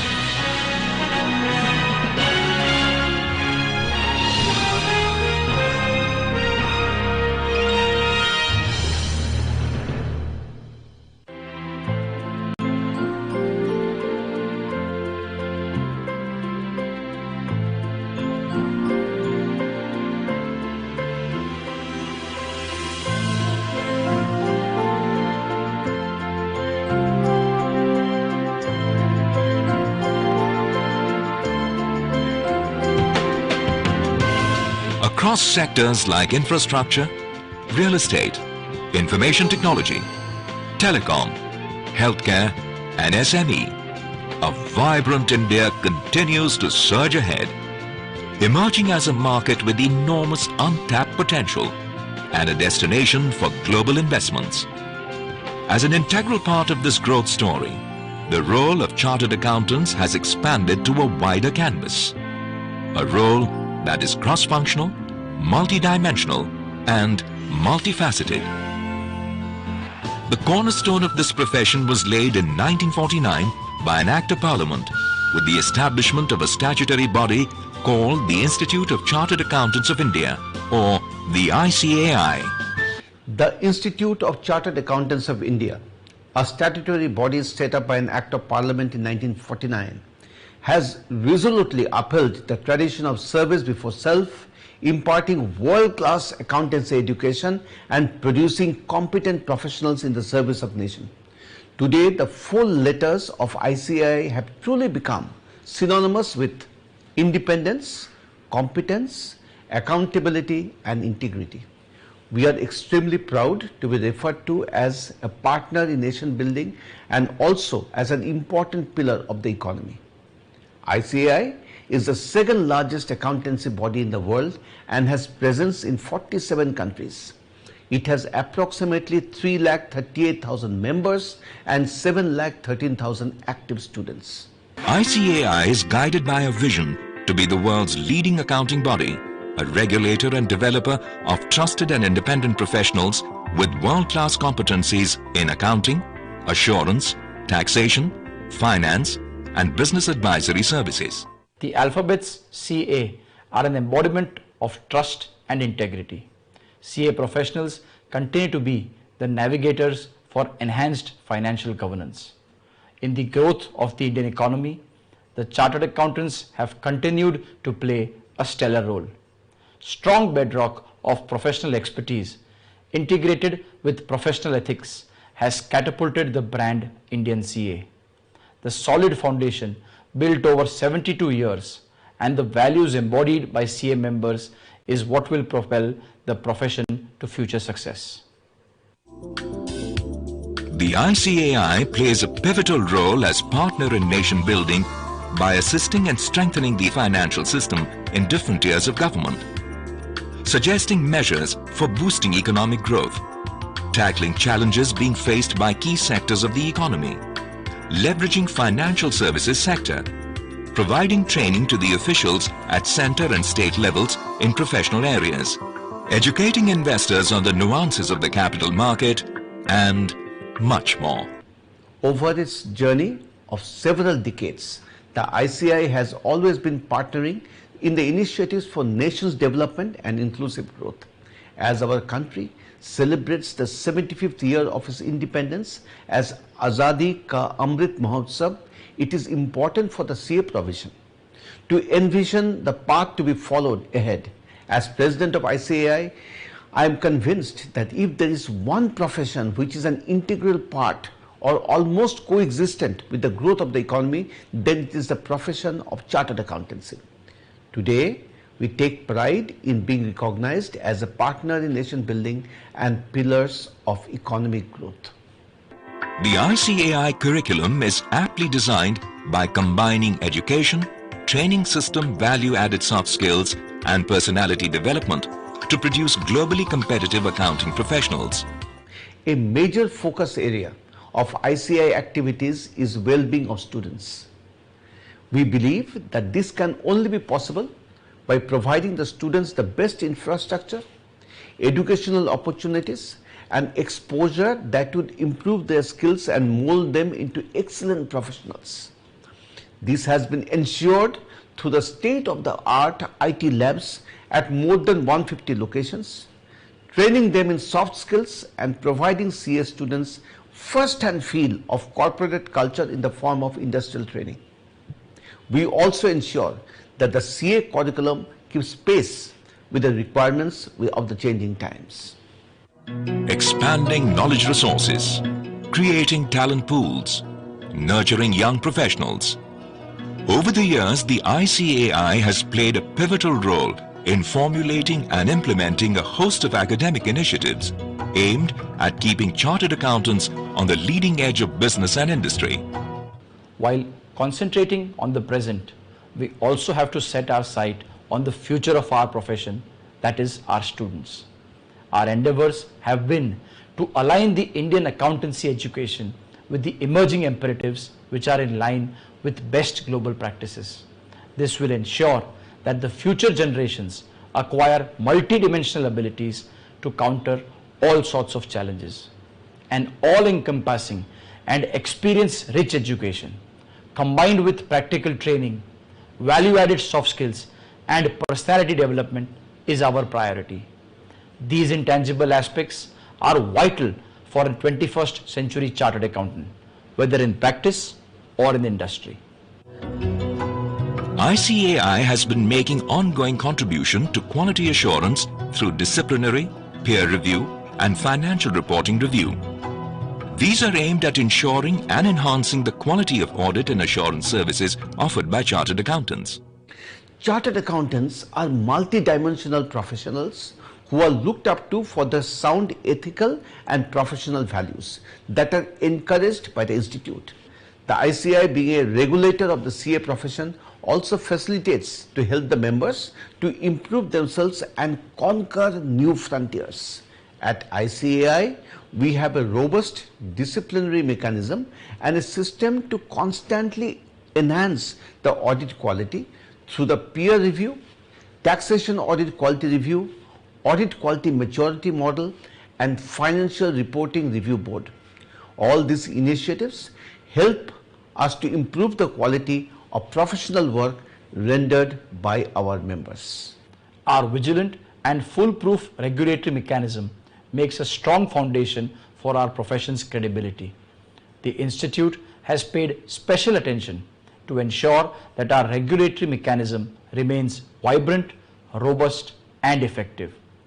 Keeping pace with changing economic scenario, ICAI not only performs statutory duties as a regulator of the profession of chartered accountancy by formulating accounting standards in keeping pace with changing economic scenario, but also has enforced the ethical values as enshrined in the Code of Ethics. Keeping in view the earnest need of digitalization, ICAI has digitized the entire disciplinary process to make it more robust, responsive and transparent. ICAI is also playing an increasingly proactive role on the international front and has signed MOUs and MRAs with various accounting bodies, which entails working in tandem with each other to provide synergy. ICAI is the founder member of IFAC, CAPA, SAFA and IN, and its members hold important positions on the boards and committees of these organizations. ICAI, the second largest accounting body in the world, has established number of chapters, representative offices and overseas offices, helping the Indian accounting profession to reach different parts of the world. We have successfully reached our international stakeholder community through a number of MRAs and MOUs with various accounting bodies. Almost all international accounting bodies today acknowledge our role in the growth of accountancy profession. Today, our profession has attained an enviable height. Indian CAs are recognized and appreciated worldwide for their knowledge, expertise, acumen and work ethics. ICAI is working diligently towards enhancing the capacity, growth and quality of the profession through technology, research, knowledge, infrastructure and practical support to bring about greater integration of the Indian accountancy profession with global imperatives. As India integrates with the global economy, the ICAI is playing a key role in updating Indian professionals and businesses by providing education, knowledge resources, and practical guidelines in the relevant areas. ICAI's global footprints extend to 73 global cities in 47 countries. Beside 164 branches in India, we have 44 overseas chapters and 29 overseas representative offices.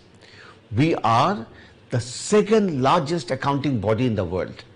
We have entered into total 23 MOUs and MRAs with various accounting institutes of the world. The ICAI today has presence in most of the recognized global accounting bodies and strives hard to ensure that our overseas members remain updated and pursue excellence and integrity. The ICAI has been constantly formulating new accounting standards as well as revising the existing ones, with the objective to bring the Indian accounting standards in line with the international accounting standards. This has a far-reaching impact on business reporting and holds enormous benefits for capital markets and the investor community.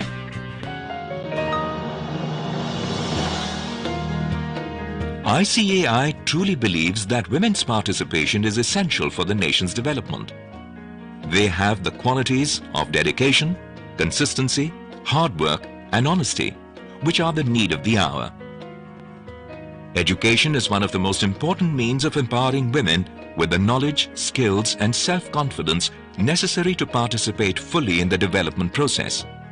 ICAI offers equal opportunities to women, and this is evident from the fact that year after year, top positions in CA examinations are being secured by female students.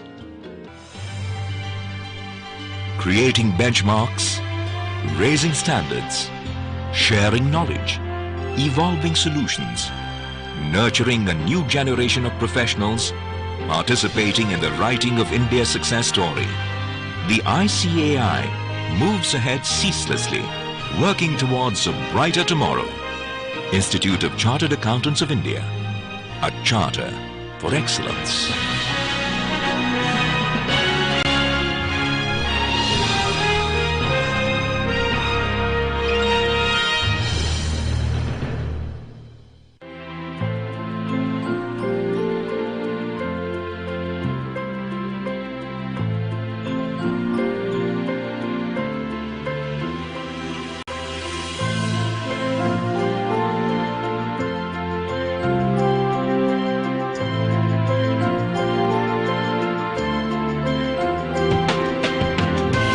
Across sectors like infrastructure, real estate, information technology, telecom, healthcare and SME, a vibrant India continues to surge ahead, emerging as a market with enormous untapped potential and a destination for global investments. As an integral part of this growth story, the role of chartered accountants has expanded to a wider canvas, a role that is cross-functional, multi-dimensional and multifaceted.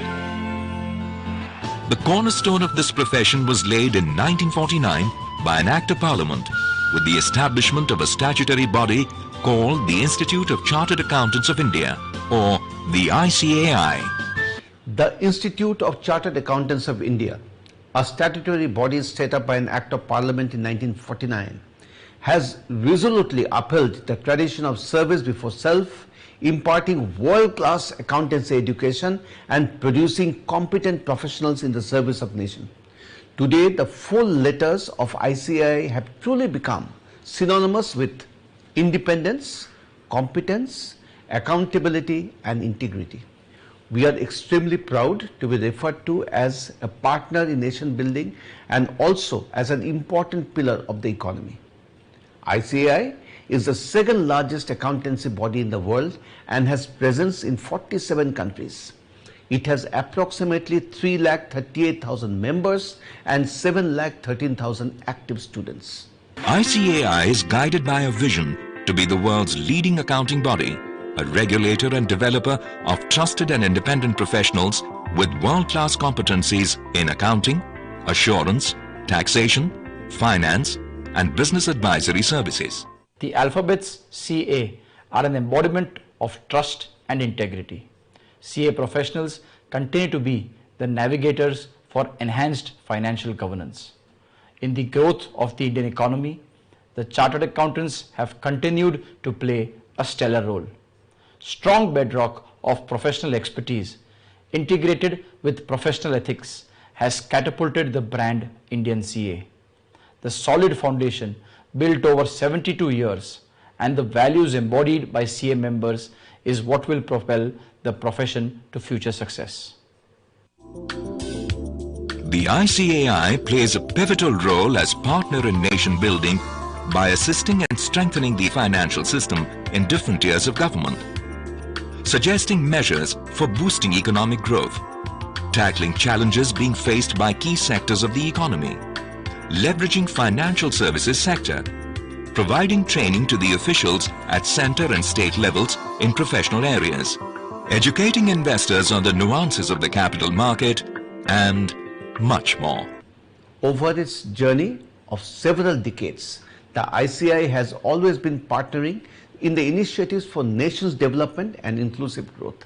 As our country celebrates the 75th year of its independence as Azadi ka Amrit Mahotsav, it is important for the CA provision to envision the path to be followed ahead. As President of ICAI, I am convinced that if there is one profession which is an integral part or almost coexistent with the growth of the economy, then it is the profession of chartered accountancy. Today, we take pride in being recognized as a partner in nation building and pillars of economic growth. The ICAI curriculum is aptly designed by combining education, training system value-added soft skills and personality development to produce globally competitive accounting professionals. A major focus area of ICAI activities is well-being of students. We believe that this can only be possible by providing the students the best infrastructure, educational opportunities, and exposure that would improve their skills and mold them into excellent professionals. This has been ensured through the state-of-the-art IT labs at more than 150 locations, training them in soft skills and providing CA students first-hand feel of corporate culture in the form of industrial training. We also ensure that the CA curriculum keeps pace with the requirements of the changing times. Expanding knowledge resources, creating talent pools, nurturing young professionals. Over the years, the ICAI has played a pivotal role in formulating and implementing a host of academic initiatives aimed at keeping chartered accountants on the leading edge of business and industry. While concentrating on the present, we also have to set our sight on the future of our profession, that is our students. Our endeavors have been to align the Indian accountancy education with the emerging imperatives which are in line with best global practices. This will ensure that the future generations acquire multidimensional abilities to counter all sorts of challenges. An all-encompassing and experience-rich education combined with practical training, value-added soft skills and personality development is our priority. These intangible aspects are vital for a 21st century chartered accountant, whether in practice or in industry. ICAI has been making ongoing contribution to quality assurance through disciplinary, peer review and financial reporting review. These are aimed at ensuring and enhancing the quality of audit and assurance services offered by chartered accountants. Chartered accountants are multidimensional professionals who are looked up to for their sound ethical and professional values that are encouraged by the institute. The ICAI, being a regulator of the CA profession, also facilitates to help the members to improve themselves and conquer new frontiers. At ICAI, we have a robust disciplinary mechanism and a system to constantly enhance the audit quality through the peer review, taxation audit quality review, audit quality maturity model, and financial reporting review board. All these initiatives help us to improve the quality of professional work rendered by our members. Our vigilant and foolproof regulatory mechanism makes a strong foundation for our profession's credibility. The Institute has paid special attention to ensure that our regulatory mechanism remains vibrant, robust and effective. Keeping pace with changing economic scenario, ICAI not only performs statutory duties as a regulator of the profession of chartered accountancy by formulating accounting standards in keeping pace with changing economic scenario, but also has enforced the ethical values as enshrined in the Code of Ethics. Keeping in view the earnest need of digitalization, ICAI has digitized the entire disciplinary process to make it more robust, responsive and transparent. ICAI is also playing an increasingly proactive role on the international front and has signed MOUs and MRAs with various accounting bodies, which entails working in tandem with each other to provide synergy. ICAI is the founder member of IFAC, CAPA, SAFA and IN, and its members hold important positions on the boards and committees of these organizations. ICAI, the second largest accounting body in the world, has established number of chapters, representative offices and overseas offices, helping the Indian accounting profession to reach different parts of the world. We have successfully reached our international stakeholder community through a number of MRAs and MOUs with various accounting bodies. Almost all international accounting bodies today acknowledge our role in the growth of accountancy profession. Today, our profession has attained an enviable height. Indian CAs are recognized and appreciated worldwide for their knowledge, expertise, acumen and work ethics.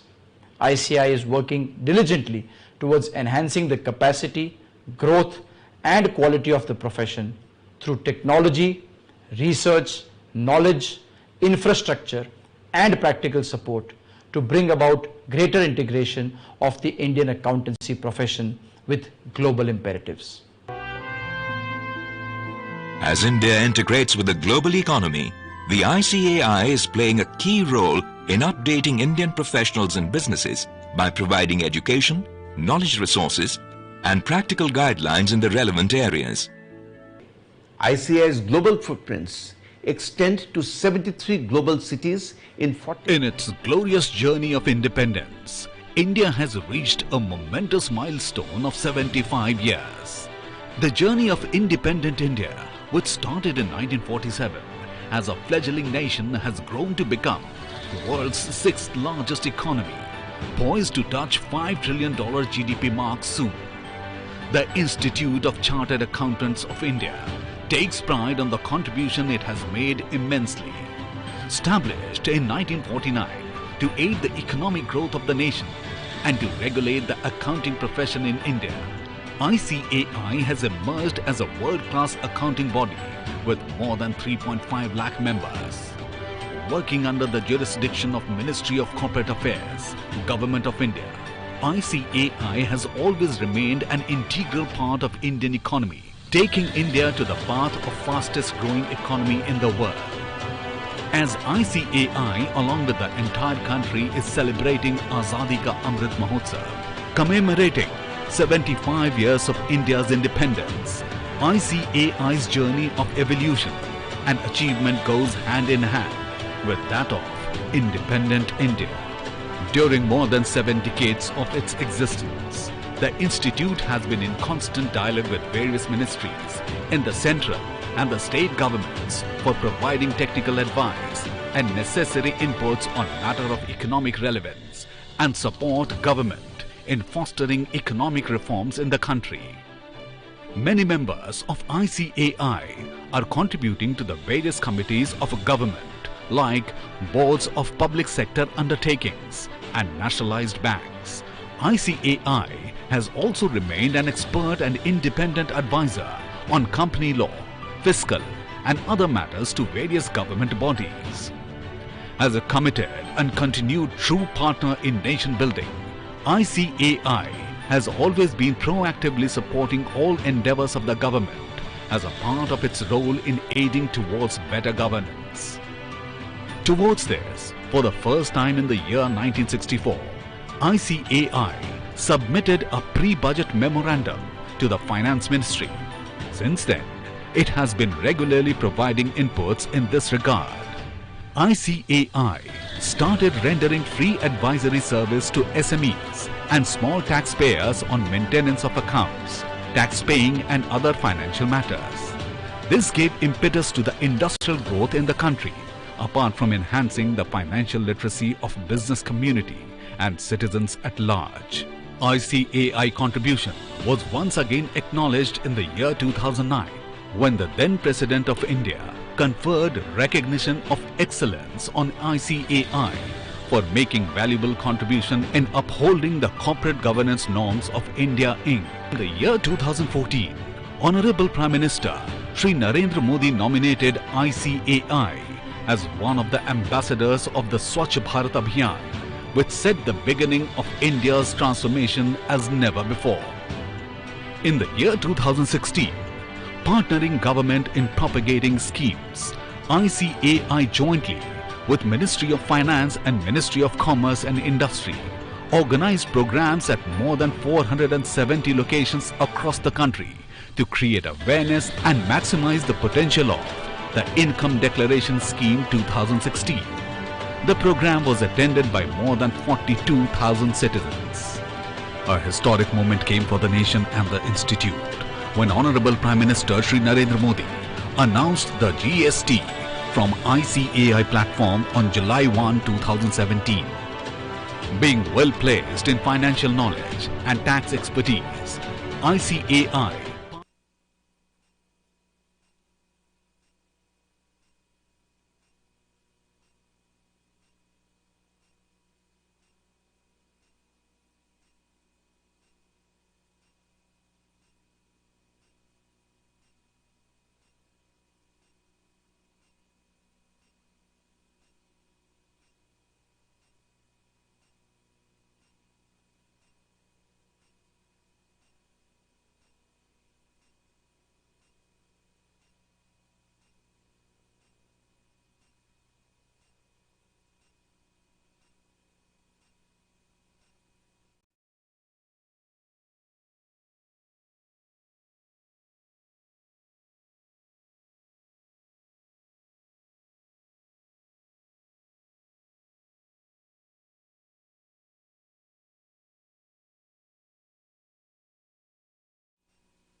बढ़ा दो आवाज आराम से बोलना आराम से please Sushil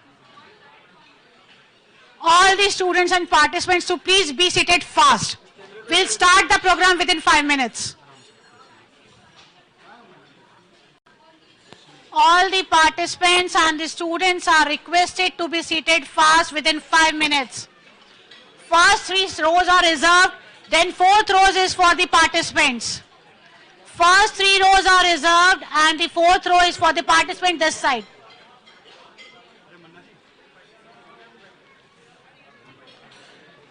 Top 5 will sit in 4th row, rest all in the next row, and thereafter all the students. All are requested to be seated fast. Those who have finished from the back, from the side menu. Arre.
I request all the students to please be seated so that we can commence with our program. Geographically, the 7th largest country in the world. Also, we won't One of permit the anybody oldest to civilization. leave this premises after this, so please be World's seated. 6th largest economy. A global hub for innovation with one of the largest startup ecosystem. India. City of Mumbai on the western coast of Arabian Sea, among the most advanced and modern metropolises in the world, and the financial capital of India, gears up to host the most prestigious accountancy event of the world. 21st World Congress of Accountants from 18th to 21st November 2022, an event held every 4 years. The Olympic of Accountancy Profession. India hosts the event for the first time in 118 years since the WCOA came into being in 1904. Around 10,000 delegates expected to join virtually. More than 6,000 delegates from over 135 countries would congregate to exchange views at the world's most advanced Geo World Convention Center. The theme, Building Trust, Enabling Sustainability, will inspire the future of accountancy profession to create sustainable economies for the future. A never before witnessed unique experience of learning future trends.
यार बोल रही चालू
To please maintain silence. We're just about to start with the program in few more seconds.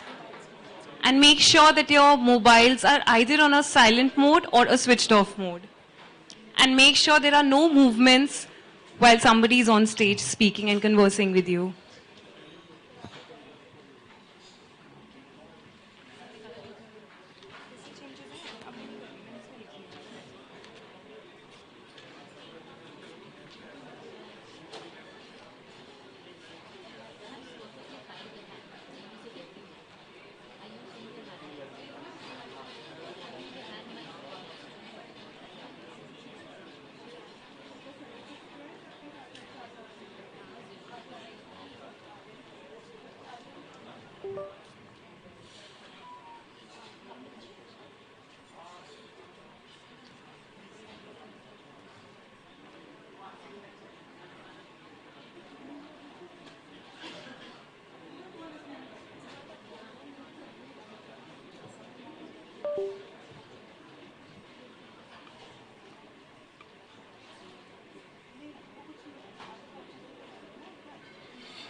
Check.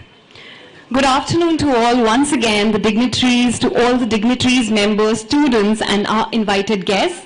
On behalf of the entire ICAI fraternity, I once again extend my warm welcome to you all. And I welcome you all to this iconic day celebration, which is indeed an historic moment, as we also conducted the finale round of the CE Student National Talent Search elocution on the theme Achievement at 75, of which results are of course awaited, but nevertheless a great round of applause. Before we proceed with our official program, I would once request everybody to rise for the ICAI motto song.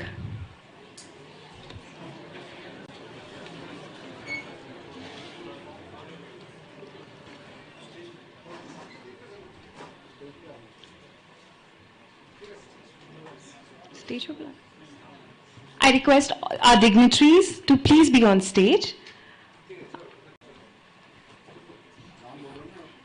Sister B.K. Shivani ji.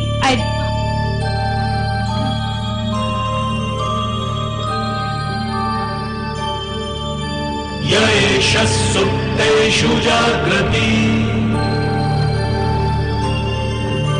Yaesha sukteshu jagrati.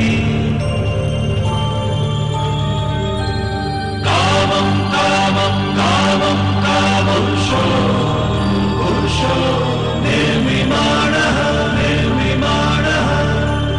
tadeva shukram tada brahma tadeva amritamuchyate tasmin lokah shitah Sarve tadunatyadi kashchanatyadi kashchan etadvaita etadvaita etadvaita etadvaita etadvaita etadvaita. I now welcome our very special guest among us, Sister B.K. Shivani ji. Thank you for gracing us with your presence. I also invite our President of ICAI, CA Dr. Debashish Mitra ji, our Vice President of ICAI, CA Niket Talati ji, CA Sushil Kumar Goyal ji, the Chairman of the SSEB Board of Studies Operations. A great round of applause, everybody.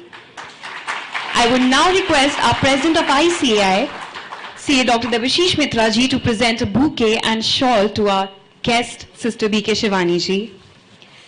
Sister B.K. Shivani ji is a practitioner of Raj Yoga meditation of the Brahma Kumaris for over 25 years. Her practical application of spiritual principles on the TV program Awakening with Brahma Kumaris for over 14 years has empowered people to overcome issues of emotional distress, depression and relationship conflicts. In March 2019, she was awarded the prestigious Nari Shakti Puraskar, the highest civilian honor for a woman in India, for her role in transforming human behaviors. She has also been appointed as Goodwill Ambassador by the World Psychiatrist Association. She is an electronics engineer from Pune University and also a gold medalist. Ma'am, we are privileged here to be in this presence and thank you so much for gracing us with your presence. I now invite the chairman of SSEB BOS, CA Sushil Kumar Goyal ji, to give the welcome address.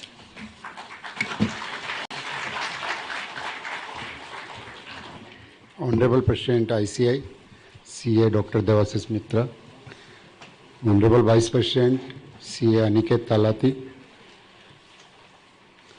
and keynote speaker and the speaker in this program, BK Sister Shivani, my dear friends, a very good afternoon to all of you. Indeed, it is a pleasure welcoming all of you to this program. I also welcome the students and members who have joined online in a large number. President sir, in the morning program, the viewers were 10,283, and this time I am expecting more because we have an iconic figure with us as a keynote speaker. With these words, I hope this program will add value to your life, and please be here in the entire program. Thank you very much. With these words, I am now requesting our Honorable Vice President, Sri Aniket Talati, to few words to students and members.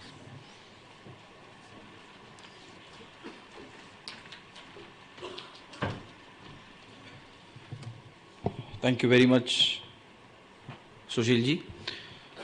To the chief guest of this very important function, where the Institute is celebrating the Azadi ka Amrit Mahotsav, Sister BK Shivani ji, who is going to give her motivational talk on the topic, the role of youth in making India a Vishwa Guru Bharat.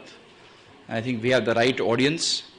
Sister Shivani ji, I can share with you with a lot of pride that we are considered to be the second largest accounting body in the world. But in terms of our student strength, we are the largest accounting body in the world. So I think we have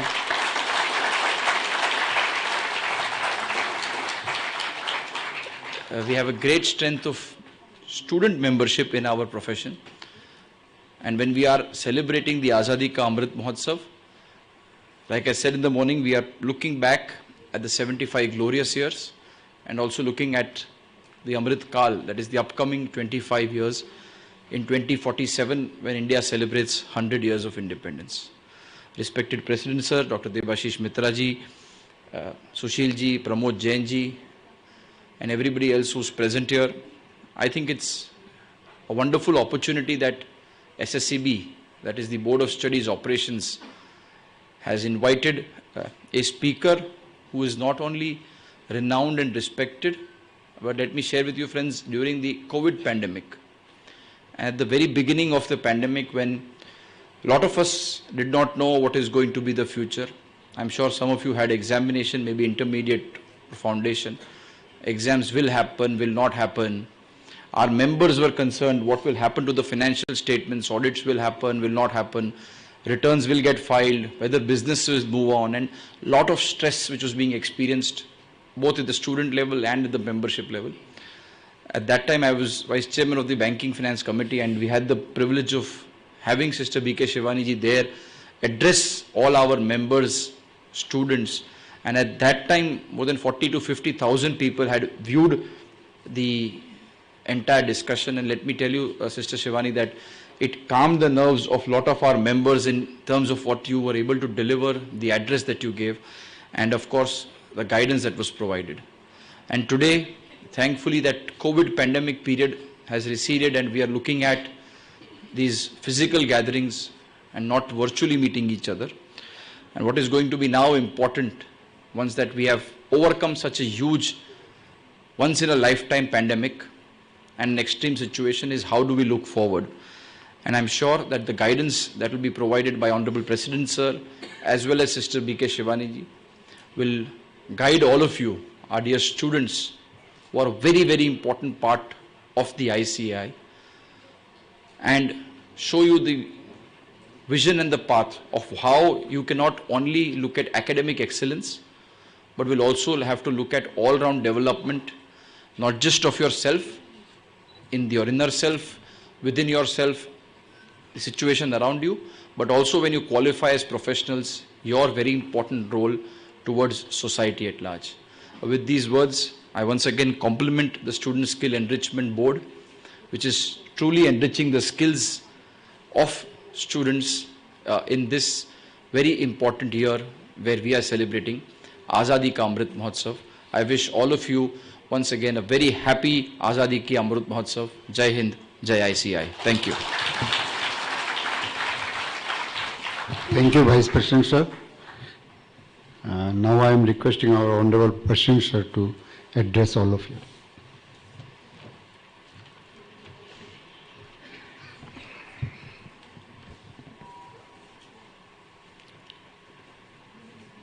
Sister Shivani, the keynote speaker, the chief guest for this evening's program, the Vice President of the Institute of Chartered Accountants of India, Aniket Talati, Sushil Goel, the Chairman of Board of Studies Operations, Pramod Jain, Council colleague, Chairman, Accounting Standards Board, and to all my student friends who are present, a very, very good afternoon to all of you.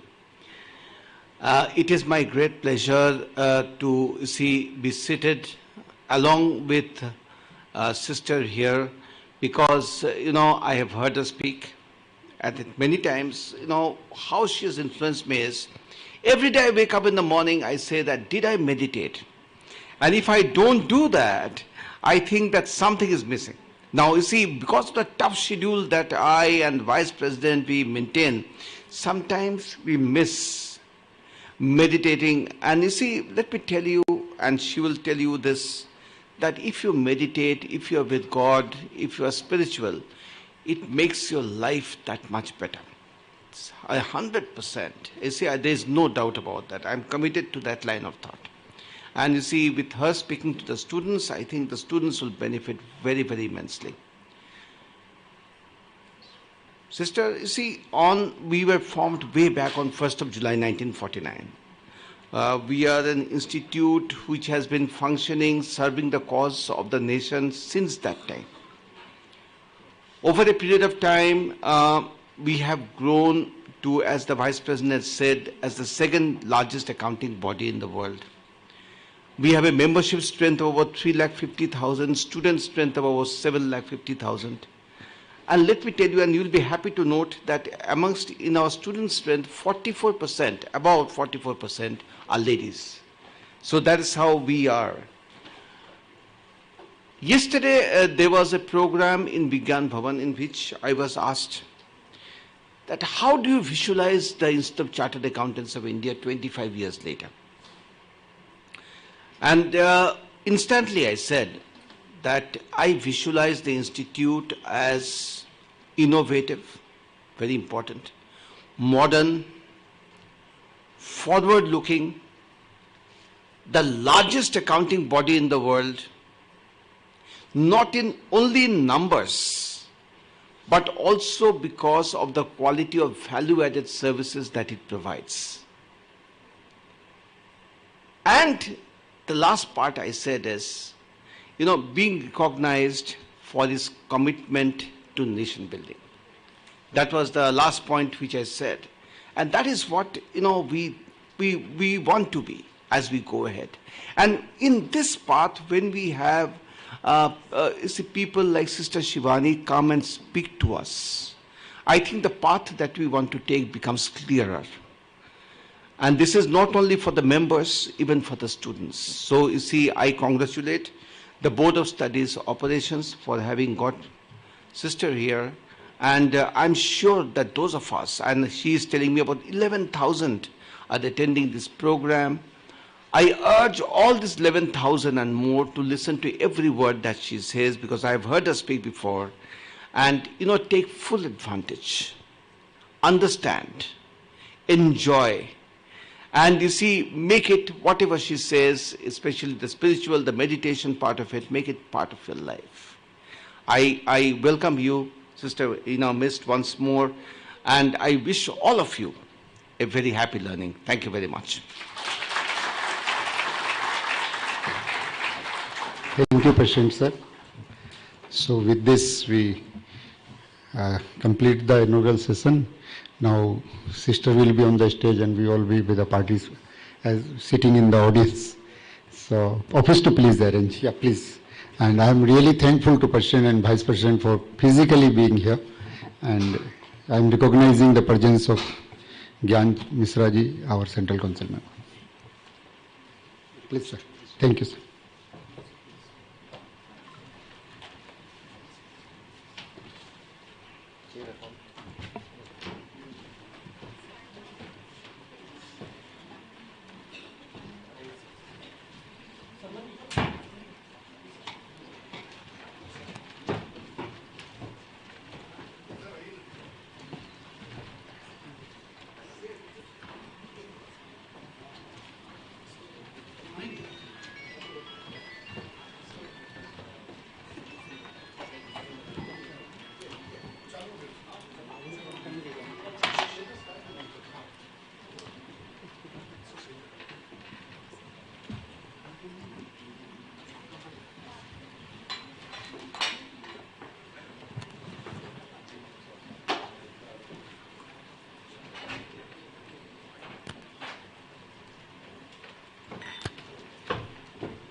Om Shanti and good afternoon. Let's take a minute of silence. And let's do this not just today, but let's do it many times in a day. Whenever we begin to study, whether we begin the morning of the day, or we begin an event, or we begin a meeting, always begin it with a minute of silence. Because what happens otherwise is, we prepare everything outside. We prepare everything outside, but the one who has to do everything, we don't take a moment to prepare that mind. And a minute of silence is needed to sort out what's going on here and to bring the mind into the present moment. Otherwise, physically everything could be perfect, but the mind could be hopping and jumping somewhere else. And when we begin something, we always need to begin with blessing that. So create a thought for what you want should happen from what you are doing then. Whether it's the day, how you want the day to be, create a blessing for the day. How you want your meeting to be, or if you've decided to study for the next 2 hours, then what you have planned to achieve, you have to start studying with a thought that after 2 hours, this is what you would have achieved.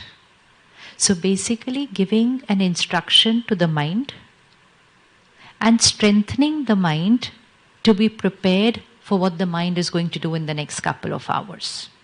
Easy to do this? कर सकते हो? कर सकते हैं? हमारे पास 1-1 minute होता है?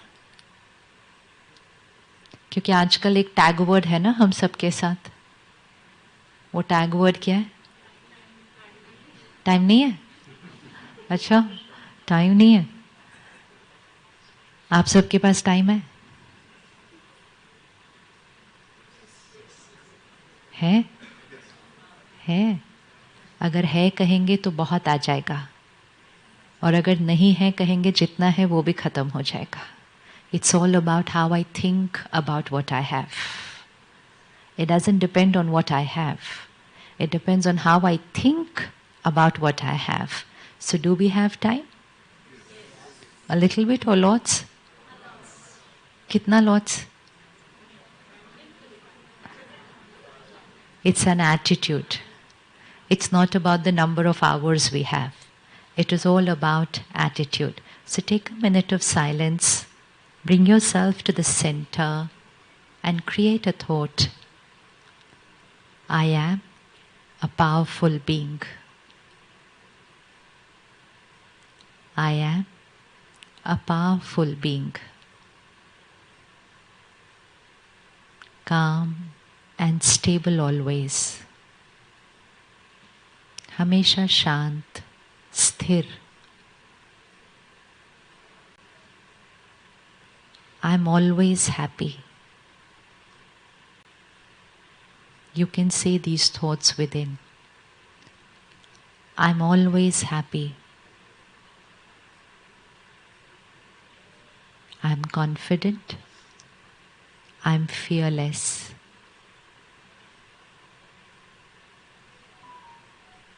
Success is certain for me. सफलता मेरे लिए निश्चित है. Success is certain for me.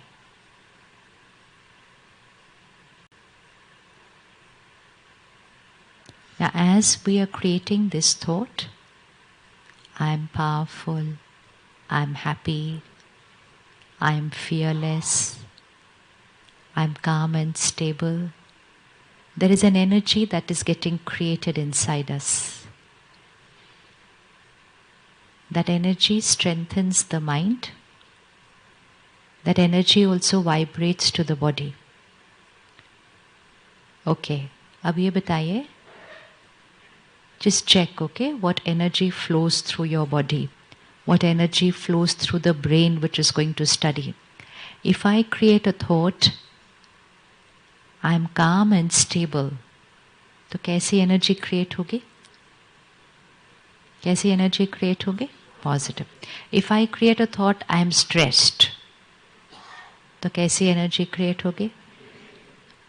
If I create a thought I am confident, तो कैसी एनर्जी क्रिएट होगी? And if I create a thought I am scared, तो कैसी एनर्जी क्रिएट होगी? है ना? हमें सब कुछ पता है. हमें पता है कि कौन सी एनर्जी हमारे लिए अच्छी है एंड कौन सी एनर्जी हमारे लिए अच्छी नहीं है. So once I know what is right for me, what is not right for me, then what should I be creating always? What should I be creating always? What's right for me? Okay, take another one. I am busy, I have no time.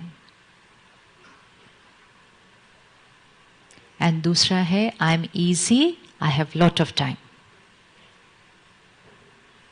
कौन सी energy? कौन सी energy? I am easy, I have lot of time बोलेंगे तो body को कौन सी energy मिलेगी? अब उसके बाद कॉन्सेंट्रेट करना, या जो हम करने बैठे हैं उसको करना, या अगर हम कुछ पढ़ने बैठे हैं तो उसको अब्सॉर्ब कर पाना. That will be better or not better? Yes?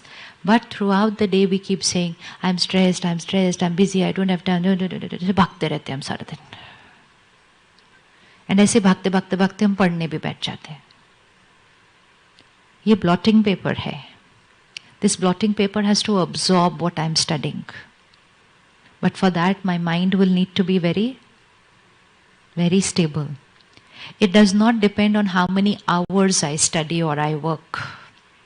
आजकल की दुनिया में लोग बहुत ज़्यादा काम करते हैं, इसीलिए तो उनके पास टाइम नहीं. इसीलिए टाइम नहीं है because they're working longer hours. And now it's become a status symbol. How busy I am. तो अगर आपने किसी को जाके बोल दिया I'm not busy, तो वो लगेगा not busy है मतलब क्या है फिर? मतलब वेला है, कोई काम ही नहीं है, इसलिए नॉट बिजी होगा. तो it's become more like a status symbol. So one person बोलते हैं आई एम वेरी बिजी, बोलते मेरा तो पूछो ही मत, मेरे पास तो सोने के लिए भी टाइम नहीं है. दूसरा बोलता है सोना तो छोड़ दो, मेरे पास मरने की भी फुर्सत नहीं है. So it's more like a status conversation. And we are thinking that the busier we are, the more successful we are. It doesn't depend on how much I'm working. It depends on how I'm working. Yes or no? And for me, to be able to do something accurately in lesser amount of time, my mind needs to be calm and stable. So if your mind is calm, stable, your mind creates positive thoughts always, you will finish everything that you have to do in lesser amount of time. But if the mind keeps thinking and thinking and thinking, there is no full stop only inside. It just goes on and on and on and on. And lot of the thoughts of that is idhar kyun, aise kyun, waise kyun, ye kyun, wo kyun. It is just going on like a commentary inside. चलती है यहाँ एक commentary अंदर कि नहीं? इस commentary में कोई पॉज बटन आता है बीच में? चलती जाती है, चलती जाती है, चलती जाती है. फिर हम पढ़ने बैठते हैं, हम पढ़ रहे हैं लेकिन अपनी अलग ही कमेंट्री चल रही है अंदर. काम करने बैठ रहे हैं, हम काम कर रहे हैं लेकिन अंदर अलग एक कमेंट्री चल रही है. So if I am doing something but here my thoughts are something else. If I'm at home thinking about work, if I'm at work thinking about home, then everything that I'm going to do is going to take me longer amount of time. So while you are preparing now, and this is the best time to do it, that while you are preparing now for what you are going to do in your life, it's also important to prepare how you are going to do what you are going to do. If someone had to ask you कि आपके जीवन का उद्देश्य क्या है, आप क्या करना चाहते हैं जीवन में, so what would you say? Anybody, any of the students, what would you say? What do you want to do in your life? What do you want to do in your life? Balance बना के रखना है. किसके बीच में balance? Personal, professional, family, everything. Perfect. So one is balance. Anything else? What would you like to do in your life? Hanji? Health. Health of? Physical health, mental health, social health, environmental health, financial health. Or what else would you like to do in your life? To be contented. हाँ, मतलब हमेशा संतुष्ट. अच्छा, ज्यादा भी नहीं चाहिए, कम भी नहीं चाहिए. अच्छा फिर ये बहुत इंटरेस्टिंग है. ज्यादा भी नहीं चाहिए, कम भी नहीं चाहिए. कैसे डिसाइड होगा ज्यादा कौन सा, कम कितना? ओहो, मेरा ज्यादा और आपका ज्यादा डिफरेंट होगा. मेरा कम और आपका कम भी डिफरेंट होगा. कितना चाहिए, दो is a very relative word. It's going to be different for different people. But it does not depend, contentment doesn't depend on how much we have. ये सबसे बड़ी गलत फहमी है कि contentment, what is the meaning of contentment? यहाँ एक शक्ति है. Visualize it like a battery. ठीक है, यहाँ visualize करना, यहाँ एक बैटरी है. इसको हम कह सकते हैं inner power, आंतरिक शक्ति. तो ये एक बैटरी है. Contentment मतलब this battery is full. जब ये बैटरी फुल होगी तो मुझे खुश रहने के लिए कुछ चाहिए नहीं होगा बाहर से. Keep this equation clear. When this battery is full, I will need nothing from the world to be happy because I am already happy. जितनी ये बैटरी कम होगी, what I want from the world will be never ending. इसीलिए आज की दुनिया में लोग कहते हैं नेवर एंडिंग डिजायर्स. इच्छाएं खत्म नहीं होती हैं. And we have the potential to reach a stage where इच्छा मात्रम अविद्या. इच्छा क्या है वो पता नहीं. That is the potential we have. इच्छा मात्रम अविद्या, विच मीन्स इच्छा क्या है उसकी नॉलेज नहीं. I don't know what is इच्छा. We have the potential to reach there, but we have reached a stage where we saying इच्छा तो खत्म ही नहीं होती है. एक इच्छा पूरी करो एक इच्छा पूरी करो, 4 और रेडी है. So contentment doesn't depend on what I have. Contentment doesn't depend on what I do. Contentment depends on who I am here. Somewhere along the line, our belief system about happiness changed.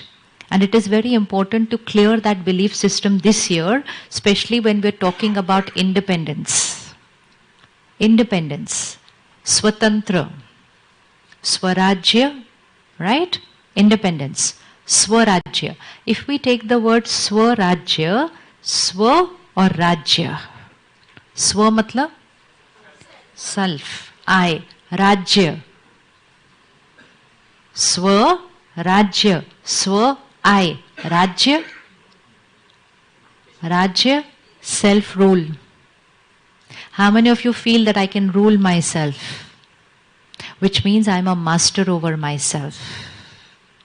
Which means I'm a master over my mind. I'm a master over my sense organs. ऐसे नहीं हो सकता कि सोचना चाहते हैं कुछ और, सोच रहे हैं कुछ और, बोलना चाहिए था कुछ और, कह दिया कुछ और, करना था कुछ और, देखना था कुछ और. देखनी थी किताब, देख लिया फोन. फिर सोचा था 10 मिनट देखेंगे, सोचा था 10 मिनट देखेंगे, वो पता ही नहीं चला आधा घंटा कब बीत गया. क्योंकि क्या कर रहे थे? ऐसे. ये कर्म इंद्रिया, sense organs. Am I the master of my sense organs or are the sense organs controlling me? खाना नहीं चाहिए था, लेकिन क्या करें? खा लिया, टेस्टी बहुत था. पेट भर चुका है, लेकिन फिर भी और एक खा लेते हैं. किसके गुलाम बन गए? हम किसके गुलाम बन गए? इंद्रियों के. सुननी नहीं चाहिए थी किसी की ग्लानि. Somebody was sitting and criticizing another person. I shouldn't have heard it. लेकिन क्या करें? सुन लिया. और सुनते सुनते कैसे करते गए? हाँ, और. सो हम अपनी कर्म इंद्रियों के गुलाम बनते गए. So can we call ourselves independent? Can we call ourselves swatantra? No. Independence means dependent on the one inside. Let's look at our vocabulary. Who is the creator of our thoughts and feelings? Who is the creator of our thoughts and feelings? हमारी सोच कौन रचता है? Who is the creator of our thoughts and feelings? Sure? How many of you feel I am the creator of my thoughts and feelings? जरा हाथ उठाओ प्यार से. जो नहीं उठाएंगे means they are not the creator. Huh? ये side not creator? Okay, if you are not the creator, then who is the creator of your thoughts and feelings? Every answer is correct. जब हम अपने बारे में बात करना शुरू करते हैं ना, हर आंसर करेक्ट होता है, कोई आंसर गलत नहीं होता. Plus you have to be very sure of what your answer is, and it doesn't matter if you are the only person with that answer. That is confidence, that is fearless. इधर उधर नहीं देखना है बाकी लोग किस बात के लिए हाथ उठा रहे हैं. That is not leadership quality. It doesn't matter. This is my answer. Next minute I am ready to change my answer if I learn something new. But I need to have an opinion. I need to have my answer and not get affected just because of what other people are thinking. So again ask yourself the question कि यहाँ जो इतनी सारी thoughts चलती रहती हैं सारा दिन, एक सीन आया, कोई बात आई, किसी ने कुछ कहा, किसी ने कुछ किया, यहाँ thoughts चलती हैं. Who is the creator of those thoughts and feelings?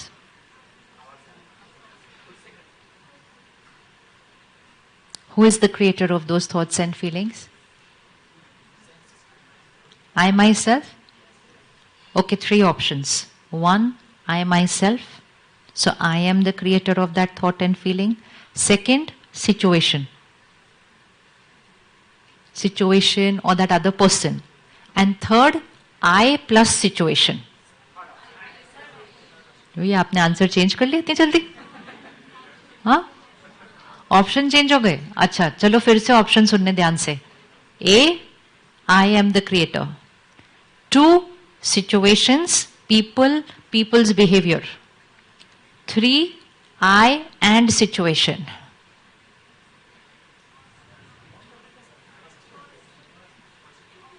आंख बंद करो, कोई कंफ्यूजन नहीं है. इस ऑप्शन के ऊपर पूरी जीवन डिपेंडेंट होने वाली है, तो बड़े ध्यान से चेक कर लेना. कोई भी बात आती है,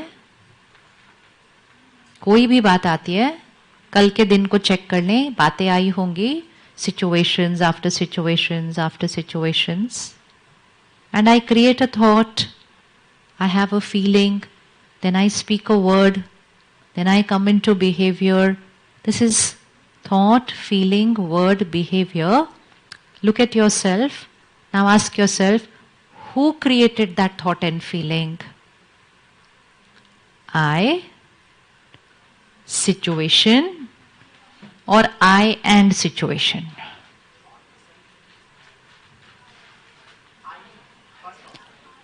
अभी हर एक ने पहले अपना आंसर लिखना है. Everybody is able to see? कोई भी बात आती है, thoughts यहाँ होती हैं. Who creates those thoughts? I, situation, I plus situation. Okay, now option A, I. जिसको लगता है ऑप्शन ए आई, और दूसरों के हाथ नहीं देखना. आई. सेकेंड ऑप्शन दे, मतलब situation. 1 2 3 good. 4 very good. 5 sorry, third option I plus situation. Okay, anybody who is not raise their hand for any of the options? We still will wait. हम wait करेंगे आपकी, बिकॉज आपको option तो choose करना ही होगा एक. Okay, किस किस को आप में से गुस्सा आ जाता है? कभी कभी आ जाता है. किसको लास्ट वीक में एक आधी बार आया था? आया था. Close your eyes. सामने लेकर आए वो सीन जब गुस्सा आया था. अब भी तुरंत. What happened? What was the scene? What did somebody do और से? And then look at yourself. What did you say and how did you get angry? सारा सीन पूरा सा रिवाइंड करना है अच्छे से. क्या हुआ था? What did they do? What was their mistake? And then how did I respond? And now, keep your eyes closed. The scene will remain the same. Nothing will change there. The scene will remain the same. What they did, their mistake will remain the same. Bring the focus on yourself. If the same scene comes again tomorrow, can I respond another way? क्या मेरे पास एक option है एक अलग तरह से respond करने के लिए उस सीन में? एंड अगर yes, तो see yourself responding another way.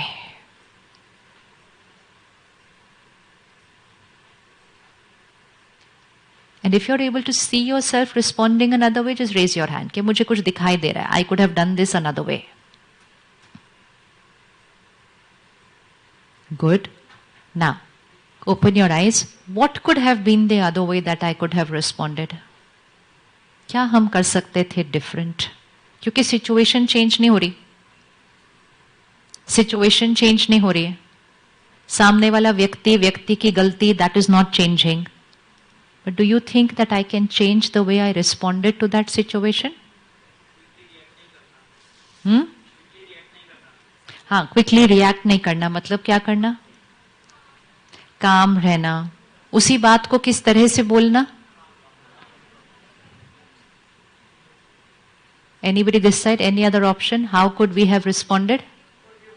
अच्छा, forgive भी कर सकते थे. Very good.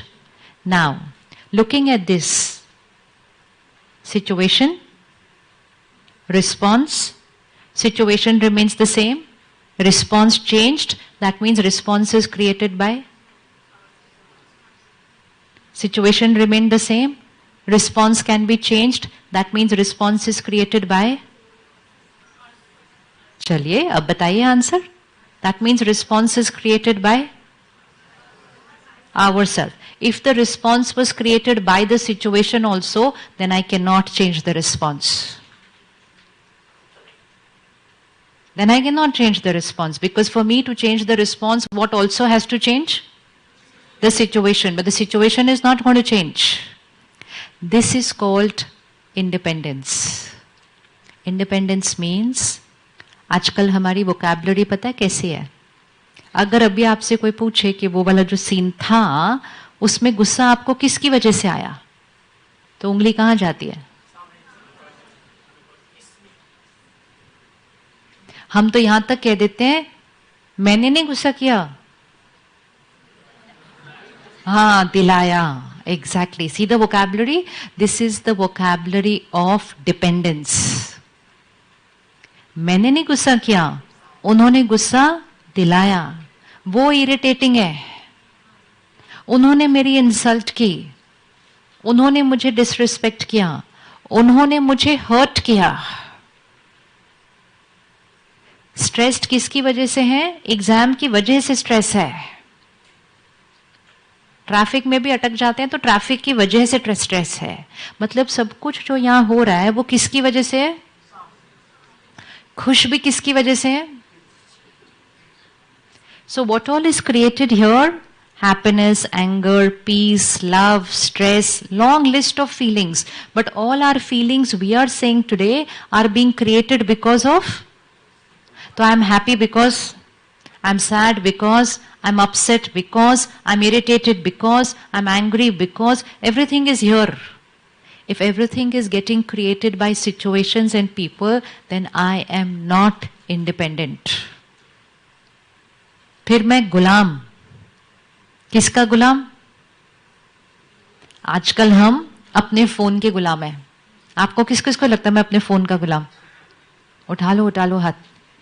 क्योंकि गुलामी पता हो तो आजादी भी आ जाती है. पता ही ना हो कि हम गुलाम है तो हम जीवन भर जीते रहेंगे उसी तरह से. मैं अपने फोन का गुलाम. मतलब क्या हुआ कि हम रखना चाहते हैं लेकिन हम रख नहीं पा रहे हैं. जैसे कि हमें कौन कंट्रोल कर रहा है? फोन.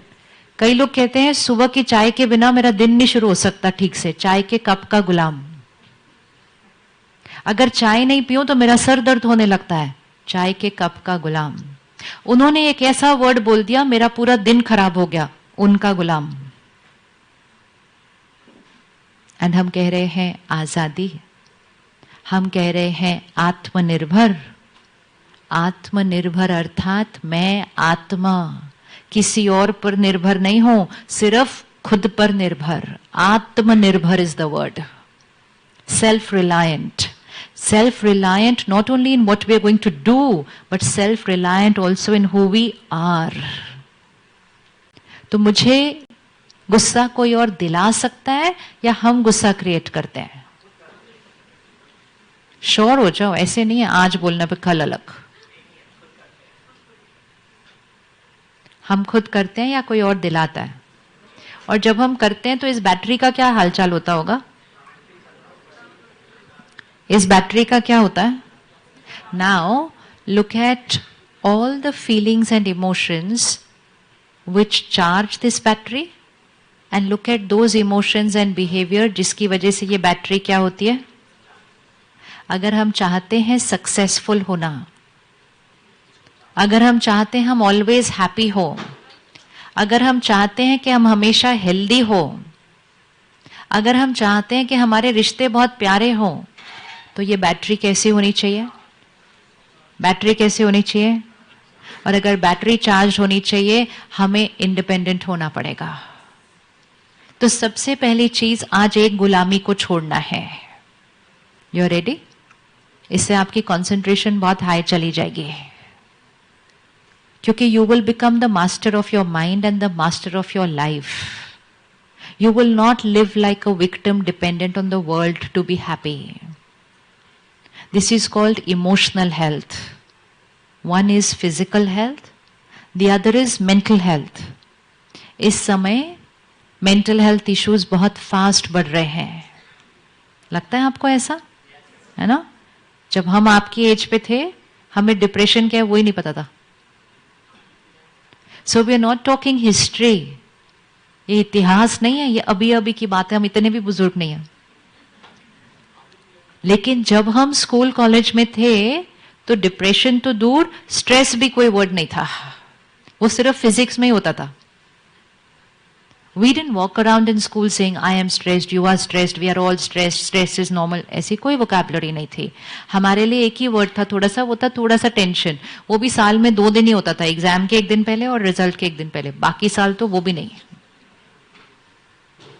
बाकी साल वो भी नहीं, क्योंकि गुलामी कम थी. गुलामी कम थी, एडिक्शंस कम थी, डिपेंडेंसीज कम थी, चीजें ही नहीं थी उस तरह की बहुत ज्यादा जिन पर गुलामी हो. तो ऑटोमेटिकली ये बैटरी क्या थी, थोड़ी सी चार्ज थी. अब इतनी सारी चीजें आ गई हैं, चीजें अच्छी हैं, we have to use them for our good, for our benefit. But अगर हमने ध्यान नहीं दिया तो हम वो चीजों को कंट्रोल नहीं करते, वो चीजें हमें कंट्रोल करना शुरू कर देती हैं. एंड व्हेन द चीजें हमें कंट्रोल करती हैं, then this battery starts getting depleted. Okay, let's make 2 lists of emotions and you will start using the word which of these emotions is normal. Stress. Stress is normal? Stress is normal? Stress is normal? Pakka? Anger is normal? Anger is necessary? No. पक्का? हाँ? Positive क्या? Anger? Positive anger? Positive anger कौन सा होता है? वो कैसे करते हैं?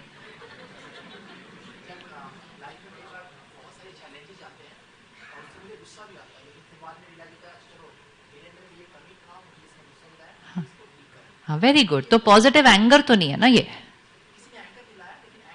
किसी ने एंगर दिलाया नहीं.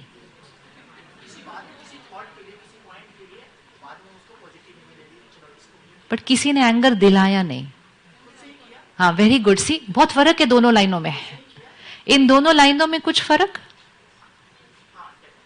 किसी ने एंगर दिलाया, गुलामी.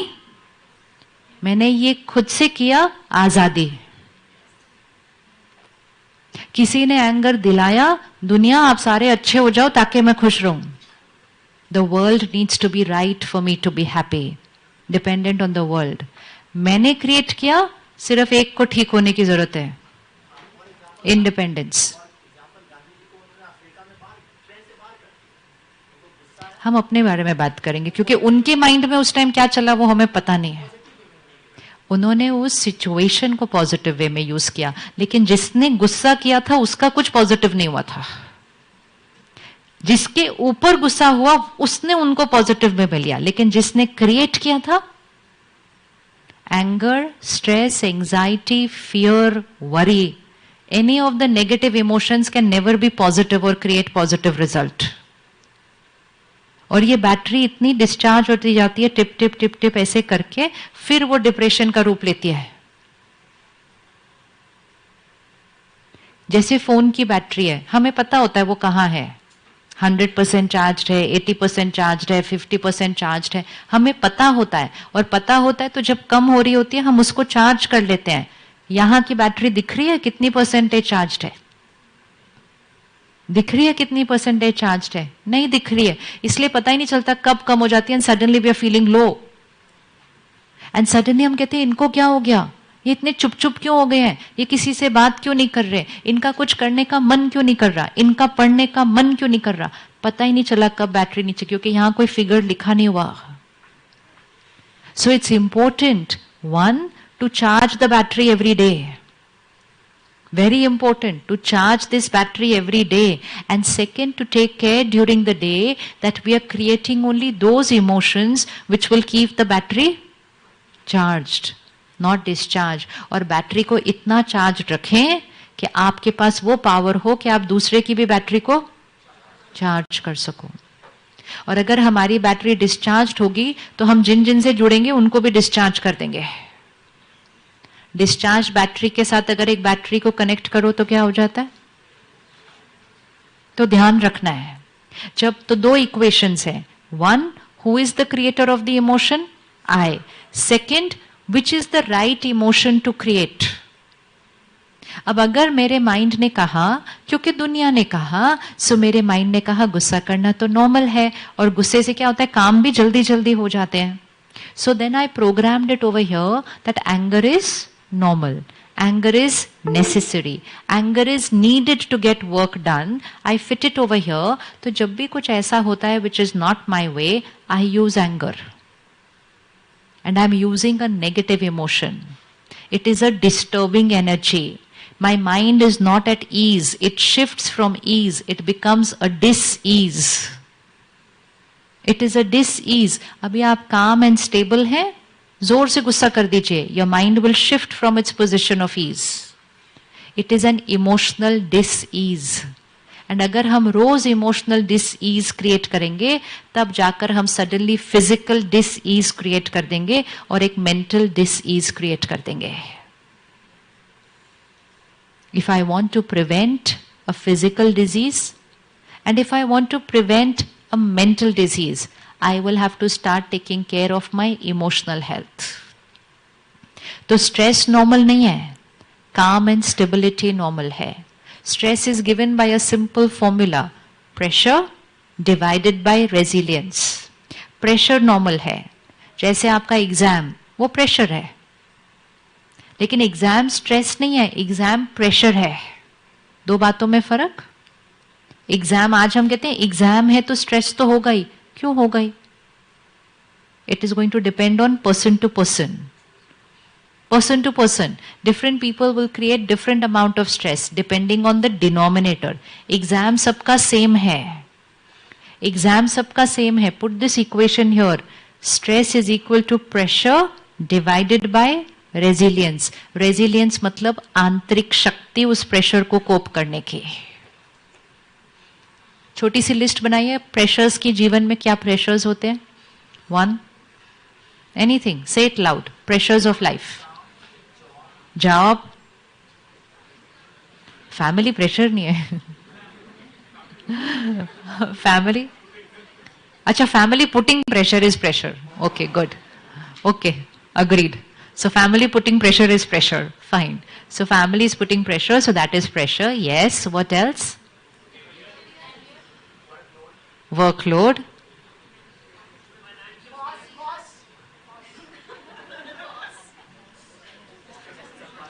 Boss is a pressure. But is a pressure. You have to remember that. Is a pressure, not stress. So आज से ये vocabulary change करनी है. Don't say उनकी वजह से stress. They are a pressure. Stress is that pressure divided by my resilience. So अब divide करिए. Boss is pressure divided by my resilience. तो जितना उनका pressure ज़्यादा. Very good. So I need to increase my resilience 40 times. Simple, no? जिसके पास अभी भाई साहब कह रहे थे हम इतने बिजी हैं, हमारे पास बिल्कुल टाइम नहीं होता, तो इसलिए हम मेडिटेट नहीं कर पाते हैं कभी कभी. अगर हम बहुत हमारे पास काम न होना ज्यादा तो मेडिटेशन करने की जरूरत नहीं है. It's like if I don't use my phone, then I can charge it once, it works for 5 days. But if I use it a lot, then I have to charge it multiple times in a day. तो आजकल हम अपना power bank भी साथ में लेके चलते हैं. तो जिस चीज को ज्यादा यूज करना है, अगर इसको ज्यादा यूज नहीं करना है तो इसको चार्ज करने की जरूरत नहीं है. लेकिन अगर इसको ज्यादा यूज करना है तो इसको चार्ज भी ज्यादा करना पड़ेगा. So I cannot say to myself, I don't have time, that's why I don't charge it. It is because I have a lot to do, that is why charging it is extremely important. So stress is equal to pressure divided by resilience. आज से किसी को भी अपने जीवन में stress का कारण नहीं कहना, प्रेशर का कारण कह सकते हैं. Exam is a pressure, traffic is a pressure. कभी कभी हमारी health of the body is a pressure, कि मेरा बॉडी की हेल्थ ठीक नहीं चल रही है, कभी कुछ हो रहा है, कभी कुछ हो रहा है, कभी कुछ हो रहा है. ये भी एक प्रेशर है, लेकिन वो स्ट्रेस नहीं है. कभी कभी रिश्तों में गांठें आ जाती हैं, सामने वाला ठीक से बिहेव नहीं कर रहा है, जैसे भैया ने कहा फैमिली की तरफ से प्रेशर आ रहा है, दैट्स अ प्रेशर. अपने सीनियर की तरफ से प्रेशर आ रहा है, it's a pressure, but it is not stress. So the more pressures I have in my life, the more what do I need to do? Work on the denominator. आज समाज ने एक छोटी सी गलती क्या कर ली, डिनोमिनेटर को रिमूव कर दिया और कहा stress is equal to pressure. जितने प्रेशर बढ़े हमने कहा स्ट्रेस बढ़ गया. एंड अब तो हमारी वोकैबुलरी चेंज हो गई है. वी डोंट इवन से स्ट्रेस, वी से I am very depressed today. Never use the word, never use words like that. जितना हम लोअर एनर्जी वर्ड्स यूज करेंगे बार बार, हम उसको अपने जीवन में सिद्ध कर देंगे. एक स्पिरिचुअल इक्वेशन याद रखनी है. आपको पता है भारत को क्यों विश्व गुरु कहा जाता है? What is the meaning of vishwa guru? क्यों कह रहे हैं भारत विश्व गुरु? What is the meaning of vishwa Guru? What is the meaning of the word guru? What is the meaning of the word guru? जो हमें अंधकार से रोशनी की तरफ लेकर जाता है. विश्व गुरु, विश्व गुरु जो विश्व को अंधकार से रोशनी की तरफ लेकर आएगा. भारत विश्व गुरु मतलब भारत क्या करेगा? विश्व को अंधकार से रोशनी की तरफ लेकर आएगा. भारत मतलब कौन? भारत मतलब कौन? भारत मतलब भारतवासी. What is a country? A country is its people. A country is its people. And why? How do we think that Bharat ये कर पाएगा? Because भारत के पास वो spiritual laws and principles हैं. भारत के पास वो संस्कृति है, वो संस्कार हैं. कौन सी संस्कृति और संस्कार? जो आत्मा रूपी बैटरी को चार्ज करते हैं. एक ऐसे समय पर where all over the world mental health issues are on the rise. जैसे भारत ने योगा सारे विश्व को दिया ना. अभी देखो अगले हफ्ते पूरे विश्व में सारे लोग इकट्ठे कर रहे होंगे उस दिन. It's a very powerful tool and India has it and India shared it with the world.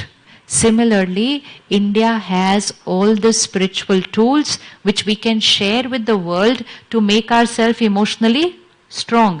But how will we be able to share it with the world? हम कैसे शेयर कर सकते हैं किसी और के साथ कोई चीज? जब हम खुद उसको यूज करेंगे. तो एक बहुत पावरफुल इक्वेशन है. It's a spiritual law and उस लॉ का टाइटल है संकल्प से सिद्धि होती है. संकल्प से सिद्धि होती है मतलब thoughts manifest, they become a reality. If I से आई एम डिप्रेस्ड, डिप्रेशन एक बीमारी है. डिप्रेशन एक मूड नहीं है. It's not a mood, it's an illness. अब मुझे इलनेस नहीं है but I am generally saying I am very depressed today. संकल्प है. अगर वो संकल्प बहुत बार कर लिया तो वो क्या हो जाएगा? तो वो क्या हो जाएगा? संकल्प से सिद्धि. वो संकल्प सिद्ध हो जाएगा. तो हमारे सारे संकल्प कैसे होने चाहिए? जो हम सिद्ध करना चाहते हैं. Create only those thoughts which you want to manifest and that they should become a reality in your life. This is what is called the law of attraction. ये स्पिरिचुअल लॉ ये भारत की संस्कृति में है. हम यूज नहीं कर रहे. वहां से उन्होंने हमें फिर से वो सिखा दिया कह के लॉ ऑफ अट्रैक्शन, और फिर हमने यूज करना शुरू किया. क्योंकि हम अपने ही देश की संस्कृति को, अपने ही देश के संस्कारों को, अपने ही देश के ज्ञान को हम यूज नहीं करते हैं. तो फिर हम औरों के साथ कैसे शेयर करेंगे? कैसे शेयर करेंगे? तो संकल्प से सिद्धि इस स्पिरिचुअल लॉ को यूज करके हम उस डिनोमिनेटर रेजिलियंस को बिल्डअप कर सकते हैं. आप अपने रेजिलियंस को बिल्डअप करना चाहते हैं? कौन कौन अपने रेजिलियंस को बिल्डअप करना चाहते हैं? श्योर है ना? ताकि जीवन में कितने भी एग्जाम्स आए, कितने भी फैमिली प्रेशर्स आए, कितने भी वर्क प्रेशर्स आए, कितने भी लोग ऐसे हों जो हमारे ऊपर एक प्रेशर हो, but my denominator needs to be strong. And day by day, my denominator needs to become stronger and stronger and stronger. And if I build up my inner resilience, if I increase this inner power, I can never ever go towards a mental health issue. जा ही नहीं सकते, हो ही नहीं सकता. It's not possible. और अगर है तो भी ठीक होकर वापस आ जाएंगे. And this is going to be very important in the coming times. क्योंकि आने वाले समय में ये डिप्रेशन, एंजाइटी, पैनिक अटैक ये ऐसे जाने वाला है। आपको पता है इस साल भारत सरकार ने कितना बड़ा बजट एलोकेट किया मेंटल हेल्थ इश्यू के लिए? तो बजट तो इसीलिए एलोकेट किया होगा ना, कोई कारण होगा ना। बजट कब एलोकेट किया जाता है? कोई प्रॉब्लम होती है तभी उसी के लिए एलोकेट करेंगे। So which means it's like this, it's on the rise. हम औरों के बारे में सुनते हैं तो हमें लगता है अच्छा इनको हुआ होगा, मुझे नहीं हो सकता, मेरे घर में किसी को नहीं है। ये कभी भी किसी को भी हो जाता है अचानक। इसके लिए लाइफ में कोई क्राइसिस आने की जरूरत नहीं होती है। It can happen any time to anybody if I do not take care of my emotional health. If I live a life of dependency on situations and people, and suddenly a situation comes which is not my way, or suddenly somebody does something which is not my way, वो battery जो थोड़ी सी इधर थी और फिर अपने आप को खड़ा करना थोड़ा सा और मुश्किल हो जाता है। कर तो खैर हम कभी भी सकते हैं। तो सिंपल लाइफस्टाइल चेंजेस, रेडी आप करने के लिए? रेडी आप करने के लिए? पक्का पक्का? ये नहीं बोलना ये डिफिकल्ट है, ये ऐसे है, वो वैसे है। एक्सक्यूजेस नहीं बनाने अपने माइंड के साथ। एक्सक्यूजेस बनाना मतलब हम क्या हैं? अपने मन के गुलाम। आज से हम गुलाम बन के वापस नहीं जाएंगे। आई एम नॉट अ गुलाम, I am going to be आत्मनिर्भर। आजादी, इस साल आजादी का अमृत महोत्सव मनाते समय हमें सबसे पहले स्वराज्य, इस आजादी को अनुभव करना है, जहां हमारी आंखें वो देखें जो हम मानते हैं कि सही है, जहां हमारा मुख सिर्फ वो बोले जो सही है, जहां कुछ बोलने के बाद सॉरी ना बोलना पड़े, जहां ये ना कहना पड़े हमें कहना नहीं चाहते थे, हमारे मुंह से निकल गया। कहते हैं हम कभी कभी मेरे मुंह से निकल गया। अगर हम किसी को ये कहें कि मेरे मुंह से निकल गया, मतलब मेरे मुख पर कंट्रोल नहीं है। फिर कभी कभी हम कहते हैं मेरा हाथ उठ गया। ये सब का मतलब क्या है? इस सब का मतलब क्या है? तो ये क्यों हुआ कि first my mind was not in my control, I did not work on it, then my words are not in my control. I did not work on it, now my hands are not in my control.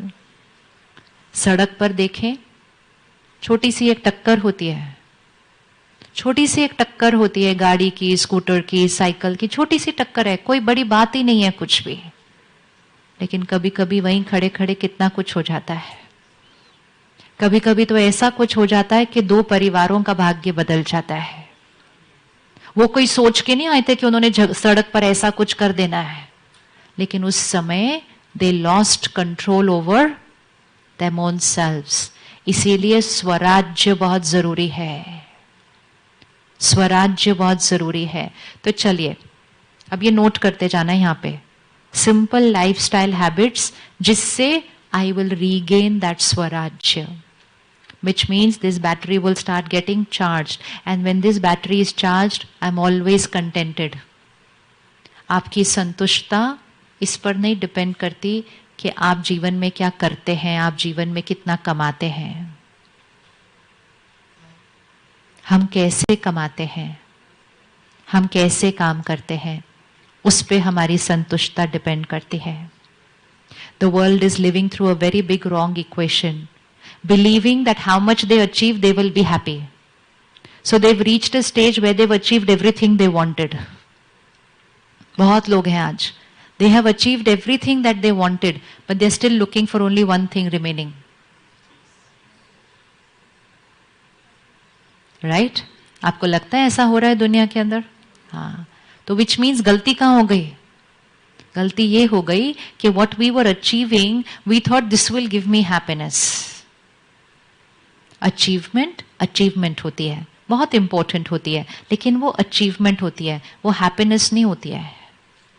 ये कुर्सी है, आपकी भी एक कुर्सी है, ये वाली कुर्सी शायद आपकी कुर्सी से थोड़ी महंगी है, इसके ऊपर दो आर्म्स भी आपके पास नहीं है। So now that means I am a little more comfortable than you.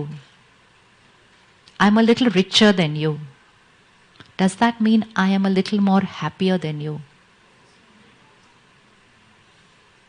You sure? Are you sure? फिर हम क्यों दूसरों को देखते हैं और सोचते हैं इनके पास ये है, कितने खुश हैं, इनके पास ये है, बहुत अच्छी बात है, वो कितने कंफर्टेबल है। कम नहीं, माइंडसेट नहीं है, क्लैरिटी, ये कंफर्टेबल है। कोई भी चीज जो फिजिकल है वो हमें कंफर्ट देती है। Now I can buy a bigger chair than this also. I can buy a bigger sofa than this. That's even more expensive. And I will be even more comfortable, but not happier. But every time we are buying something, we are saying, ये मिल गया ना तो खुश हो जाएंगे. Can happiness be bought? Can happiness be bought? We are going to say this here, or are going to say this outside also? Can happiness be bought? पक्का? You sure? तो नई ड्रेस किस लिए खरीदते हैं? सब कुछ जो खरीदना चाहते हैं वो खरीदिए, लेकिन खरीदते समय सिर्फ ये नहीं कहना this will give me happiness. Be very clear what it will give you and what it can not give you. A lot of people are just wanting to earn more and more and more and more because they're thinking, if I earn this much more, then I'll be happier. Because they thought that will give happiness. Such a big illusion in the world. इतनी बड़ी गलतफहमी का शिकार. It will make my life more comfortable. Right? Comfort, physical. Happiness, emotional comfort. So अगर happiness खरीदी नहीं जा सकती तो हैप्पीनेस कैसे आती है फिर? I can't buy it. I can buy treatment but I can not by health. हम इलाज खरीद सकते हैं, सेहत नहीं खरीद सकते. सेहत अपने आप क्रिएट करनी पड़ती है. हम रिश्तों के लिए तोहफे खरीद सकते हैं, लेकिन रिश्तों में हार्मनी खरीद नहीं सकते हैं. तो जो चीजें पैसों से नहीं खरीदी जाती हैं, आज दुनिया अभी भी उनका इंतजार कर रही है. When will I get happiness, health, beautiful relationships? Because in the process of thinking that money can buy everything, we have gone and created a world where disease is normal, diabetes is normal, depression is becoming normal, divorce is becoming normal, cancer is on the rise. ये सब हमारे पिछले 20-30 साल के तोहफे हैं जो हमें मिले. For this illusion we thought जितना हम काम करेंगे उतना हम कमाएंगे, उतने हम हैप्पी होंगे. जितना हम काम करेंगे वो it is an achievement which is very important. But achievement के साथ मन का ध्यान रखना होगा ताकि हैप्पी रह के काम करेंगे, हैप्पीनेस के लिए काम नहीं करेंगे. दो बातों में बहुत फर्क है. आज दुनिया क्या कहती है? स्ट्रेस्ड होकर काम करो, अचीव कर लेंगे तो हैप्पीनेस मिलेगी. हैप्पी रहकर काम करो तो हैप्पीनेस भी मिलेगी और अचीवमेंट भी मिलेगी. नहीं तो सिर्फ अचीवमेंट मिलेगी with stress, depression, disease, diabetes and the list. ऐसी अचीवमेंट को सफलता नहीं कह सकते. उसको सिर्फ अचीवमेंट कह सकते हैं, नॉट सक्सेस.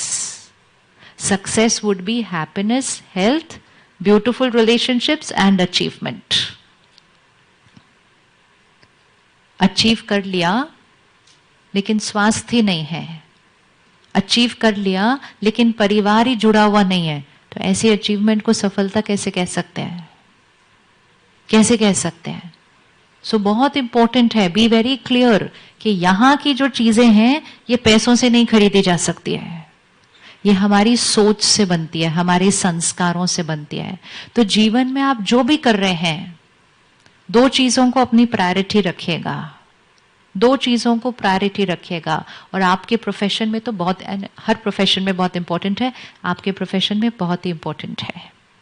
दो चीजों को अपनी प्रायोरिटी रखिएगा, संस्कार और कर्म.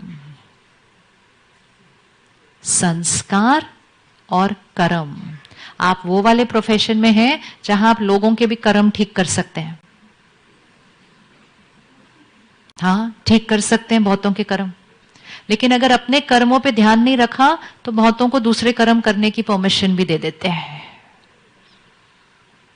और अगर मेरे किसी कर्म ने दूसरे को भी गलत कर्म करने दे दिया तो मेरा कर्म तो बहुत ही मल्टीप्लाई हो जाएगा. फिर हम अचीव कर लेंगे लेकिन भाग्य अचीवमेंट से नहीं, कर्मों से बनता है। आज दुनिया का फोकस इस बात पे है कि हम कितना पैसा कमाते हैं। कितना पैसा कमाते हैं उससे कंफर्ट आएगी, कैसे पैसे कमाते हैं उससे संतुष्ट आएगी। What is the way to earn money, not how much to earn money. People meet each other, they ask each other, how much are you making in life? They're not asking, how are you making that how much which you're making. That is Bharat की संस्कृति। संस्कारों और कर्मों पर attention रखें, सफलता आपके पीछे पीछे चलेगी, आपको सफलता के पीछे भागना नहीं है। एक होता है धन कमाना और एक होता है धन के साथ दुआएं कमाना। Earn blessings in life. धन कमाएंगे सामान आएगा, दुआएं कमाएंगे बैटरी चार्ज हो जाएगी। धन से चीजें खरीदी जा सकती हैं, दुआएं से वाइब्रेशन बढ़ जाती है। So whatever we are doing, we have to do it with the right intention, in the right way, with the purpose to energize ourselves. Always have your karma right. Destiny किससे बनती है? Destiny किससे बनती है? जैसा हमारा कर्म वैसा हमारा भाग्य। आजकल बहुत लोगों के जीवन में कुछ होता है, कहते मेरे साथ ऐसा क्यों हुआ, मेरे साथ ऐसा क्यों हुआ। मेरे साथ जो भी हुआ वो किसका रिटर्न है? मेरे किए हुए कर्म। इसलिए जीवन में बहुत सीधा सामने देखकर चलना। सब लोग क्या कर रहे हैं वो देखकर चलेंगे तो कहीं ना कहीं कुछ गड़बड़ हो जाएगी। Because a lot of people are walking in life in a very different way. Very different way. Okay, तो first lifestyle habit, बैटरी को चार्ज करने के लिए first lifestyle habit is my sleep cycle. Sleep cycle. What is the slogan for sleeping right?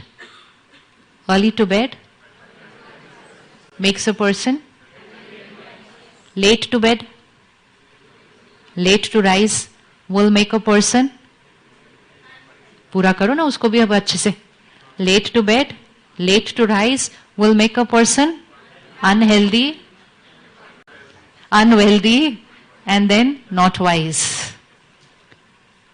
एक बहुत बड़ी चीज जो समाज ने फिर से बदल दी है, रात रात को काम कर रहे हैं, बच्चे रात रात को पढ़ रहे हैं और फिर एक नया बिलीफ सिस्टम क्रिएट कर लिया, रात की मेरी पढ़ाई बहुत अच्छी होती है। एक ने किया, 5 को सुनाया, बहुत जल्दी वो हमारा नॉर्मल बन गया, रात को बड़ी अच्छी पढ़ाई होती है। If we do anything which is against nature, if you want to be successful in life, one thing is needed and that is self-discipline. संयम और नियम, self-discipline.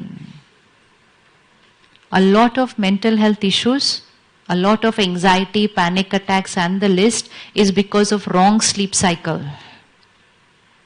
Wrong sleep cycle. कभी 12 बजे सो रहे हैं, किसी दिन 2 बजे सो रहे हैं, किसी दिन 4 बजे सो रहे हैं, किसी दिन सो ही नहीं रहे हैं। और फिर छोटे हैं ना, एज में आयु तो शरीर छोटा है, कहता है आई कैन तो manage without sleep. Of course you can manage without sleep, but the mind, the brain and the body is taking a toll. But it will not give you the answer today. You will get the answer after a few years. So important is to take care right now. The highest energizing time where you will experience deep sleep is 10 to 2. ये 4 घंटे में हमें कभी भी जगा हुआ नहीं होना चाहिए. If instead of sleeping at 10, if I sleep at 11, I lost out on one very valuable hour. It doesn't mean कि मुझे 2 बजे उठना है. It just means 10 से 2 मुझे deep sleep में होना चाहिए. कर सकते हैं आप ये? आप कर सकते हैं 10 बजे सोना? कर सकते हैं, नहीं कर सकते? कौन अलाउ कर देगा?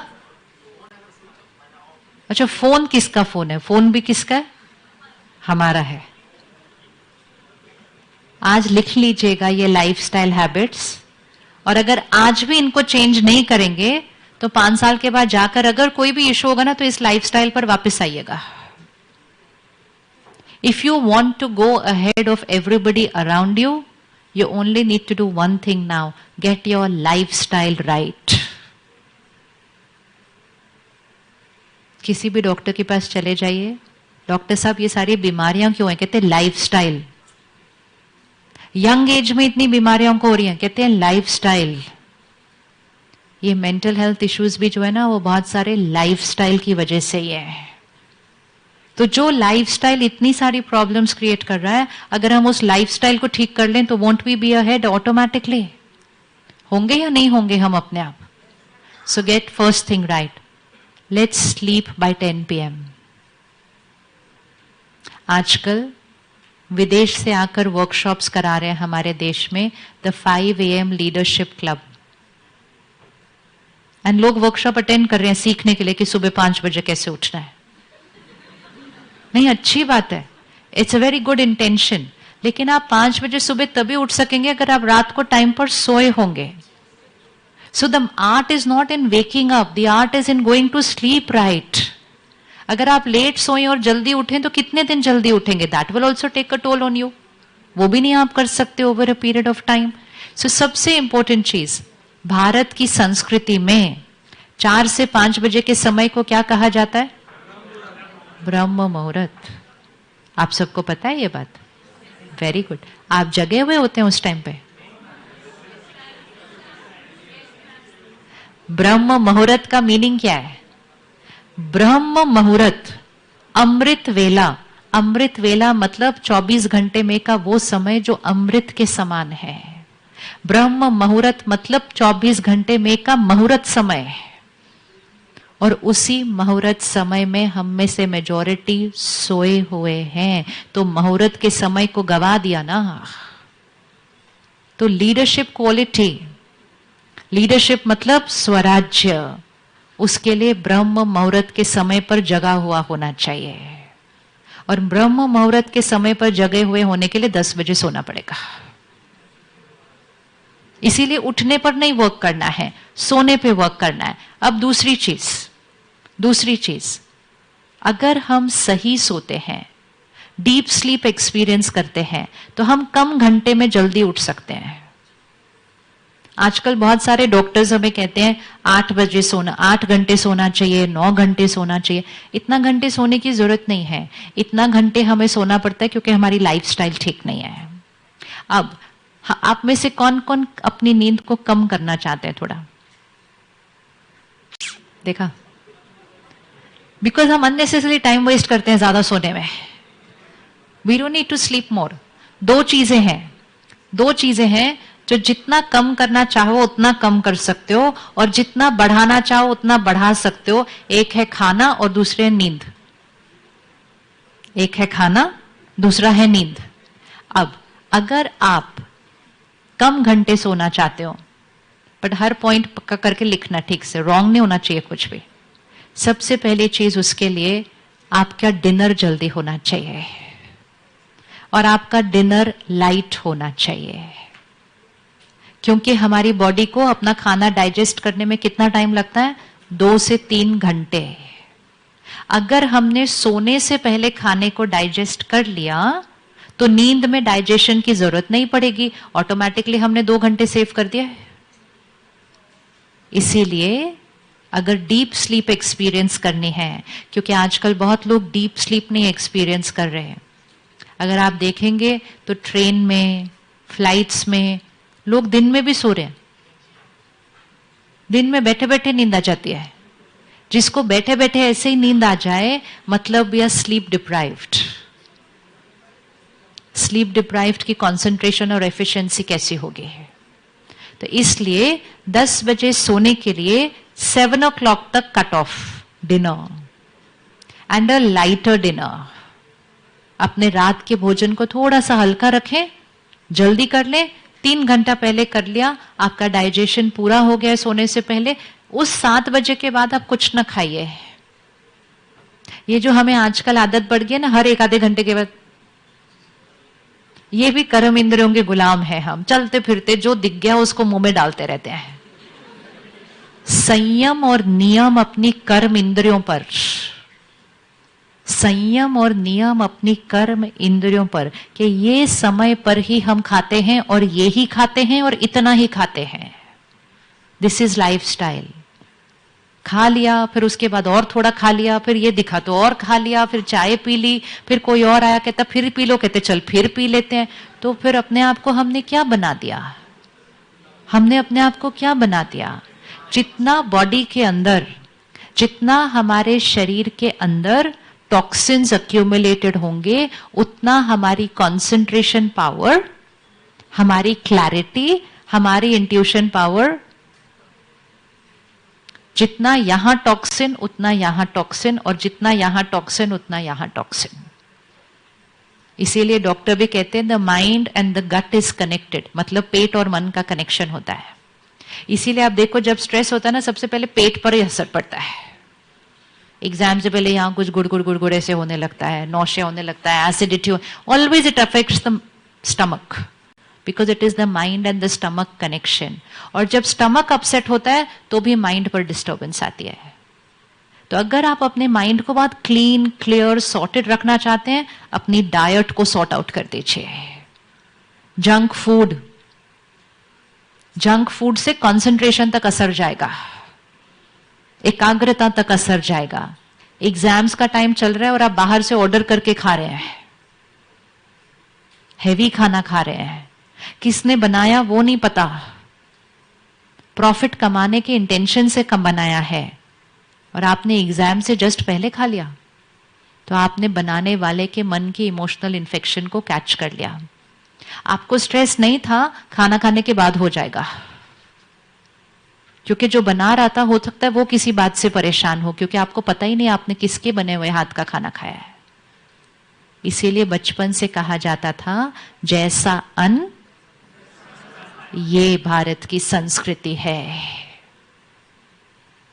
You are what you eat is not proteins, carbohydrates, minerals only. It is the vibration that we eat. तो जल्दी खाना खाएं, रात का हल्का खाना खाएं, और उसके बाद अगले दिन सवेरे तक कुछ ना खाएं। कुछ लोग कहते हैं भूख नहीं लगेगी।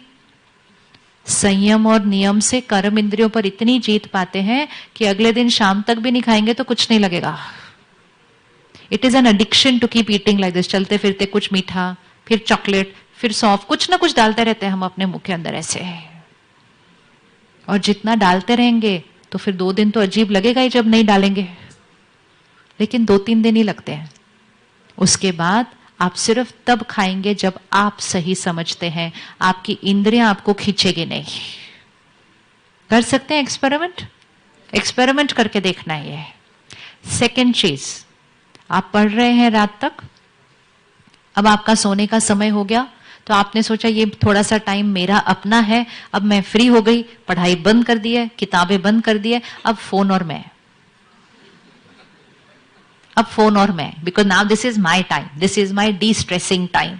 तो फिर हम सोने से पहले बेड में बैठकर ही, तो जस्ट सोने से पहले हमने कौन सी कंटेंट अपने अंदर डाल दी? इमोशनल हेल्थ के लिए इमोशनल डाइट। और इमोशनल डाइट क्या है? What we watch, what we read, what we listen. ये तो बहुत इंपॉर्टेंट है। अपने कमरे में अपने सामने एक पोस्टर बना के लगा देना इसका, कि जो हम सुनते हैं, पढ़ते हैं, देखते हैं, वो हम बनते हैं। ये सब जो ओवर थिंकिंग चल रहा है, बहुत ज्यादा सोच चल रही है, बुरा जल्दी लगता है, मूड ऑफ हो जाता है, किसी की बात बहुत जल्दी हर्ट हो जाती है, it is because our emotional diet is that. आप में से कोई उस ईरा में तो नहीं होंगे ना जब फोन टीवी नहीं थे? नहीं ना, हम उस ईरा से, आपके पेरेंट्स उस ईरा से हैं। उस समय कंटेंट नहीं था, हमारा कंटेंट सिर्फ उतना ही था, स्कूल की लाइब्रेरी की बुक, पेरेंट्स और टीचर्स, बस वो हमारा कंटेंट, और एक न्यूज़पेपर। फिर धीरे धीरे हमारी ही ईरा में पहला फोन आया, पहला टीवी आया, पहला कंप्यूटर आया, फिर इंटरनेट आया। हमने ये देखा है कि कैसे content versus health of society कैसे कट्ठे कट्ठे चली है। पहला टीवी आया, एक एपिसोड हर हफ्ते आता था और वो भी काफी सात्विक सात्विक था। हाँ, अच्छी अच्छी बातें सिखाते थे। हाँ, सो क्वालिटी ऑफ कंटेंट क्या हुआ? सात्विक था, प्योर था। पूरा परिवार वेट करता था आज एक एपिसोड आएगा और सारे इकट्ठे बैठ के देखते थे। Now it is somebody's business, right? तो उन्होंने कहा अरे वाह, हमने एक एपिसोड देखा, पूरा देश रुक जाता है देखने के लिए, तो हम क्यों ना उसको एक की बजाय रोज एक कर दें। हमारा कंटेंट बढ़ गया। फिर उसके बाद किसी ने कहा अरे सबका तो टाइमिंग अलग अलग है, रोज एक क्या करें, फोन पे दे देते हैं, जब देखना तब देख लो। तो फिर उसके बाद आया 24/7 टेलीविजन, उसके बाद आया डिजिटल प्लेटफॉर्म्स, उसके बाद आया OTT प्लेटफॉर्म्स, उसके बाद आया सोशल मीडिया हैंडल, और हम सारे बन गए कंटेंट एडिक्ट। Content addict. हम कंज्यूम करते गए करते गए करते गए करते गए, और जो हम कंज्यूम करते गए वो हम बनते गए। So stress, anger, fear, worry, violence, aggression, hatred, hurt, ये पूरी जो लिस्ट है ना, हमें ये कंटेंट से मिलती है। इसीलिए जब ये कंटेंट नहीं था तब ये डायबिटीज, कैंसर, डिप्रेशन, डिवोर्स ये भी नहीं थे। सो लाइफस्टाइल में बहुत बड़ा हिस्सा कंटेंट कंजम्पशन है। तो बहुत ध्यान रखें कि आप फोन और टीवी से क्या कंज्यूम करते हैं। कर सकते हैं रिस्ट्रिक्शन उतनी? कर सकते हैं? ऐसे नहीं देखते जाना, ऐसे नहीं सर्व करते जाना, वो हमारा भाग्य बन रहा है। So content is equal to personality is equal to destiny. लिख लेना ये, अभी नहीं तो 5 साल बाद रियलाइज हो जाएगा। Content is equal to personality, उससे बनेंगे मेरे कर्म और उससे बनेगा मेरा भाग्य। रात को सोने से 1 घंटा पहले कुछ नेगेटिव कंटेंट अपने अंदर मत जाने देना, वो आपको गहरी नींद एक्सपीरियंस करने नहीं देगा, क्योंकि वही कंटेंट रात को सबकॉन्शियस माइंड में चलता है। जो मूवी आप देखेंगे, जो गाने आप सुनेंगे, जो किताब आप पढ़ेंगे रात को सोने से पहले, और सोने से पहले कम से कम 10-15 मिनट बहुत प्योर पॉजिटिव कंटेंट सुनकर, पढ़कर या देखकर सोना। That is why spirituality is very important. Spirituality एक कंटेंट है, वो ऐसा कंटेंट है जिसके अंदर प्योरिटी है, कंपैशन है, एम्पैथी है, फॉरगिवनेस है, एक्सेप्टेंस है। हमारे संस्कार वो बन सकते हैं अगर हम रोज सुबह 10 मिनट और रात को सोने से पहले 10 मिनट वो पॉजिटिव कंटेंट अपने अंदर भरे हैं। करके देखेंगे? करके देख सकते? इजी है? टाइम है करने के लिए? हाँ, हमारे पास बहुत टाइम है। रिमेंबर, हमारे पास बहुत टाइम है, क्योंकि जब हम ये पॉजिटिव कंटेंट डालेंगे तो हमारा माइंड कैसा होता जाएगा? बहुत soft, slow, very very stable, no stress. तो हमारा ऑटोमेटिकली सारा दिन में टाइम क्या हो जाएगा? बच जाएगा। सो सेकेंड स्टेप क्या? Content restriction, and at least 10 minutes in the night and 10 minutes in the morning positive content. तीसरी चीज, लास्ट, संकल्प से सिद्धि। तो रात को सोने से पहले हमें कुछ ऐसे संकल्प करने हैं जो हम अपनी लाइफ में सिद्ध करना चाहते हैं, which means what we want to manifest in our life. Okay, share in 2 seconds, what do you want to manifest in your life? What do you want in your life? क्या चाहिए? 1, happiness. 2, financial stability, very good. 3, peace. 4, happiness हो गया, और success, very good. हाँ जी, growth, respect, health, very good, clear. हाँ जी, confidence, very good. अब आप इसको नोट करते जाइए, ये ऐसे नहीं याद रहेगा। We are going to write 10 संकल्प राइट नाउ। नोट करो, फोन पे टाइप करो, कुछ भी करो, इसको अपने पास लिखो। इसको आप आज से रोज रिपीट करेंगे, रोज रिपीट करेंगे, सोने से पहले और रात को सोने से पहले, सुबह उठते। संकल्प से सिद्धि होती है। First, I am a powerful being. मैं शक्तिशाली हूँ. I am a powerful being मतलब इंडिपेंडेंट. सिचुएशंस और लोग मुझ पर हावी नहीं हो पाएंगे. I am powerful. So first संकल्प, I am a powerful being, मैं शक्तिशाली हूँ. सेकंड संकल्प, I am calm and stable, मैं शांत हूँ, स्थिर हूँ. I am calm and stable. Third संकल्प, आई एम हैप्पी ऑलवेज, मैं सदा खुश हूँ. आई एम हैप्पी ऑलवेज, मैं सदा खुश हूँ. फोर्थ संकल्प, I am fearless, I am confident. I am fearless, I am confident. जो बनना चाहते हैं वो लिखना है I am. That is affirmation, that is संकल्प. I am fearless, I am confident.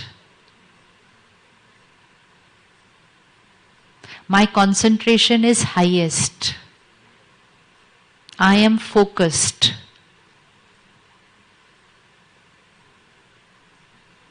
My mind and body is healthy always.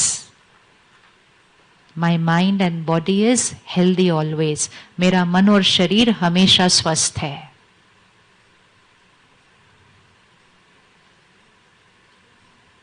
I accept people. People accept me. All my relationships are smooth and strong. मैं लोगों को स्वीकार करती हूँ, लोग मुझे स्वीकार करते हैं और मेरे सारे रिश्ते मजबूत हैं.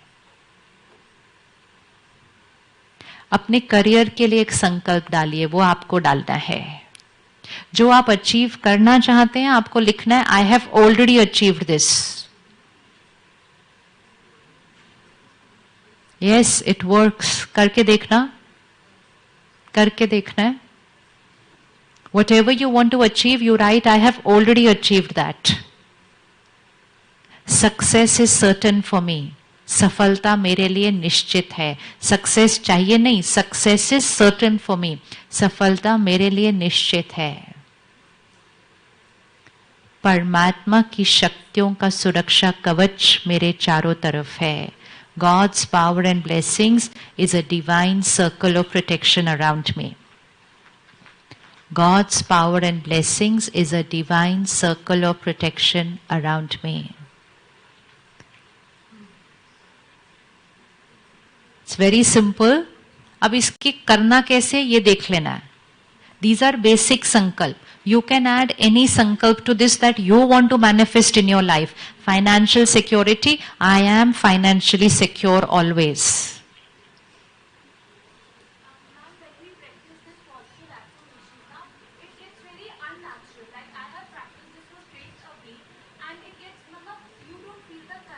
Absolutely.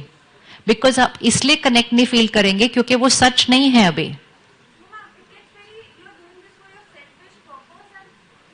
We are not doing it for a selfish purpose. No, because you're doing it for financial. I'm not even doing it for financial. Whatever you're doing it for here. You are doing it to change your sanskar. And changing your sanskar is not selfish.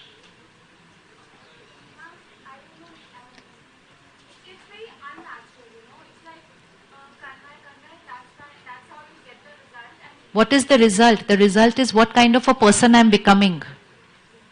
वो तो करना ही है. It's like आप 3 time खाना क्यों खाते हैं? क्योंकि शरीर को हेल्दी रखना है ना. Is it unnatural? No.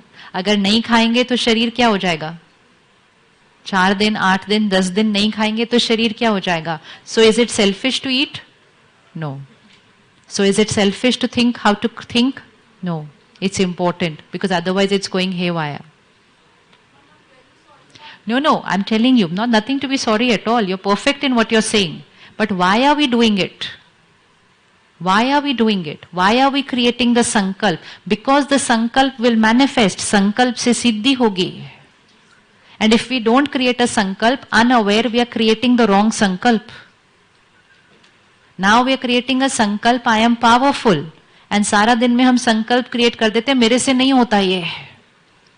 तो वो भी तो हम संकल्प ही क्रिएट कर रहे हैं.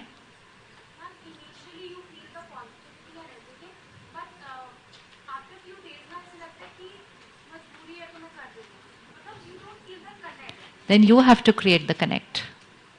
मजबूरी से नहीं करते, पर्पस से करते हैं. We'll talk about it later on because everybody else will not shift. I'll talk to you again later on. ठीक है? लिख लिया सबने? किस किसने लिख लिया? अब इसमें आप अपना कोई भी और संकल्प ऐड कर सकते हैं. क्लियर करके रख लीजिए कि ये कैसे लिखना है. आप इससे अपने जीवन में मिरेकल्स क्रिएट कर सकते हैं. चाहे वो अपने संस्कारों में मिरेकल, चाहे वो अपने स्वास्थ्य में मिरेकल. आज मेडिकल साइंस में power of the mind use करके मिरेकल्स क्रिएट किए जाते हैं. और चाहे अपने करियर में मिरेकल. कोई भी अपना ऐसा संस्कार जो आप चेंज करना चाहते हैं वो नहीं चेंज हो रहा है, कोई चीज छोड़ना चाहते हैं वो नहीं छोड़ पा रहे, आपको उसका संकल्प डालना है कि ये चीज मुझसे हो चुकी है. अब इसको करना कब है? सबसे पहली चीज रात को सोने से पहले. Close your eyes, see yourself doing it right now. See yourself doing it right now. रात को सोने से पहले 10 मिनट कुछ बहुत पॉजिटिव पढ़कर सुनकर अपने माइंड की जो ब्लॉटिंग पेपर है उसको पॉजिटिविटी से सैचुरेट करके अपने आप को देखिए आप ready to sleep on your bed and the last 30 seconds is your time in silence. उस समय आप वो संकल्प कीजिए जो आप चाहते हैं कि सिद्ध हो आपके जीवन में, जो मैनिफेस्ट हो. अब उसको रिपीट कीजिए अभी अपने माइंड के अंदर. आई am powerful, I am happy always, I am calm and stable, I am fearless, I am confident, my body is perfect and healthy, my relationships are strong, I have already achieved, fill in the blank, success is certain for me. And God's power and blessings is a divine circle of protection around me. Easy है ये करना? Easy?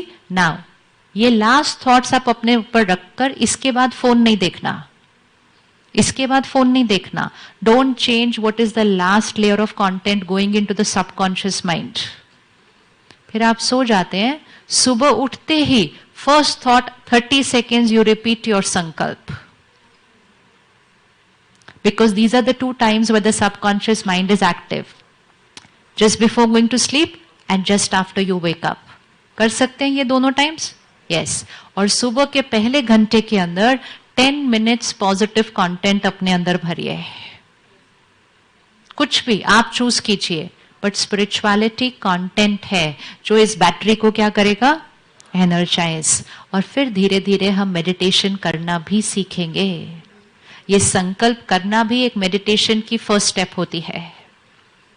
ये 30 seconds 1 minute में होता है. फिर धीरे धीरे हम इस पे जब और मनन करते हैं तो हम 5 मिनट भी बैठ सकते हैं, 10 मिनट भी बैठ सकते हैं. तो वो मेडिटेशन होती है. वो मेडिटेशन हमें सीखना है. और तीसरा जो हम अन्न खाते हैं, 4 एनर्जीज होती हैं. धन, मनी, अन्न, फूड, मन, माइंड, तन, बॉडी. These are connected. धन, अन्न, मन, तन. सबसे पहले धन घर में क्लीन आना चाहिए. It's very simple. बाकी 4 ठीक हो ही नहीं सकते नहीं तो. Money has to come with blessings. Money has to come with right संस्कार and karma. Money has to come clean. फिर जो अन्न खाएं वो सात्विक खाएं. Experiment with a plant-based diet, a vegetarian diet. Lighter for the stomach and lighter for the mind. जहां तक हो सके घर का खाना खाएं. एक रूल हमेशा फॉलो करें. खाना खाते समय कभी टीवी और फोन ऑन नहीं होना चाहिए. कर सकते हैं बिना फोन और टीवी के खाना? क्योंकि अगर फोन और टीवी ऑन है खाने के समय तो वो सारे शब्द उस खाने के अंदर जा रहे हैं. और जैसा अन्न वैसा मन हो जाएगा. तो टीवी और फोन खाने के टाइम बंद होना चाहिए. और अगर आप अपने संकल्पों को जल्दी सिद्ध करना चाहते हैं तो खाना खाने से पहले 5 सेकंड रुक कर परमात्मा को शुक्रिया कहकर अपने खाने के साथ भी उन संकल्पों को रिपीट कर दें। बचपन से सीखा था ना कि what do we do before eating? Pray.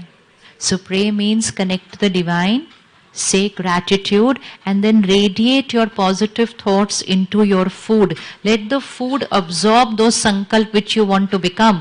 क्योंकि food में वो संकल्प डाल दिए, फिर जैसा अन्न वैसा मन। Easy है ना करना?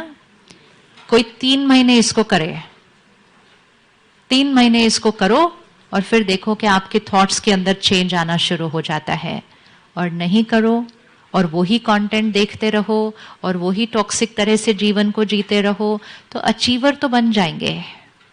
अचीव करना मुश्किल नहीं है, लेकिन अचीवमेंट के साथ हैप्पी रहना, हेल्दी रहना बहुत इजी है, मुश्किल नहीं है, बहुत इजी है अगर उस पर भी थोड़ा सा ध्यान दिया जाए। अचीवमेंट के लिए मेहनत करते हैं, मेहनत के बिना अचीवमेंट नहीं आती है। इसी तरह हैप्पीनेस और हेल्थ के लिए भी थोड़ा सा अटेंशन रखना होता है, उसके बिना नहीं आती है, उसके बिना नहीं आती है।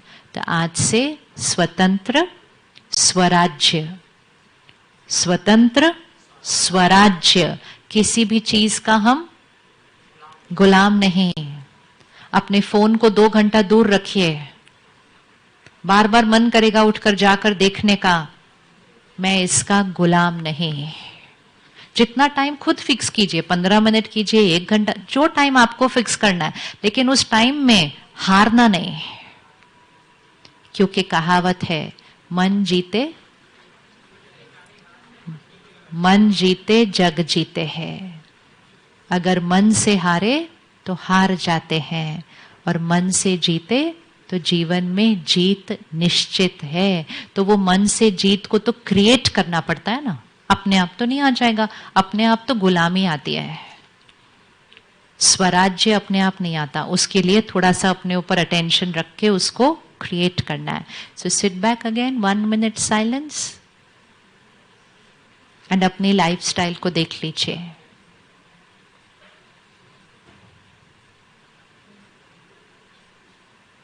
I am emotionally healthy.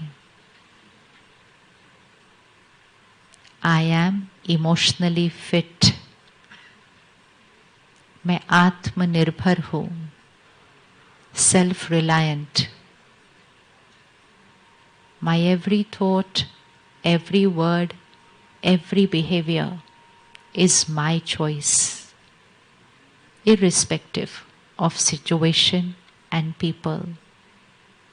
कोई भी बात आ जाए, कोई कुछ कहे, कोई कैसा व्यवहार करे, मेरी थॉट एंड फीलिंग मेरी क्रिएशन है। मैं अपने मन का मालिक हूं and I choose the right thinking, calm and stability, forgiveness and compassion, self-respect. Comparison नहीं, comparison is emotional disease. Deep sleep, sattvic food, content restriction, संकल्प से सिद्धि,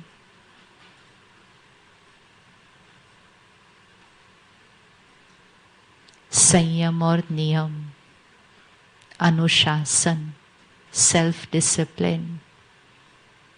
सेल्फ डिसिप्लिन सफलता का फाउंडेशन है।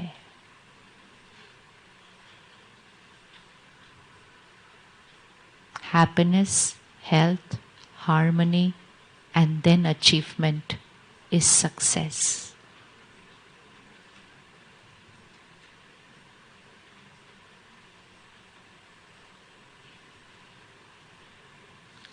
Om Shanti. Om Shanti. Shukriya. Om Shanti.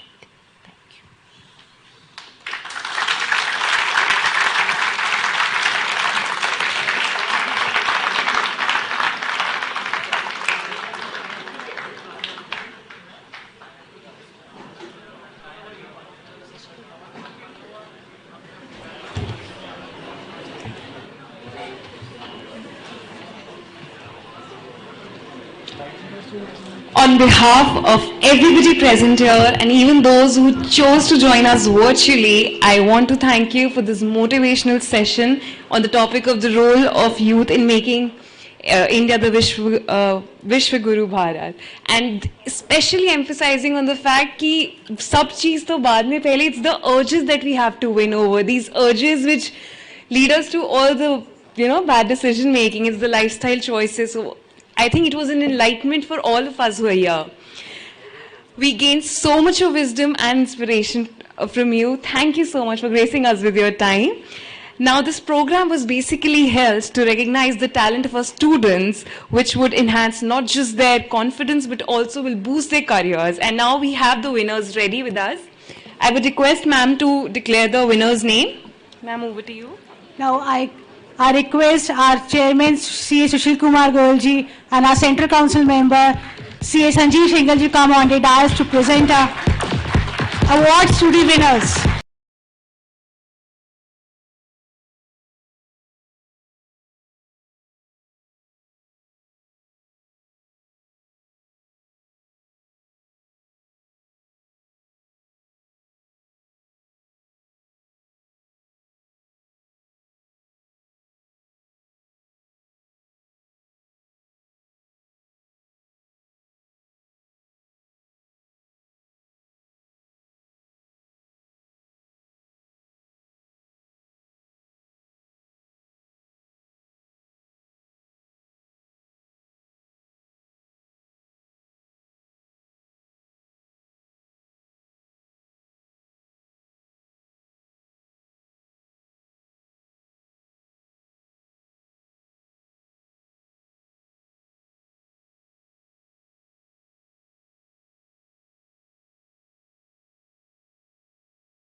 Thank you very much, all the participants. One thing I want to say, I think judges were confused totally whom to award.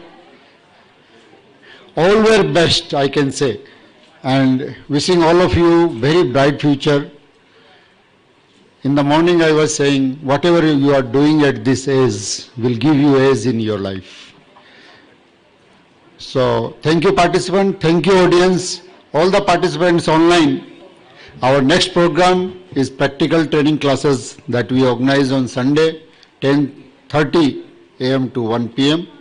Next class is on announcement you please see on the Board of Studies portal. Thank you very much each one. And without thanking the office, my task will not be completed. The office, they have started this work 1 month before, started from branch, regional level, and now at the national level. Thank you everybody from the office also. Thank you. Check. Whosoever has a phone missing can please collect it on the stage.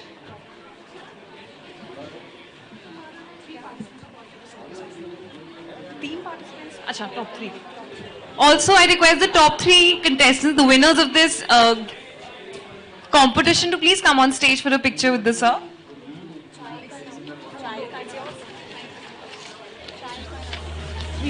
And rest of us will break for the tea.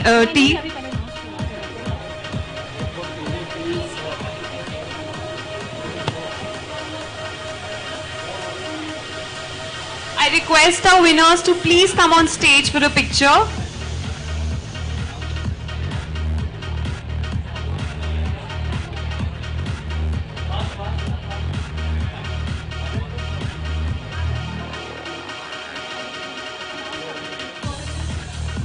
First winner is Jayati Purva. First winner is Jayati Purva.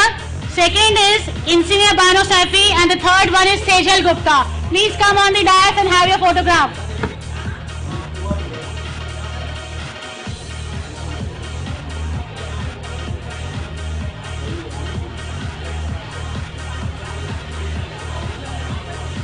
Sejal Gupta, please come on the dais.